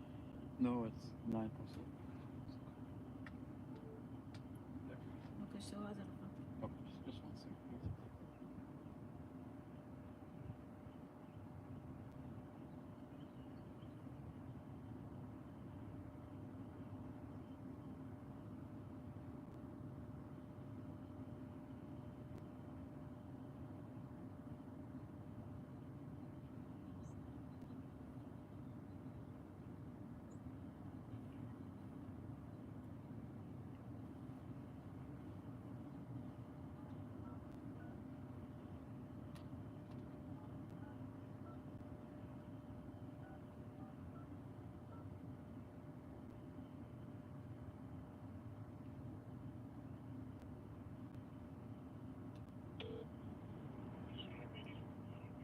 Yeah, hello, how are you doing today? I'm calling, I called earlier, was asking about the shift commander for depot, and they told me to call back in 1 hour. I tried to speak with the shift commander for depot.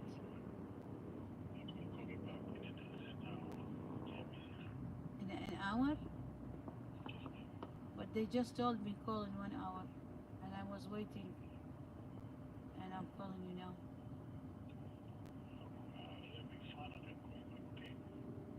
Do you have my number?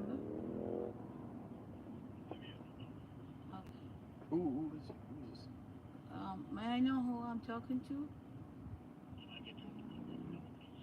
Okay, hold on. They just told us in an hour. Hold on just a minute.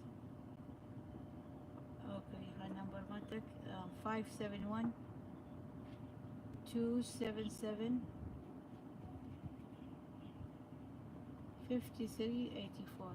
I was gonna say that we, yeah. Oh, you can't say the phone number. It'll be okay. Everybody needs to tap the screen or put that right now. Just a bunch of extra. Well, he said an hour. Why is he saying another hour?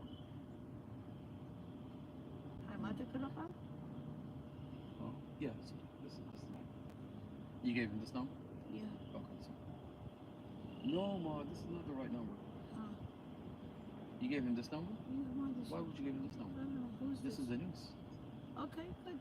The news is not going to pick up, Ma. No, it's okay. I know we did mistake here. It's okay. We're gonna call them back. Okay. Yeah. الله كريم. هشوف التالي مالتهم. I was saying even in my country, in any maybe Arabic country, and what I know about my country, even يعني حتى لو even if someone in jail, but يعني family goes to the jail, you know, and talk to them, they respect family. At least they know, like, يعني at least they respect the families. يعني عندهم احترام يعني. They have manner. They don't look at Muslims like we're people. Yeah. They think they can throw us around here and there. Yeah. تشوفين, you see like what I'm saying. يعني even بالبلد العربي هلا أنا لو مثلا لو لا يعني لو شغلة بهيك situation like مصطفى situation, إذا واحد ياخذوه للسجن like Mustafa, if they take him to the jail and we go to the jail and talk to the head يعني the principal مالت الجيل, to the head of the jail يعني, if we go and talk to him يعني نترجاه, I think they respect us يعني. At least they respect us as a family. But هذول in here لا manner, لا respect, no family. I don't know what kind of. That's why يعيشون ويموتون مثل الحيوانات. أقلها يعرفون عشاير يعني name يعني family, they respect. What is this? تروحين هذا المسؤول مالتهم, you go to the هذا Powell, Robert Powell, he is the one who is يعني بالجيل, the top. You talk to him and he do the opposite, he make it worse. تشوفين شو هالعيشة هاي؟ I swear to God إذا هذول هسه هيك أشقق الجواز مالتي وأشقق هاي السيتيزن and على الأبوه لا أبوه هذا, بس give me my son, that's it, I don't want this. والله إن شاء الله جايبين هنا يضحكون علينا. They brought us here, خليها بالكم. Keep in your mind, for my family, they brought us and they gave us politics refugee. أخذونا جابونا بطيارة وaccepted البوليتكس refugee مالتنا. and هسه قاعدين يعذبون بالفاميلي كلها بينا يعذبون.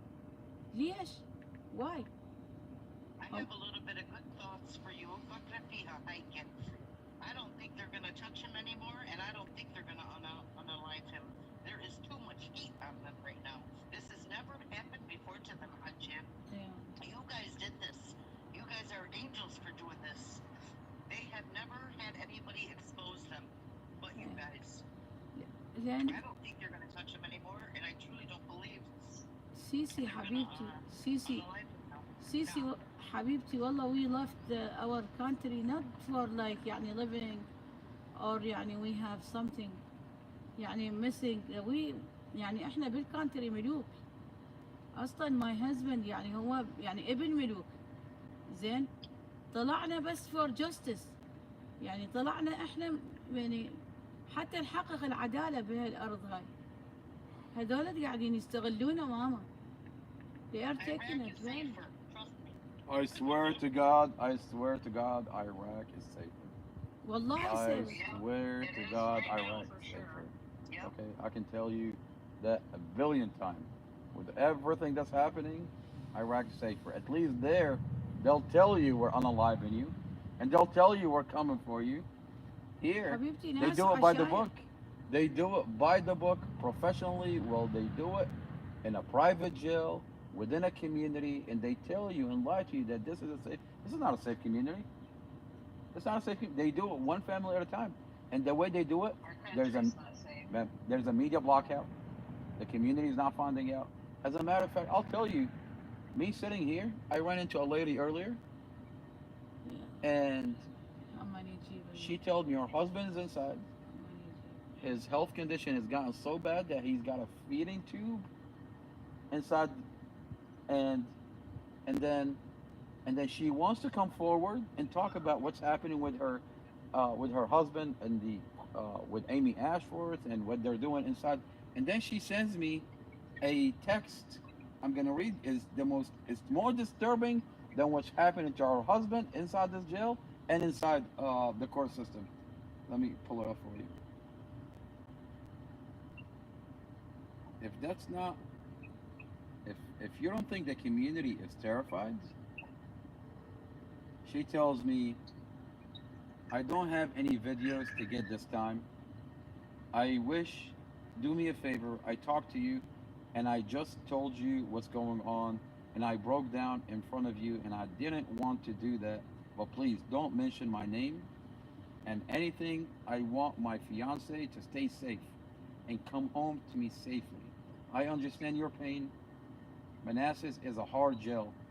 Its rules and where you go, and it has to be followed. You were in the military, you know that firsthand, so please, I don't want any harm to come to me and my pain when the pain they already suffered. I thank you and I thank you. My prayers are with you and your family and anyone incarcerated. May they all make it home safely. People don't want to talk. People are scared. These are scary people. They're so scared. These are scary people. Okay. You know my brother ex girlfriend Christina. She tells me when I used to come here, I used to just put my head down and pretend I'm not here until I'm out of the area. Now I sit here with a megaphone and I tell them what they're doing to my ex-boyfriend. They drive people to that level, and you honestly have. There is no in between. You either come out and talk, or you just don't say anything and pretend it's not happening. They're doing it to.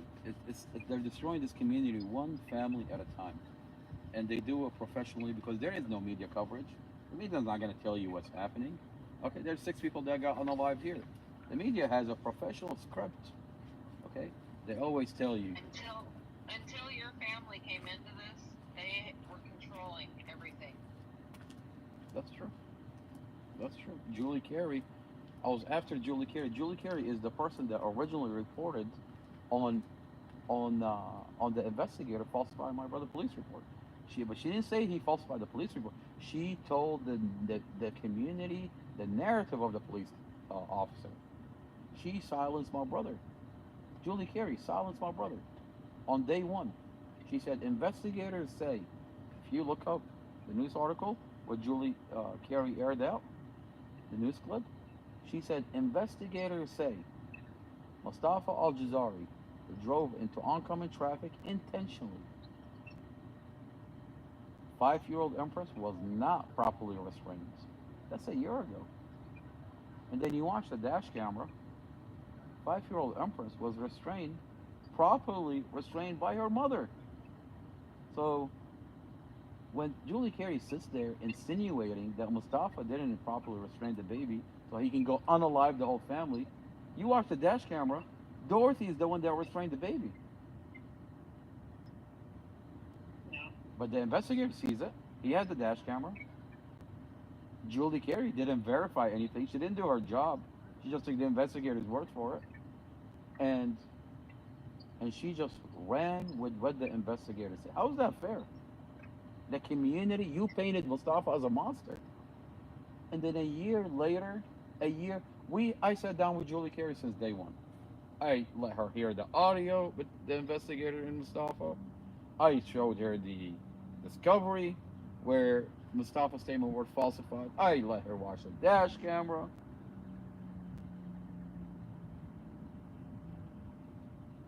Julie Carey didn't report on anything.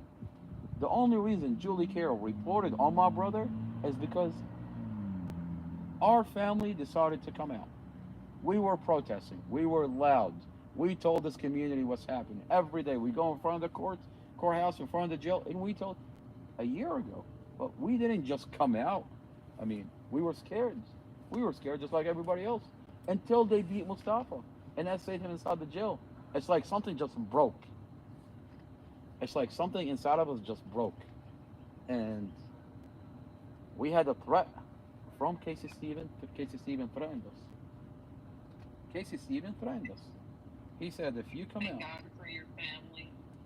you know, we were very scared. We were really scared, especially if the lawyer that steals all your money, he took $50,000 from us, 45 up front, and then 5,000 later for the independent company that inspected the vehicle. $50,000, and only to find out that he's telling you this. Imagine if your own lawyer tells you this. Okay, let me go to the video.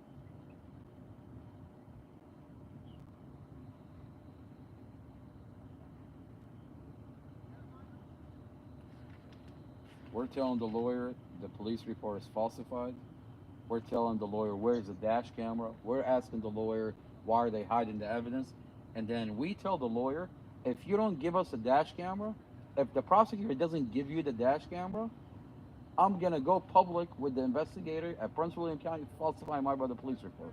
I have the audio and I have the discovery. And then he tells me, this is, at that point he already took the money. He took the money in the beginning. He tells me this. If any of that is posted anywhere on the internet, if any of that is posted anywhere on the internet, we're going to have problems. Whatever copies have been made of that, those need to be destroyed. Okay. Okay. If they get disclosed, that is going to put me in a situation where I will have to withdraw from the case. Okay. All right. If you disclose that information in any way, all of it needs to be destroyed now. But if you disclose it in any way, it's going to put me in a position where I will have to withdraw from the case. If you all choose to go on the internet and try to publicize this stuff, that's going to create real problems. Okay. You can't do it. That's what I'm telling you. You cannot do it. I will have to move to withdraw from the case. Okay. All right. Okay. All right. So make sure everybody's aware of that. Okay. If any of that is posted and Imagine you get that call from your lawyer, from your defense attorney, that you find out later that this defense attorney is friends with the investigator that falsified your brother police report.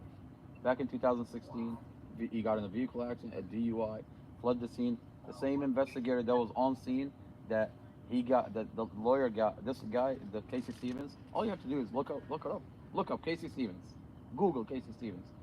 In 2016, he got in a DUI, he crashed a vehicle, a DUI, and fled the scene. He only got 90 days suspended. Didn't even serve 1 day in jail.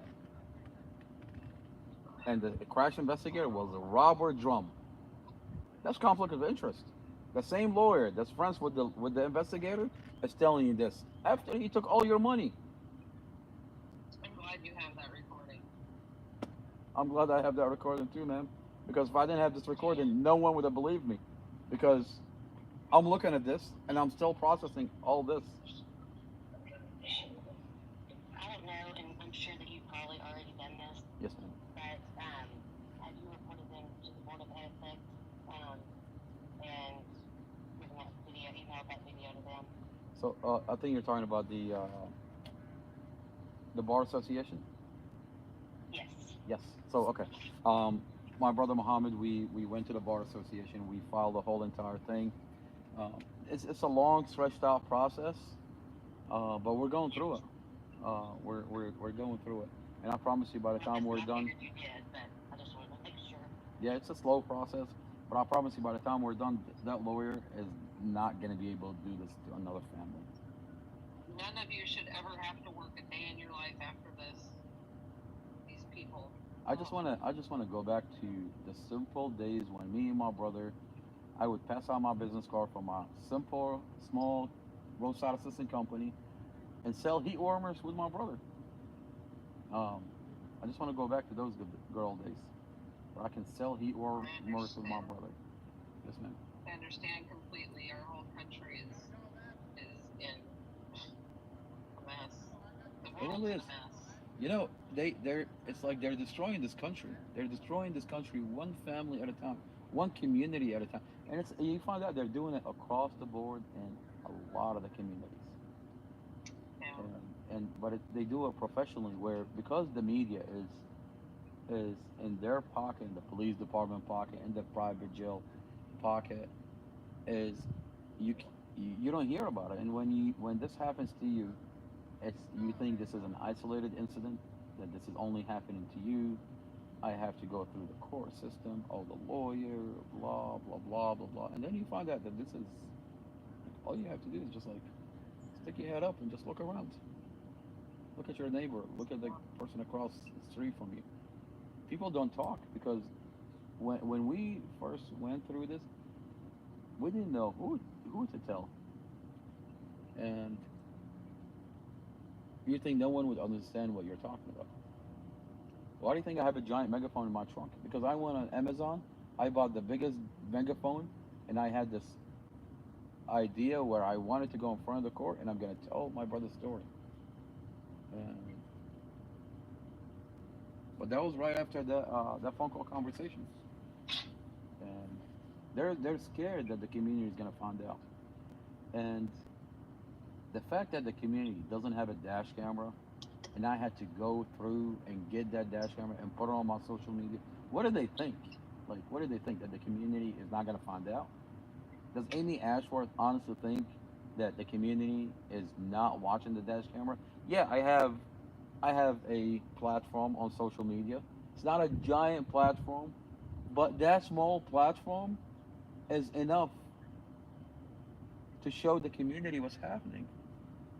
It's enough to force Julie Carey. It's enough to force Julie Carey to report on my brother. Why? I asked myself, why didn't Julie Carey report on my brother falsified police report a year ago? I'll tell you why. Because I've been coming out every day, and I would talk about my brother, and it got into a point that I'm connected with the community.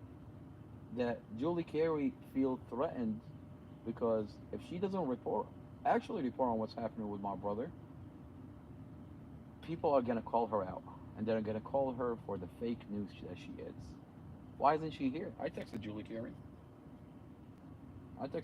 about what's happening here.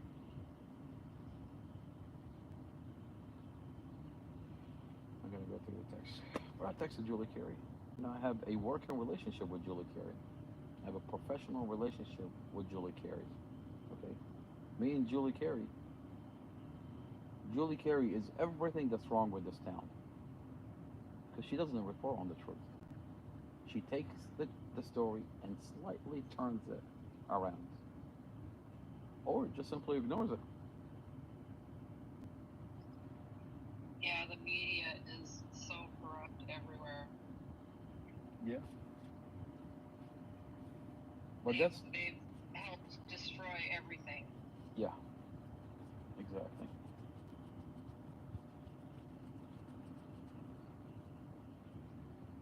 In every one of those cases where an inmate was unalived inside of a jail, they don't report on the big outlets like NBC4, Fox 5. They don't report on it. Instead, they have news articles like Inside Nova, Prince William Times, like news articles. And it's always the same script. Inmate such and such But before they even say anything, they would air out their charges. They would fill the whole page. Now, all these charges are alleged charges. You were waiting for this inmate to show up in court so he can either found guilty or innocent, but you're presumed innocent. So why is it in a case of a inmate that's found unalive, you would fill out a whole entire page? You don't have to take my word for it. You can look it up. A whole entire page. Look up Robert Reeds. Look at what they're doing when they found Robert Reed unalive inside the jail. They filled out the whole article. He did this, he did this, he did this. These are all allegations. Police officer can come here and allege like me doing anything. Right. Allegation, allegation, allegation, allegation. Paint him as a monster. You paint him as a monster, the biggest monster he is, and then you write, inmate such and such was found unresponsive. Yeah. Either natural causes or drug related. Ongoing investigation. Like the community knows that's what's going on too. It's a script. That's why they're so scared. It's a script. And then they say they leave one side. Investigation is ongoing, just in case someone is wondering what's gonna if they have information that this is not what really happened. They'll just shut them up by telling them, oh, the investigation is ongoing. There's no investigation. Power on. I promise you, there is no investigation that ever took place. And there is no investigation into the unaliving of this 18-year-old kid. There was a real investigation. A witness, that witness unaliving would not get beaten up inside this jail. My brother would not be beaten up the way he got beaten up and not be sent to the hospital. We don't know the whereabouts of Rodney Ward or the other inmate that came forward.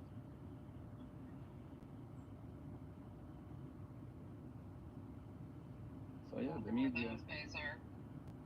But we'll find out.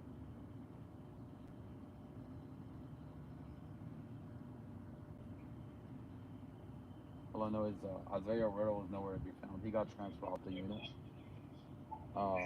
Rodney Ward got transferred to a unit that doesn't have a camera in it. I wonder why that is. Oh my God.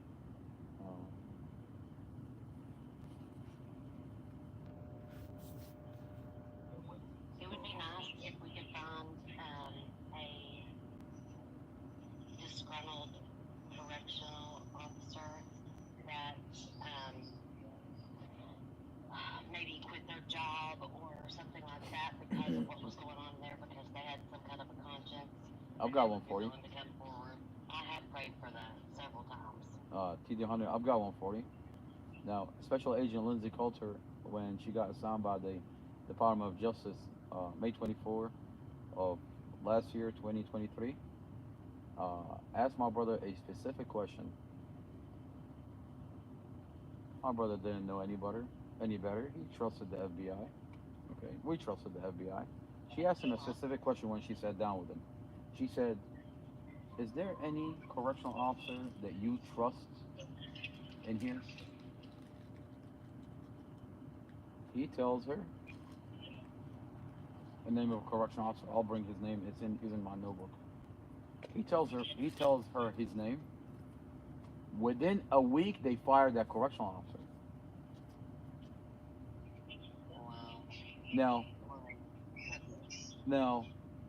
what does that mean? I'll tell you what that means. The FBI is there to cover up what happened. And as soon as he told her who it is, she made sure that correctional officer is fired.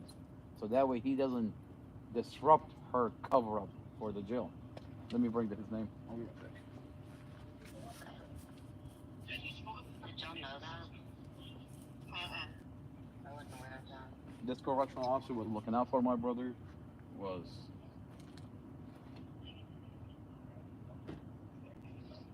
Master Jail Officer Jules Gibe.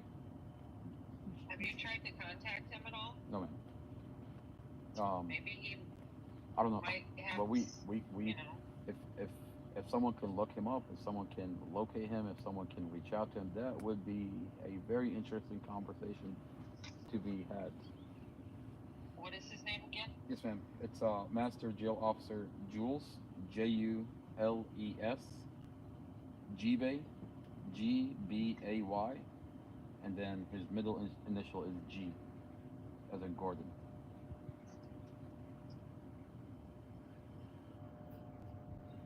yeah, that might be very helpful if they were willing to speak.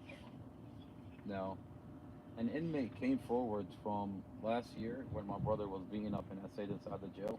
His name is Richard Brooks. Richard Brooks. He told my brother, I'm coming out soon. Look me up. I'm on Facebook. I've got a couple of Facebook profiles. My name is Richard Brooks. Find me, blah, blah, blah, blah, blah. He called me. I recorded his voice. If you go on there, you'll find his witness statement. I gave that recording to the FBI, Special Agent Lindsay Coulter. She said, I can't find him. Did you find him? I'm like, it's not my job. I gave an inmate called and I recorded the same. I supplied you with it. How hard is it for you, the FBI, to locate somebody? She's not interested in finding him. No, you found the people you want to find. Exactly. Exactly. And like you said, it's not your job to have to do that. Exactly. I wish I could find him. I would go drive right now. I don't care if it's I don't care where he's at. I'll drive to him.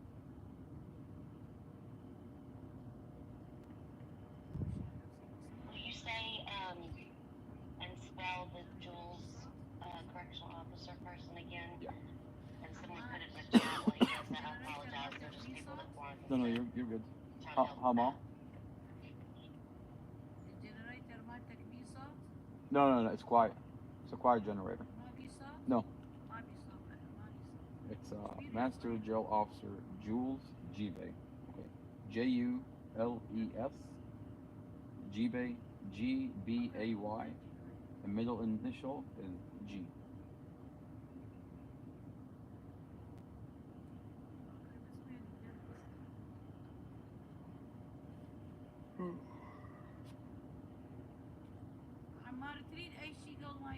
If you can bring the tent, if the tent fits, the generator. He's not bringing the generator. Why? Okay. If you can bring the blue tent, the blue tent, the tent. Okay, then just a remote. Okay. Do you want my other brother Muhammad? He's back at home. We live an hour from here. He went take care of stuff and come back. My mom's like, do you want anything for your brother to bring you? I said, yeah, the generator, the tent, and no, I said the generator. She said, it's not gonna fit. I said, okay. The tent, it's not gonna fit. Okay. I'm like, okay, let me just get my remote to the TV. I've got a TV here. It's like, why would you ask me if you want anything if nothing's gonna fit and you can't bring anything? It's like, okay, all right.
Hey, Amar. Yes, ma'am. I have that recording right to the exact point to where they're telling me that they moved it and maybe why. Not necessarily why, but do you want me to play it? Yes. Okay.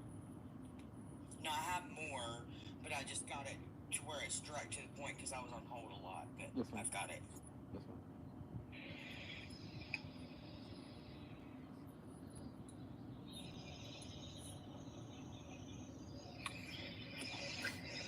Yes, ma'am. Yes, ma'am. Okay, so his charges here, we know what I have. You have to contact juvenile domestic court. He said what now? The charges here, these cases, we have to open cases for him. These cases are downstairs in juvenile domestic relations court. Juvenile domestic relation? He's not a juvenile. That's not always the case. If you call them, they'll be able to help you. Okay, can I have that number? 700. I'm gonna stop it because we can't. You know, Jen, I'll tell you something, man. You know what's really funny about that conversation is that same lady when she talks. How can he? It's one thing when my mom calls and has a conversation with her, but it's another thing when you call and the community call and everybody wants to get to the bottom of what's happening here. Yeah. They're not gonna know what to say. They're playing with my brother's life. They are, and I honestly believe that they did this move because they cannot openly discuss juvenile cases with the public because they're juveniles. You know, it's interesting. It's interesting that if you look up the news, NBC4, Fox 5, how they talked about everything. Now, Empress is 5 years old. Why are you publicizing her picture everywhere? Right. Does that make sense? No. Like, you're not. She's a juvenile. She's 5 years. She's 5 years old. But you're publicly putting it out, like putting her picture everywhere. Does that make sense? No, not at all. But they wanted to do it that way. They wanted to paint my brother as a monster. My brother has to be painted as a monster because if he doesn't get painted as a monster, people are going to start looking at the police department making the wrong call. The family is going to be suing that city. It's like, but the truth always comes out. Yeah, it took a year. I mean, I can tell you what I'm going through this. I can tell you what my family's going through, but I can only imagine my brother in solitary. My brother was happy. My brother was happy. He was the happiest person in the world. Okay, I learned how to live through him. Coming back from overseas, I learned how to live through him. Why do you think I hung out with him all the time? And he had a beautiful life. And overnight, turned his life upside down. He lost his family. He's in solitary. He's silenced. If my brother didn't have a family, no one would have heard about my brother. How do you think my brother feels in solitary for a whole entire year? I could only imagine what my brother is going through. And then you have the prosecutor, Sarah Sammy, lying. Like, it's so lying. She has all the evidence. She sees everything. And she just lied. Like, how do you sleep at night? I just want to know. How do you go home to your family? Do you not, like, see, it's one thing when you do something and you don't have everything in front of you. It's another thing when you know you're lying. How, like, is your career that more important than another person's life? Right. Like, that's what I want to know is how do you sleep at night? How do you sleep at night? How do you go home and kiss your kid? How do you justify it? How do you justify throwing another person, railroading another person just to cover yourself? You know, the prosecutor, what I don't understand is, in August, the judge asked her a very specific question. Have you heard the audio? talking about the audio between Mustafa and the investigator, the phone call conversation. She said, Your Honor, I've heard the audio. And then she tells the judge the falsified statements. Are you not realizing there's a transcript for the court? Are you not realizing that when you lie, you're lying, you just lied to the judge? Why does Mustafa denied bond in August? He's denied bond because the prosecutor just lied, flat out lied. Okay, it's one thing I can understand if he didn't say I heard the audio. Okay, maybe you didn't hear the audio, maybe you don't know. But when you say I heard the audio and then read the falsified statements, so how do you sleep at night?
How long? Everything okay?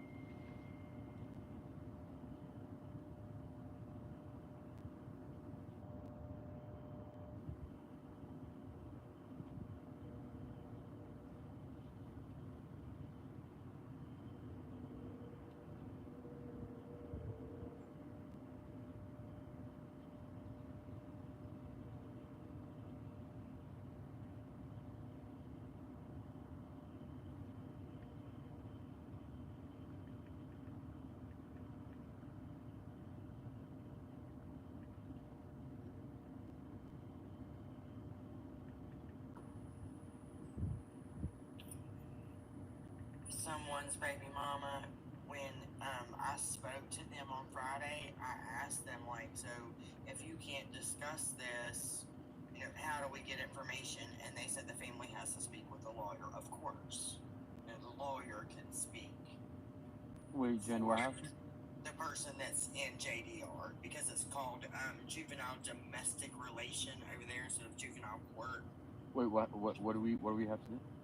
So this lady right here said, if it's in JDR, which is juvenile domestic relations, Yeah. who is his voice now? Who can call and ask about him? And I asked that when I called Friday, Yeah. and they said they cannot give any information on the case. That any information would have to go through the lawyer. Yeah, I don't know. And look, they've been doing this a long time, Amar. I've told you, I've went back just with Politis. Yeah, you already know. Yeah, the civil litigations that have been dismissed, and I've read the inmates' grievances and stuff, and it's exactly what's going on in there now. I mean, they know that every inch of that jail. They know where they can do it, when they can do it, how they can do it. Exactly. It's not just within the jail; it's within the whole system. I think what's happening here is even if you were to complain and file with the Department of Justice, automatically they're gonna assign you those local FBI agents that's investigating this jail, that's covering up for this jail. There's a working relationship here. Yes. And I agree. I mean, it doesn't make sense for. I mean, the thing I'll tell you that for inmates to come forward, tell you about abuse. Do you know that inmates don't usually come forward? It doesn't happen. They don't.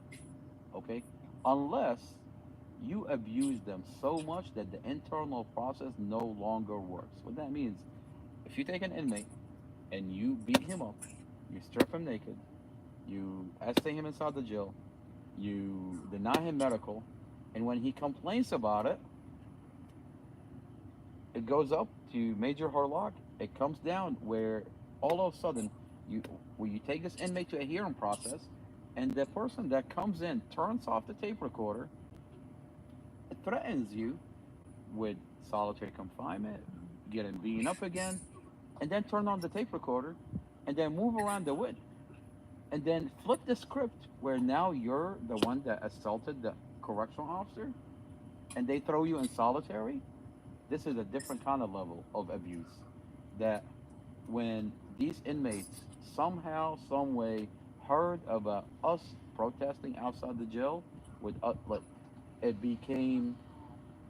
See, when I first was protesting in front of the jail, me and my family, other families came forward, and then they start giving out my number to their loved ones on the inside. Their loved one on the inside, like when I talked to their son, he would give this number to someone else. And then before you know it, they start passing out those numbers. Yeah. And what happens here, when you have an inmate that gets a hold of this number, and they're so abused, they don't care anymore.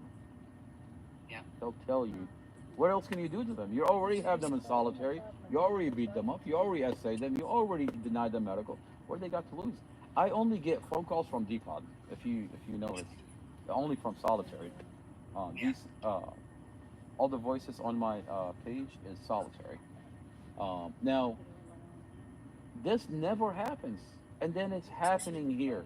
And then you take that information, you give it to an FBI agent that's already been assigned to investigate this jail, and they threaten you not to give them the information.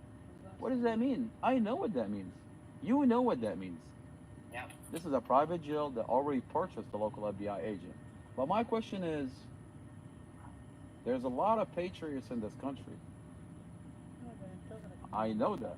You know that. There's a lot of people that care about this country, that serve this country, that if you want to tell me there are no patriots, there are no people that care about this country and this community within the FBI, uh, within the FBI, you must be living on a different planet.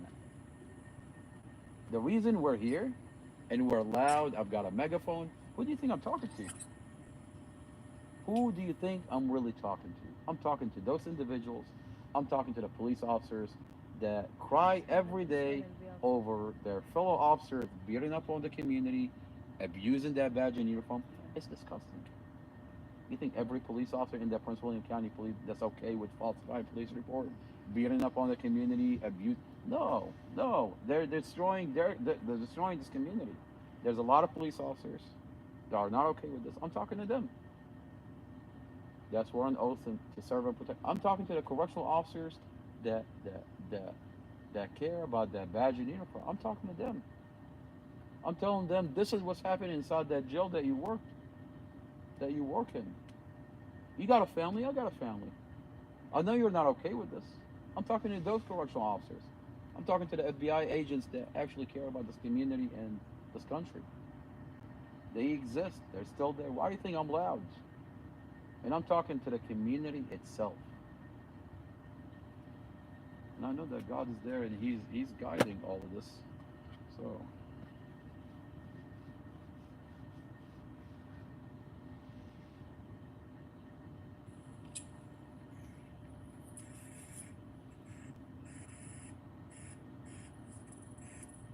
Hopefully one of them will grow a pair and come forward. that's what we're hoping. I swear to God, that's exactly what we're hoping for. It's like, Because there has to be some good out there, you know? mhm.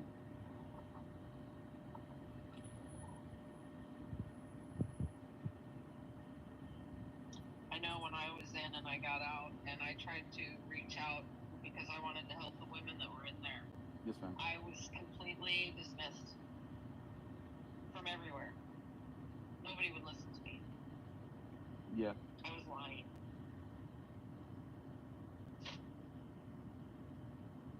Yeah, there's correctional officer that my brother would tell me about that would help my brother. Like when when they starve my brother or they mess with my brother. Like they are just this different kind of abuse. Huh? Huh?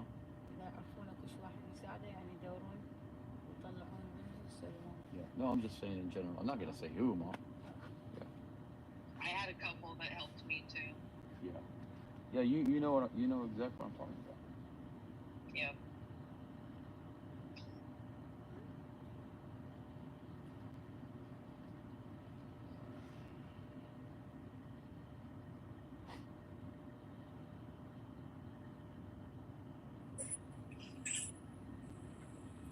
Amar, real quick, back to that page Jen, yes, ma'am. that I just got blocked from a while ago. Yes, Are ma'am. you guys? She said you guys had access to that page, to the password and all that. Can you guys shut it down?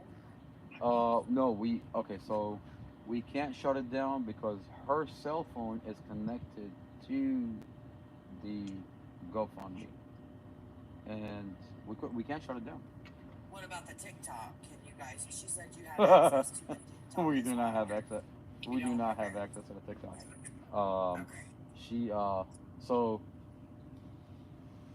this lady, I don't know what's wrong with that lady, to be honest with you. Yeah. Like she gets on the phone, she calls, and everything is normal. It's normal, and then all of a sudden she's telling me about like GoFundMe. I'm like, I don't want to GoFundMe. I'm telling you that we've had a bad experience with GoFundMe.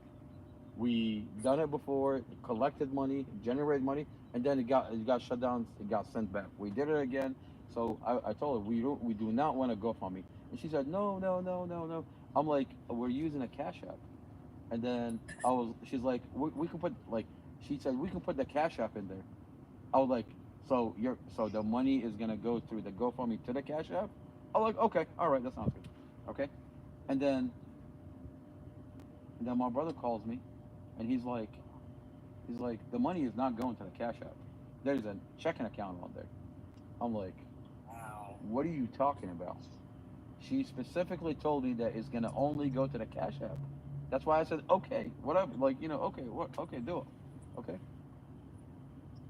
And then I call her, and all of a sudden she plays dumb, and I'm like, look, do you really want me to go on live and tell everybody that this is what's happening? I don't have the energy for it. Like, look at where I'm at. Right. Yeah, and she even told the police that she didn't know if she put I her saw checking that. information there. I saw that. I was laughing so. Did you just call the police on yourself? Oh my goodness, yeah. So about 2 hours ago, she put a video up, and I guess she's talking with GoFundMe, saying the strange family has my bank account, what can I do, blah, blah, blah. So this is my thing. How can I? Can we get that TikTok shut down? Yeah, that's exact. So people have to report the people have to report the TikTok. Me, so I can't report it. So if you can maybe make a video. I have another account. I'm not. You know, I'm gonna be honest with you, Jen. I'm not gonna even acknowledge this mess. If that makes it, you know what I mean? Like it's a person that, it's like, who are you again? She's the GoFundMe queen. Like, all of a sudden Mustafa's white? What? Look at the profile. Oh, like, can you at least make Mustafa, like, he's, oh, I mean, I don't know what to say, to be honest with you. It's just like, it's like, you know when you're watching a YouTube and there's a commercial that kicks in, a really annoying commercial, and you just want to hit skip? Yes. That's exactly, I swear to God, that's exactly how I feel. This is exactly what's happening. So I'm sure everybody can do that for you. Man, I appreciate you. Because it's doing something weird on my screen, so we need to tap on that just to make sure nobody's doing anything. So tap the screen, please. Lynn, how are you?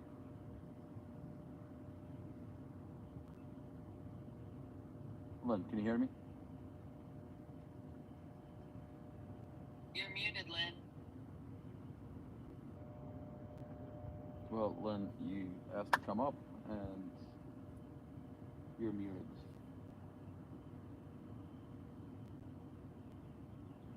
Lynn, if you'd like to introduce yourself, say hello.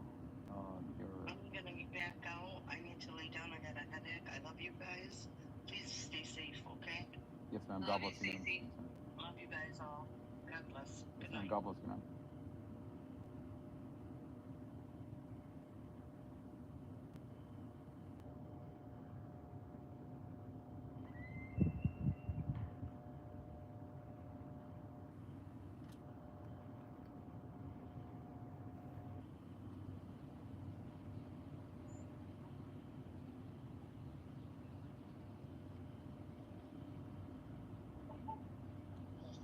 Can you hear me now? Yeah, TD Honda, we can hear you. Okay, it was just messing up a while ago. No, Lynn, you're good. You're all right. You're good. Your friends from last night, the Department of Corruption is here again tonight too.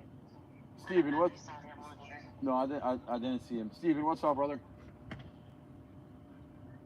Steven, my new friend. Steven, you want to come up?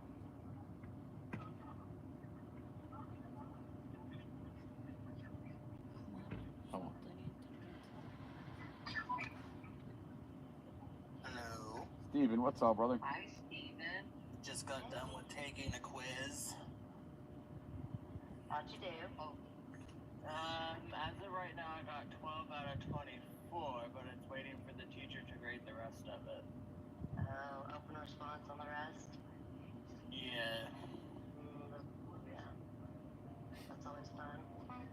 Yeah, because it was a 350-word essay. Oh, bless. Usually there's a couple of them. This week there was only one, thank goodness. Yeah, that's good. And those questions, those open responses and essays are always more heavily weighted too, so it's nerve-wracking. Yeah, he usually has them graded by Thursday, so he'll have it graded Thursday this week. Right. Well, say a prayer you did good. Yeah, now I have to write a 7-page essay, so, you know. Has Miletus been found yet? Has anybody seen Miletus? No, we haven't seen him. So there's a super acting intendant, Major Harlock. That's who's running the jail right now. But Miletus is nowhere to be found. He must have taken a long vacation. Yeah.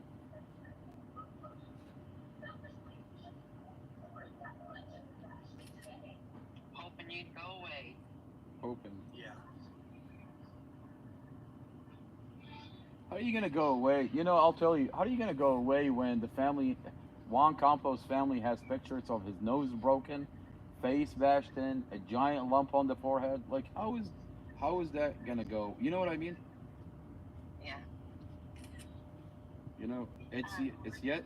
You know, Prince William County have not released a body cam. Wait until the body cam gets released to the community.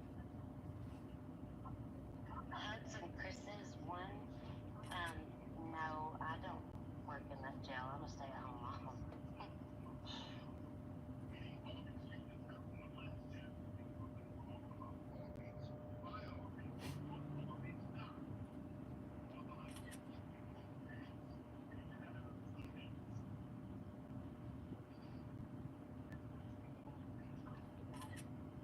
I'm pretty sure that a lot of these people on the panel and in the chat can vouch for me that I've been trying to help as much as I can.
Ashley. It's solitary confinement. Hey, Steven, did you see the pictures? I have not. John Reed just reported on it. Did he post it on the website? Yeah. Okay. I will go look.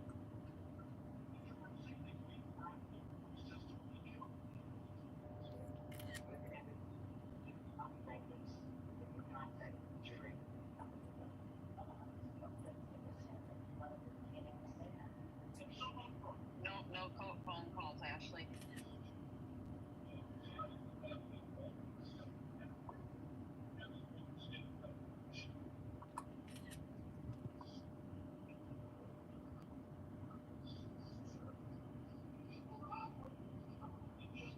Right on the front of the page, Amar. Huh? Right on the front page. Oh, yeah, exactly. Exactly. Holy, are you? Oh my Lord, have mercy.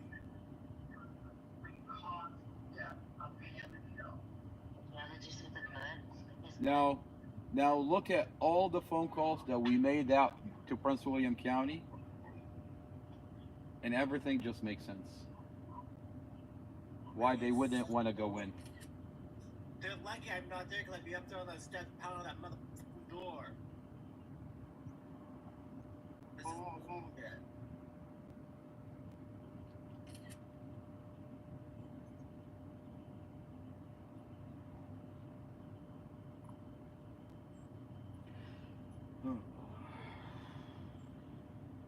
So, Missy, oh, you already, I read the wrong one. Caroline, it's at pwperspective.com.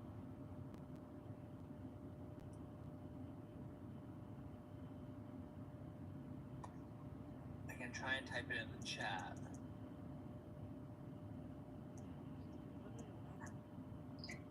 That's what I did. Oh, did you do it? Yeah. Oh, okay, well. Oh my Lord.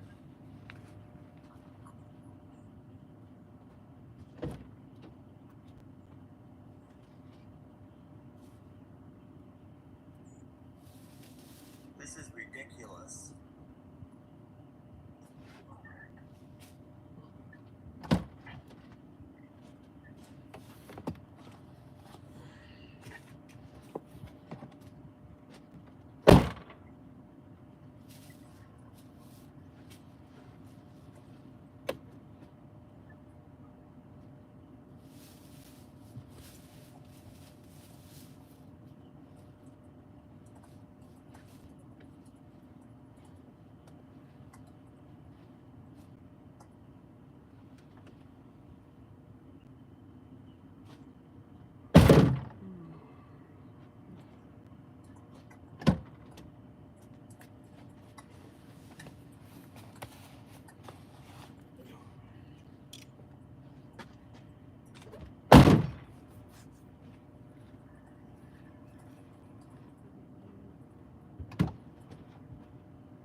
Oops. Sorry, not sorry. It's all on Facebook now. You put it on Facebook? I did. Yeah. I put it on Twitter, and I tagged Amy Ashworth in it, Sheriff Glen Hill. Oh, yeah. Maybe I should go tag that scene next. Yeah. No, her name isn't Ashworth. Remember, it's Ass. I swear to God, that's true. You know, the jail board. And it was Assworth. Like, now everything makes sense why Prince William County Police doesn't want to go in and do a wellness check. They know. Yeah.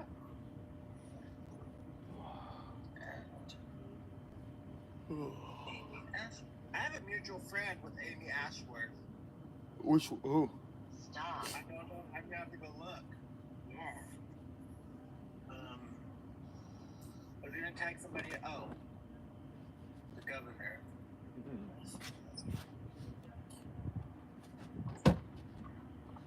I have to go find this out. Who the mutual friend is. AL3X. The pictures are posted in EW perspective. If you just Google that, it'll pop up and it's right there for you. Right on the front page. Right. Oh, it's John Amar. Yeah, it's John Reed. John Reed. He's the mutual friend with Asworth. Man, I love that guy, to be honest. Like, man, like, this guy is the only reason this community is safe, if that makes any sense. Like, you want to talk about honest media? He's the only one that's reporting on anything. And Hey now, sir, I did some. Okay. All right, I'll take that. That's funny. There we go. I can't get over. Yeah. Who was the first one to report on it? There you go. I swear to God, that's true. That is true. You have to give credit where credit is due. You know, I can't get over when you call Amy Ashworth's office and they tell you we don't talk to the media, and then Amy Ashworth talked to Julie Carey. Yeah, like 2 days later. 2 days later. How does that make any sense? It's like you lied to me.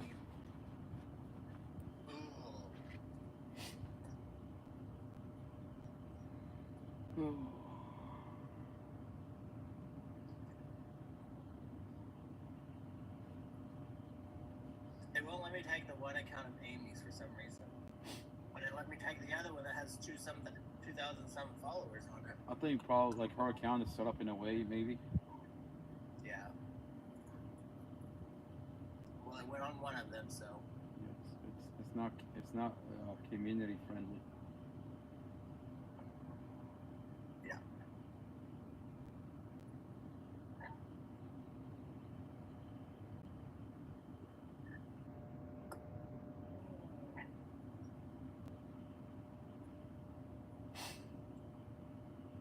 So, did you release these two, John, or did civil rights people release it? I can't get into that detail, Stephen. Gotcha. Yes, I wish I could, but I can't. Completely understand.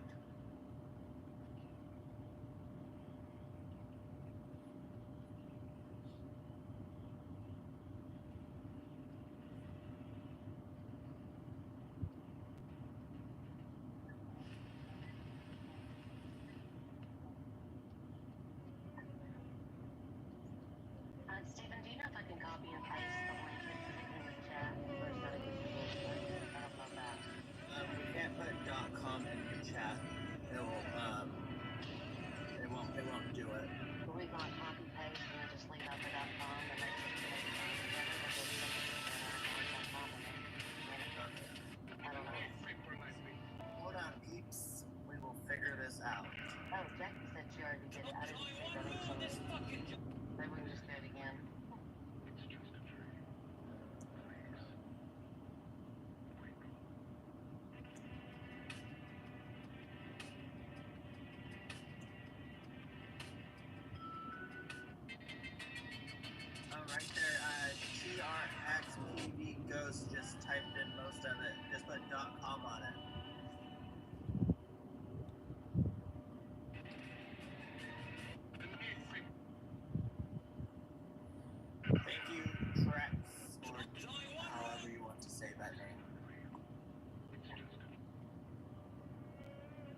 it's rolling. It could be put into a bio. Correct.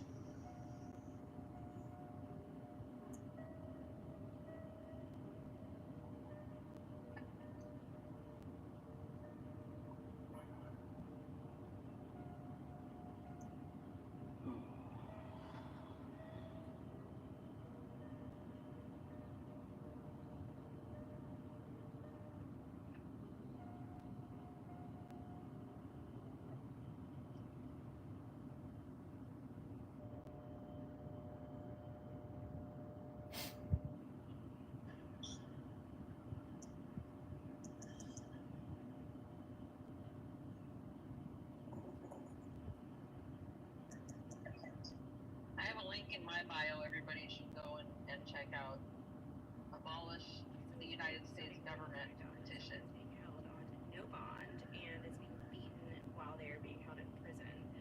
This is true of a case that I ran across on TikTok. Thank you, TikTok.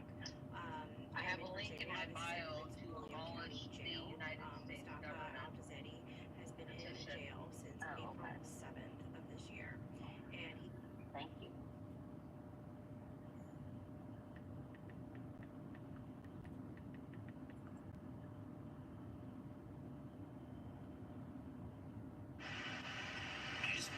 Three police officers. So he's been in solitary confinement, I believe, since May of 23. Correct, Amar? April 7th. He's been in solitary confinement. Since April 7th in solitary? Yeah. So the whole time he's been in jail, he's been in solitary confinement? Yeah. Jim, Christmas. And when you ask them, they don't have an answer. Why is he in solitary? They don't have an answer. Why is his window covered? They don't have an answer. Well, the window's covered due to it being only on for tonight in the same pod. And because of what? Isn't there two genders in the pod? No. There's two genders in the same unit. Mm-hmm. They only cover the female. They don't cover the male. The male is not covered. The only cover is the female cells.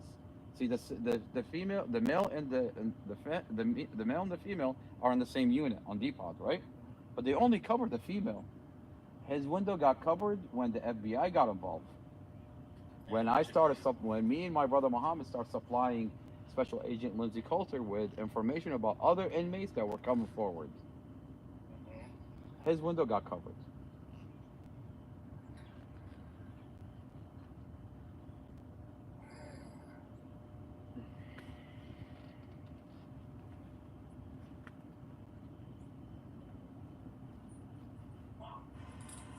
It's always very upsetting when you find out that someone is being held on no bond and is being beaten while they are being held in prison. This is true of a case that I ran across on TikTok. Thank you, TikTok. I am in Virginia. This is in Prince William County Jail.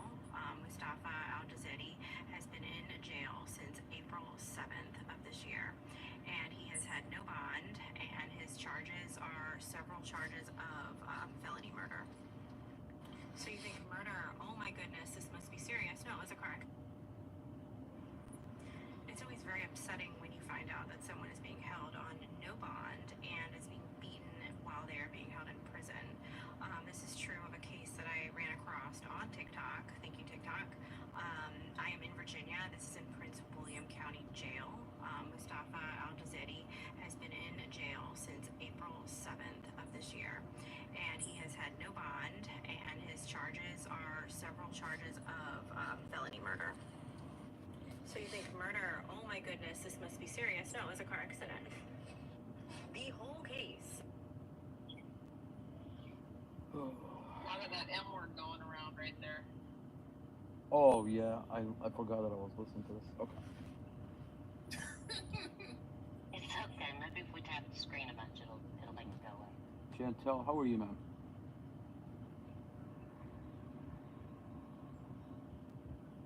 Chantel, can you hear me? Chantel? I didn't know how to get out. Okay, let me go ahead and help you with that. This is my first time going on. Yes, ma'am. Okay. I hope your son's okay. It's my brother. God bless you, ma'am. Thank you for being here. Let me go ahead. Do you want me to remove you off the, bring you down? Yes, because I'm watching a movie. All right. Good to go, ma'am.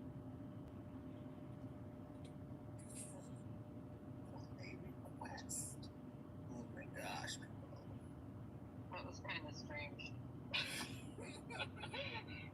That's not the worst that we've had in Amar's lives, just so you know. Oh, yeah, that is not the worst. That is true. I have seen worse. Yeah, we've seen some pretty bad things. Yeah.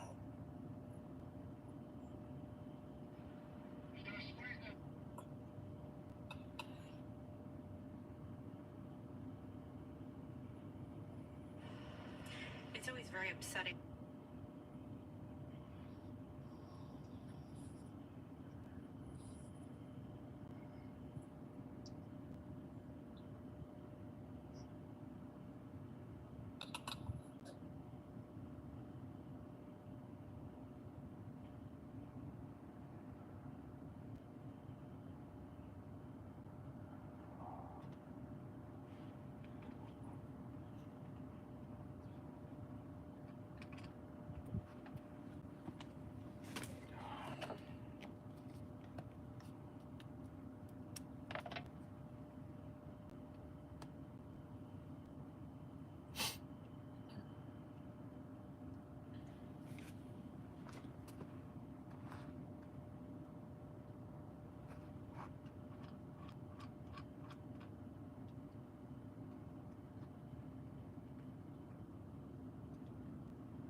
It's always very upsetting when you find out that someone is being held on no bond and is being beaten while they are being held in prison.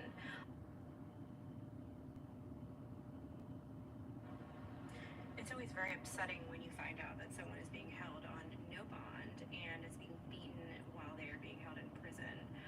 This is true of a case that I ran across on TikTok. Thank you, TikTok. I am in Virginia. This is in Prince William County Jail. MUSTAFA ALJAZAIRI has been in jail since April 7th of this year, and he has had no bond, and his charges are several charges of felony murder. So you think murder, oh my goodness, this must be serious. No, it was a car accident. The whole case is based on the fact that he crashed the car on purpose. He was trying to scare his girlfriend, and he didn't buckle the daughter in, and there's a felony child neglect charge as well for that. It's always very upsetting when you find out that someone is being held on no bond and is being beaten while they are being held in prison. This is true of a case that I ran across on TikTok. Thank you, TikTok. I am in Virginia. This is in Prince William County Jail. MUSTAFA ALJAZAIRI has been in jail since April 7th of this year, and he has had no bond, and his charges are several charges of felony murder. So you think murder, oh my goodness, this must be serious. No, it was a car accident. The whole case is based on the fact that he crashed the car on purpose. He was trying to scare his girlfriend, and he didn't buckle the daughter in, and there's a felony child neglect charge as well for that. It's always very upsetting when you find out that someone is being held on no bond and is being beaten while they are being held in prison. This is true of a case that I ran across on TikTok. Thank you, TikTok. I am in Virginia. This is in Prince William County Jail. MUSTAFA ALJAZAIRI has been in jail since April 7th of this year, and he has had no bond, and his charges are several charges of felony murder. So you think murder, oh my goodness, this must be serious. No, it was a car accident. The whole case is based on the fact that he crashed the car on purpose. He was trying to scare his girlfriend, and he didn't buckle the daughter in, and there's a felony child neglect charge as well for that. It's always very upsetting when you find out that someone is being held on no bond and is being beaten while they are being held in prison. This is true of a case that I ran across on TikTok.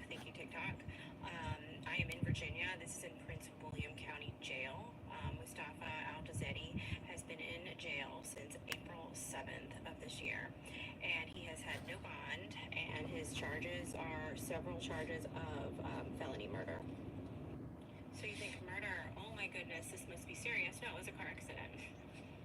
The whole case is based on the fact that he crashed the car on purpose. He was trying to scare his girlfriend, and he didn't buckle the daughter in, and there's a felony child neglect charge as well for that. It's always very upsetting when you find out that someone is being held on no bond and is being beaten while they are being held in prison. This is true of a case that I ran across on TikTok. Thank you, TikTok. I am in Virginia. This is in Prince William County Jail. MUSTAFA ALJAZAIRI has been in jail since April 7th of this year, and he has had no bond, and his charges are several charges of felony murder. So you think murder, oh my goodness, this must be serious. No, it was a car accident. The whole case is based on the fact that he crashed the car on purpose. He was trying to scare his girlfriend, and he didn't buckle the daughter in, and there's a felony child neglect charge as well for that. It's always very upsetting when you find out that someone is being held on no bond and is being beaten while they are being held in prison. This is true of a case that I ran across on TikTok. Thank you, TikTok. I am in Virginia. This is in Prince William County Jail. MUSTAFA ALJAZAIRI has been in jail since April 7th of this year, and he has had no bond, and his charges are several charges of felony murder. So you think murder, oh my goodness, this must be serious. What's wrong with the blacks? With every black person in the black community. Not all, but most black people. He was trying to scare his girlfriend, and he didn't. What's wrong with they seem to be out of control? Child neglect charge as well for that. It's always very upsetting when you find out that someone is being held on no bond and is being beaten while they are being held in prison.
Hello. Steven, what's up, brother?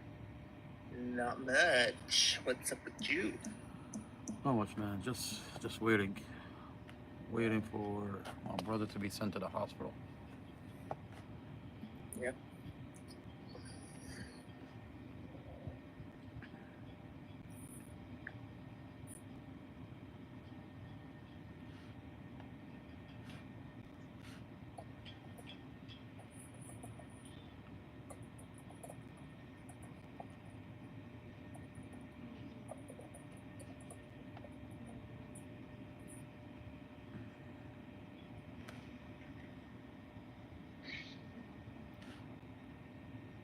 TJ, how are you, man? Hey, we made it back. Doing good, thanks. Doing okay. Hey, well, we have about 237 people in here. Do you want to share a little about it so we can maybe keep some of those people in here? Do you want me, Do you want Stephen to tell a brief Go story? right up. To be honest with you, I'm really drained. I'm gonna be really honest with you. But you can, yes, ma'am. You can say, or you, Steven, doesn't matter. What am I doing? Give a brief, the brief synopsis of Mustafa's story, because we got about we're losing people. We had about 230 people in here, and I'll try to keep them in. So, Amar and his family are sitting out front of the Prince William Adult Detention Center in Virginia. They are sitting out there due to the fact that Amar's brother Mustafa has been beaten, assaulted, and SA'd by correctional staff, and they are denying him medical care on the streets. There's more on this within the videos on this page. We are willing to answer any questions that you guys have regarding the case that we can legally answer. They're just trying to bring awareness to what is happening behind this jail wall, behind these jail walls, to get transparency from the jail itself as well. Was that good? Hope so. That was perfect.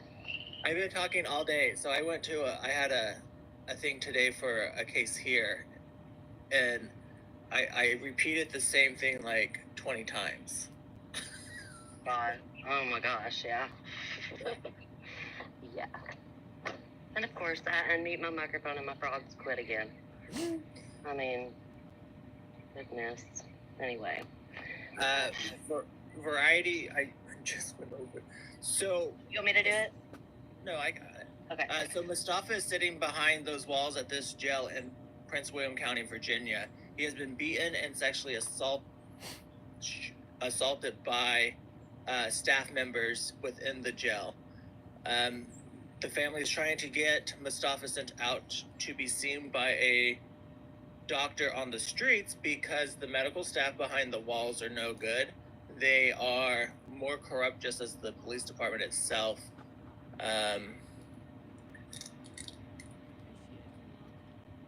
That's pretty much it.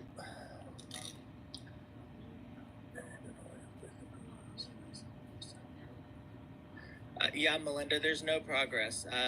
If you guys go to pwperspective.com, there's a new article out with photos of the bruises that Mustafa has received while being in this jail from the staff members.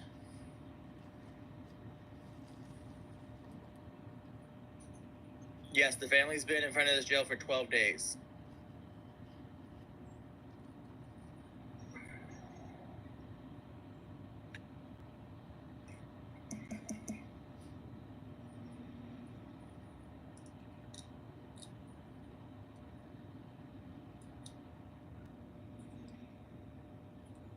Thank you, very much appreciate it. I was just going to say that, the family, what they are asking for is not something, crazy or anything. It's just, they're not asking for him to be freed at this moment. They're asking just for him to be seen by a medical staff that is not connected to Prince William's Detention Center, so that he can actually get the care that he needs. Correct. Because it has been said in the past that when medical staff come into the unit that Mustafa is on, they laugh at Mustafa. Yes. And after he was brutally beaten one of the times I know of, he's been brutally beaten more than once, but one of the times actually the nurse came in and all she did was check his vitals, and he was pleading for his life, and she laughed at him. And what I don't get, vitals have nothing to do with a beating. No, vitals have everything to do with making sure that this is my opinion. I'm going to state that I think it has everything to do with the fact of how much more can we do before he is unalived, and just checking those kind of things. It has, like you said, it has nothing to do with checking on his actual well-being. and taking care of his wounds that needed to be taken care of so badly.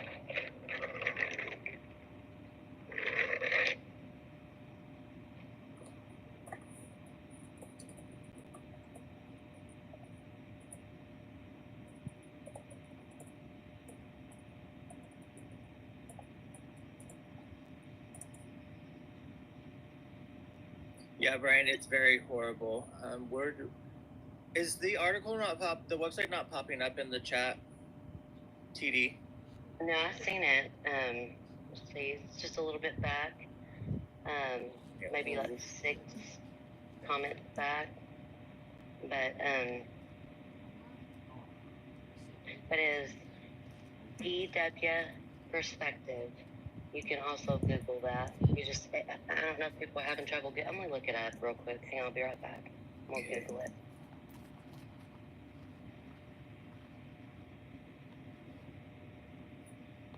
Melinda, what do you mean by that? Like, how is this allowed by law? It's not allowed technically. That's why the family's out here protesting against it and needing more community support to bring this place down, due to the fact that Mustafa is not the only one. There was a couple weeks ago a 18-year-old, I believe, that was pretty much unalived in the institution as well. Juan Campos. Correct, Farah. It's sick. It's ridiculous and uncalled for. Yes, because they take an oath to care for people. Anybody in the medical community, Correct. They take an oath to take care of them, just like officers take an oath as well. And so, you know, when you take an oath, and that person, the nurse, can actually be reported to their board, ethics board, I believe. So, but there's a standard there also with the board. Like, I know for Oregon DOC, some of the nurses per se are not even a part of the nursing board. Don't ask me how that works, but when you file a request to the nursing board, they're like, oh, well, we don't have that person in our database. And it's like, well, then how are they a nurse within DOC? That is scary. It is. Jack, what do you mean? So there's a new, so when somebody needs to go out to the streets to the doctor, they have to go see the TLC, which is the therapeutic level of care here. And the new guy that is over that just started not long ago, and he had a lawsuit for $1 million due to the fact that he paralyzed a man from the waist down.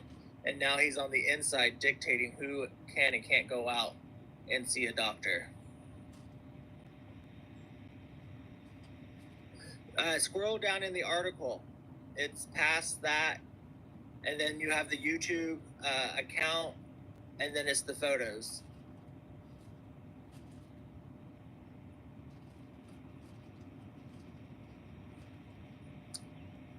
Yeah, so all DOC and jails are all bad for medical. It's horrible. And here, you're supposed to get the same care that you would with basic state insurance, and you don't.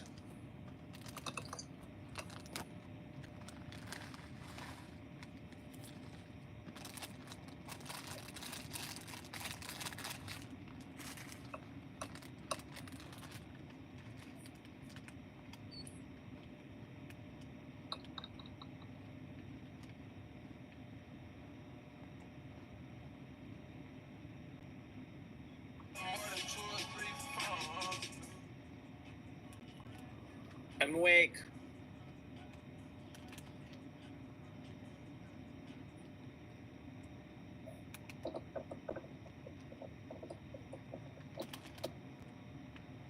Oh, that scared me. I was not expecting it. I was going to tell you, I was listening last night, and I love your laugh. Thank you. So, you want to know who's above this facility?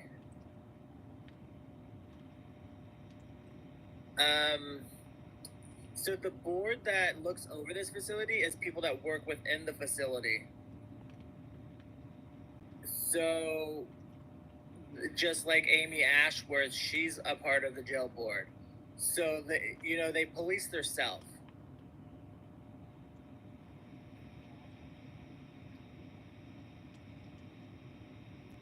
Yeah, Jen, the 8 board members, and they all work for the county or for the jail or for the state or whatever you want to call it, and they police themselves. So there's no accountability unless you file a lawsuit. So the people, I guess you would say, technically the state police would be above them, but nobody wants to look into what's going on at this place. There's been messages sent to the governor, nothing. There, delegates within the county, nothing really from them either. So this jail is pretty much like it's its own little world and gets to do whatever the heck it wants to do.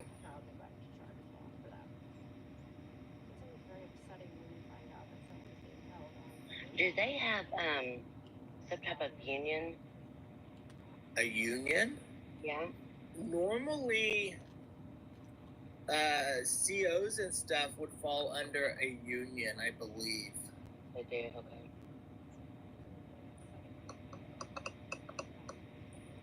Because I know that's how they get their qualified immunities, because the union fights for them. The union pays for the attorneys. The union does this. The union does that. Yeah, that's what I was thinking, and I just didn't know if that was something that they would be running up against as well, Yeah, and I know for DOC, for here anyways, so you have your officers, then you have like employees that come in that, like the maintenance crew and stuff. They fall under 2 different unions. So you have a correctional union. Huh? Because the janitors and like the administrative assistants and stuff like that, they're under a civilian union. I believe so, something like that. Yeah. I was reading today some of the board minutes. I just happened upon them, and they were talking about the population in there, and they said something to the fact of, or to the effect of how, and this was in, I think, December, no, maybe October, don't quote me, but October or December of 2023, that 4 of these state prisons were being shut down. And they were being shut down from, and like I said, don't quote me again, I want everybody to go read this, because sometimes I don't remember everything, I'm getting old, but but it said something like they were closing down because of the unalivings that had happened there, whether natural or overdose or brutality, what have you, that all those things were going on, and there had been such a high amount that they were being shut down. Also, too, that wasn't the only reason. I do remember that they were short-staffed as well, and so they were taking those inmates and dispersing them elsewhere.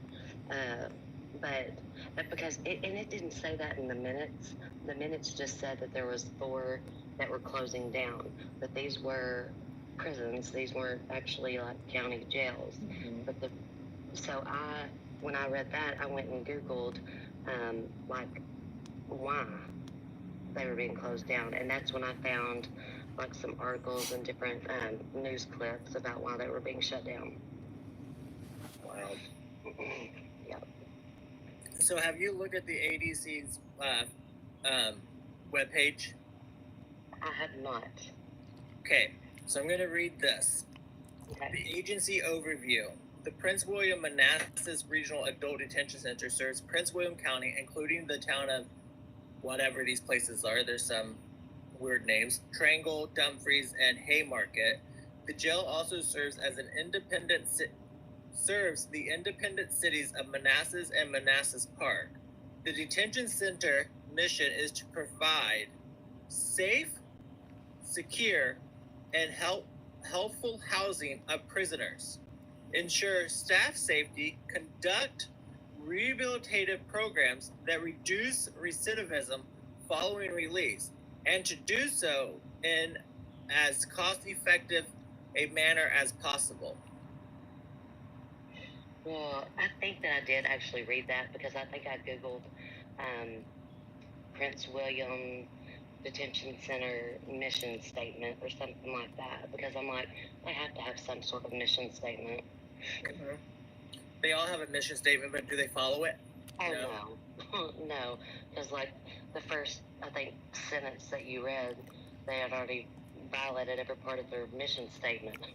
The secure, safe, and healthful housing of prisoners.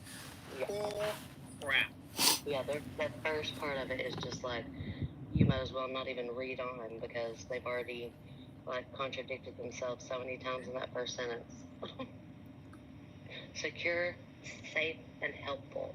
Every part about that is so wrong. Mm-hmm. I don't know, it's just frustrating. I feel so bad for them. Yeah. I want to try to see if you've heard of this place, and I'm probably going to not say the right name, but it's called Interfaith. Yeah, I don't know. Interfaith. It's a lady who actually works pretty much at like the state level with like state legislation and different things about solitary confinement and being against it. And she was on. The reason I happened upon her was because I looked up those 4 prisons being shut down, and she was doing an interview on the brutality and all the different things that were happening. And so then she said something about there was a kid in there who was 18, I believe, and he was in solitary in a wheelchair. And y'all have to go look this up, but they said he died of, he unalived of natural causes, but when he was found, they found a rope, and then they pinned it on another inmate. But he was in solitary confinement the whole entire time, and so was the other inmate. But, and this was in a totally different jail and everything, but that's how I found that woman that handles stuff at the state level with, and so I put in a call to her. I don't know that anything's going to happen, but, you know, we'll just hopefully wait and see. Seems like that's all we do is just make these phone calls and wait, and I know it has to be so hard for them. Yeah.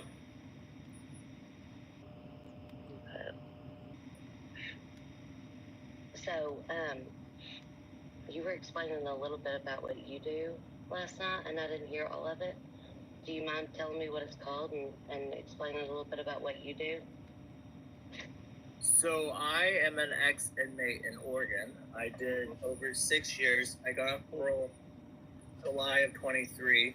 I have been advocating since then. I'm part of a group called Justice for Eddie Dungan. He was pretty much K'd at Two Rivers Correctional Institution here in Oregon.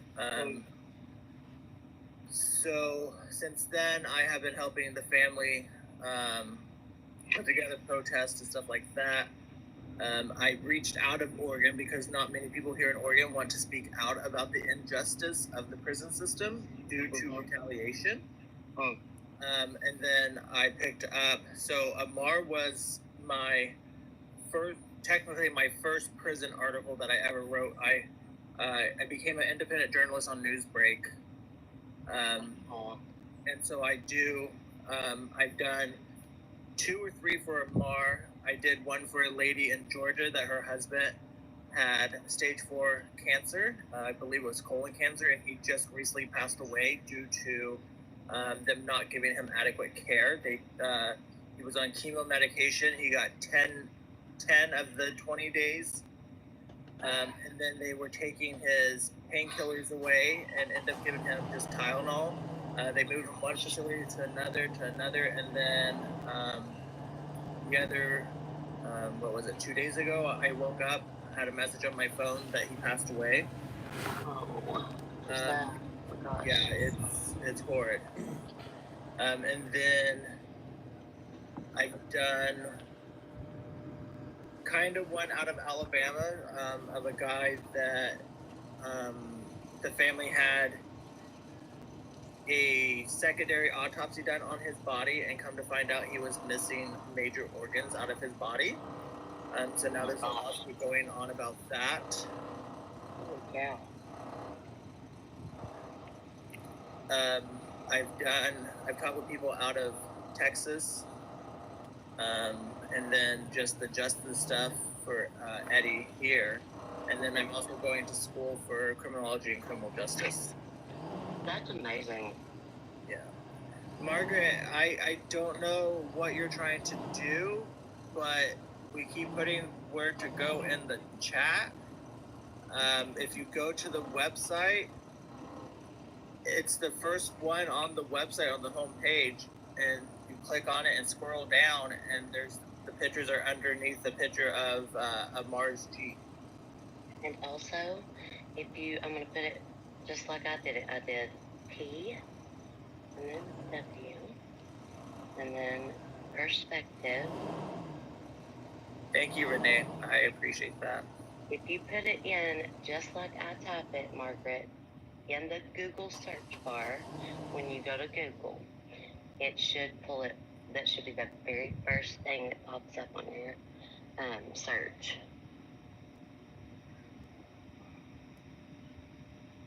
Maybe that'll help you.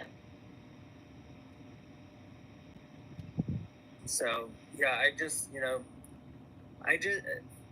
don't like how DOC does their stuff. With being a part of DOC as an inmate and dealing with their bull crap, there needs to be a change. Yeah, definitely. And these people go back in and tell all the guys that I talk to, because I still communicate with a bunch of guys at all the facilities. And the one facility that I go to and visit somebody, they go in and tell this guy, oh, well, he's so much drama, and all he wants to do is bash us, and blah, blah, blah. It's like, well, then quit doing what you're doing. Change it. Yeah. Don't give me a reason. Yeah, I mean, like... Shayna Ashley, maybe I'm not on the right place, but I had court in Manassas Court. I'm confused. Renee.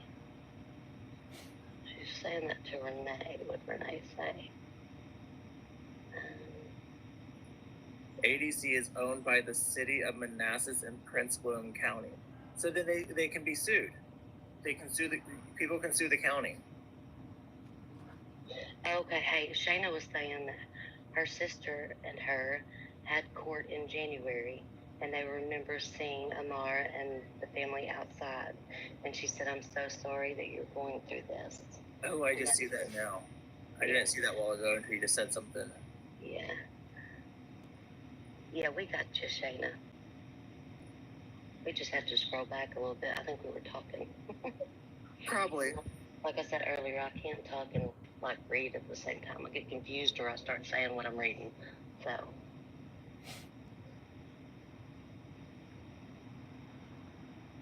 Well, I don't know, Shayna, how close that you and your sister are. If you're still around there, but they would love to have y'all come out and, you know, just sit with them, talk with them, help them, you know, just be there for them. Amar said his mom loves hugs, and it just renews her energy, you know, to have people come and love on her and speak with her. So if y'all can, come out and help them. There's an officer. There's a pig walking up the stairs. Are we on the big speaker? My sister's in Judy, Harrisonburg, you're VA, not on the speaker. Oh, okay. Yeah. Amar's like, Steven, you gotta lower your voice. We can't have it on the speaker tonight. That's funny. That's funny. So, maybe his sister, or yeah, the sister is in Harrisonburg, Virginia, and they're in Woodbridge. Well, I would say I know where that's at, but I don't, because I'm in Arkansas. I don't know either. I'm in Arkansas, so, well, I mean, you just, if that's close and y'all want to go hang out with them and 25 minutes. Oh, yeah, that'd be great. 25 minutes, not too bad. I mean, not that I'm offering you up to come visit them, but I kind of am. So if you want to go. Man, we would love to have you here. She said she's seen you in January standing out there, because her and her sister had court there in January, and they saw you, and they said they're so sorry this is happening. So they're about 25 minutes away, so go ahead. Man, God bless you. I would love for you guys to be here. I would love for you to show up and give my mom a hug and tell her it's going to be okay and that everything's going to be all right. Yes, ma'am. Thank you for being there. Country Girl for Life says PW has an update. What is it? There's an update somewhere. It might be the one that we were talking about earlier with the pictures. Have you, Country Girl, have you seen his article with the pictures yet?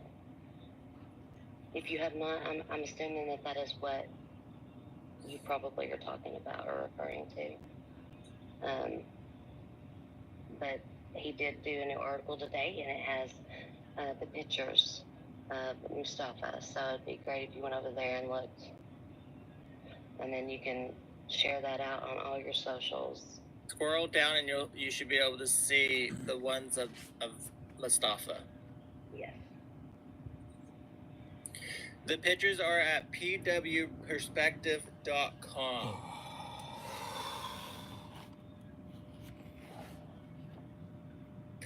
Well, I'm not saying that name out loud. 59, thank you for reading the article. Well, they might be from South Carolina. Well, because they're called that, but we may not be able to say it on TikTok. Yeah, I don't want to get anyone bananaed. Yeah, that's true. I thought, well, maybe you just didn't want to say it because you didn't want to say it, but I thought about TikTok then, and I thought, oh.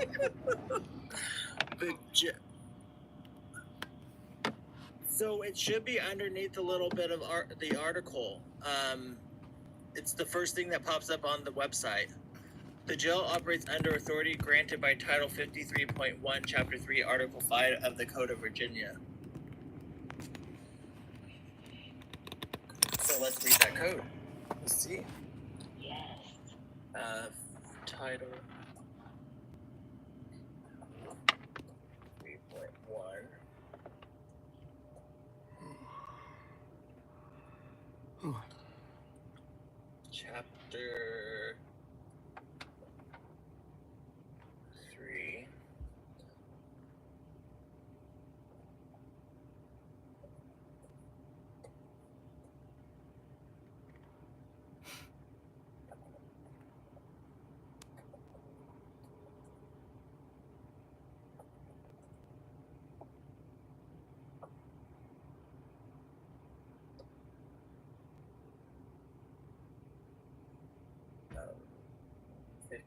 What?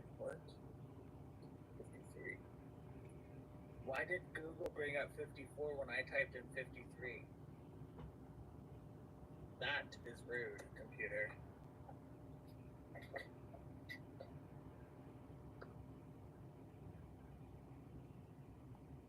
Jail Farms. Well.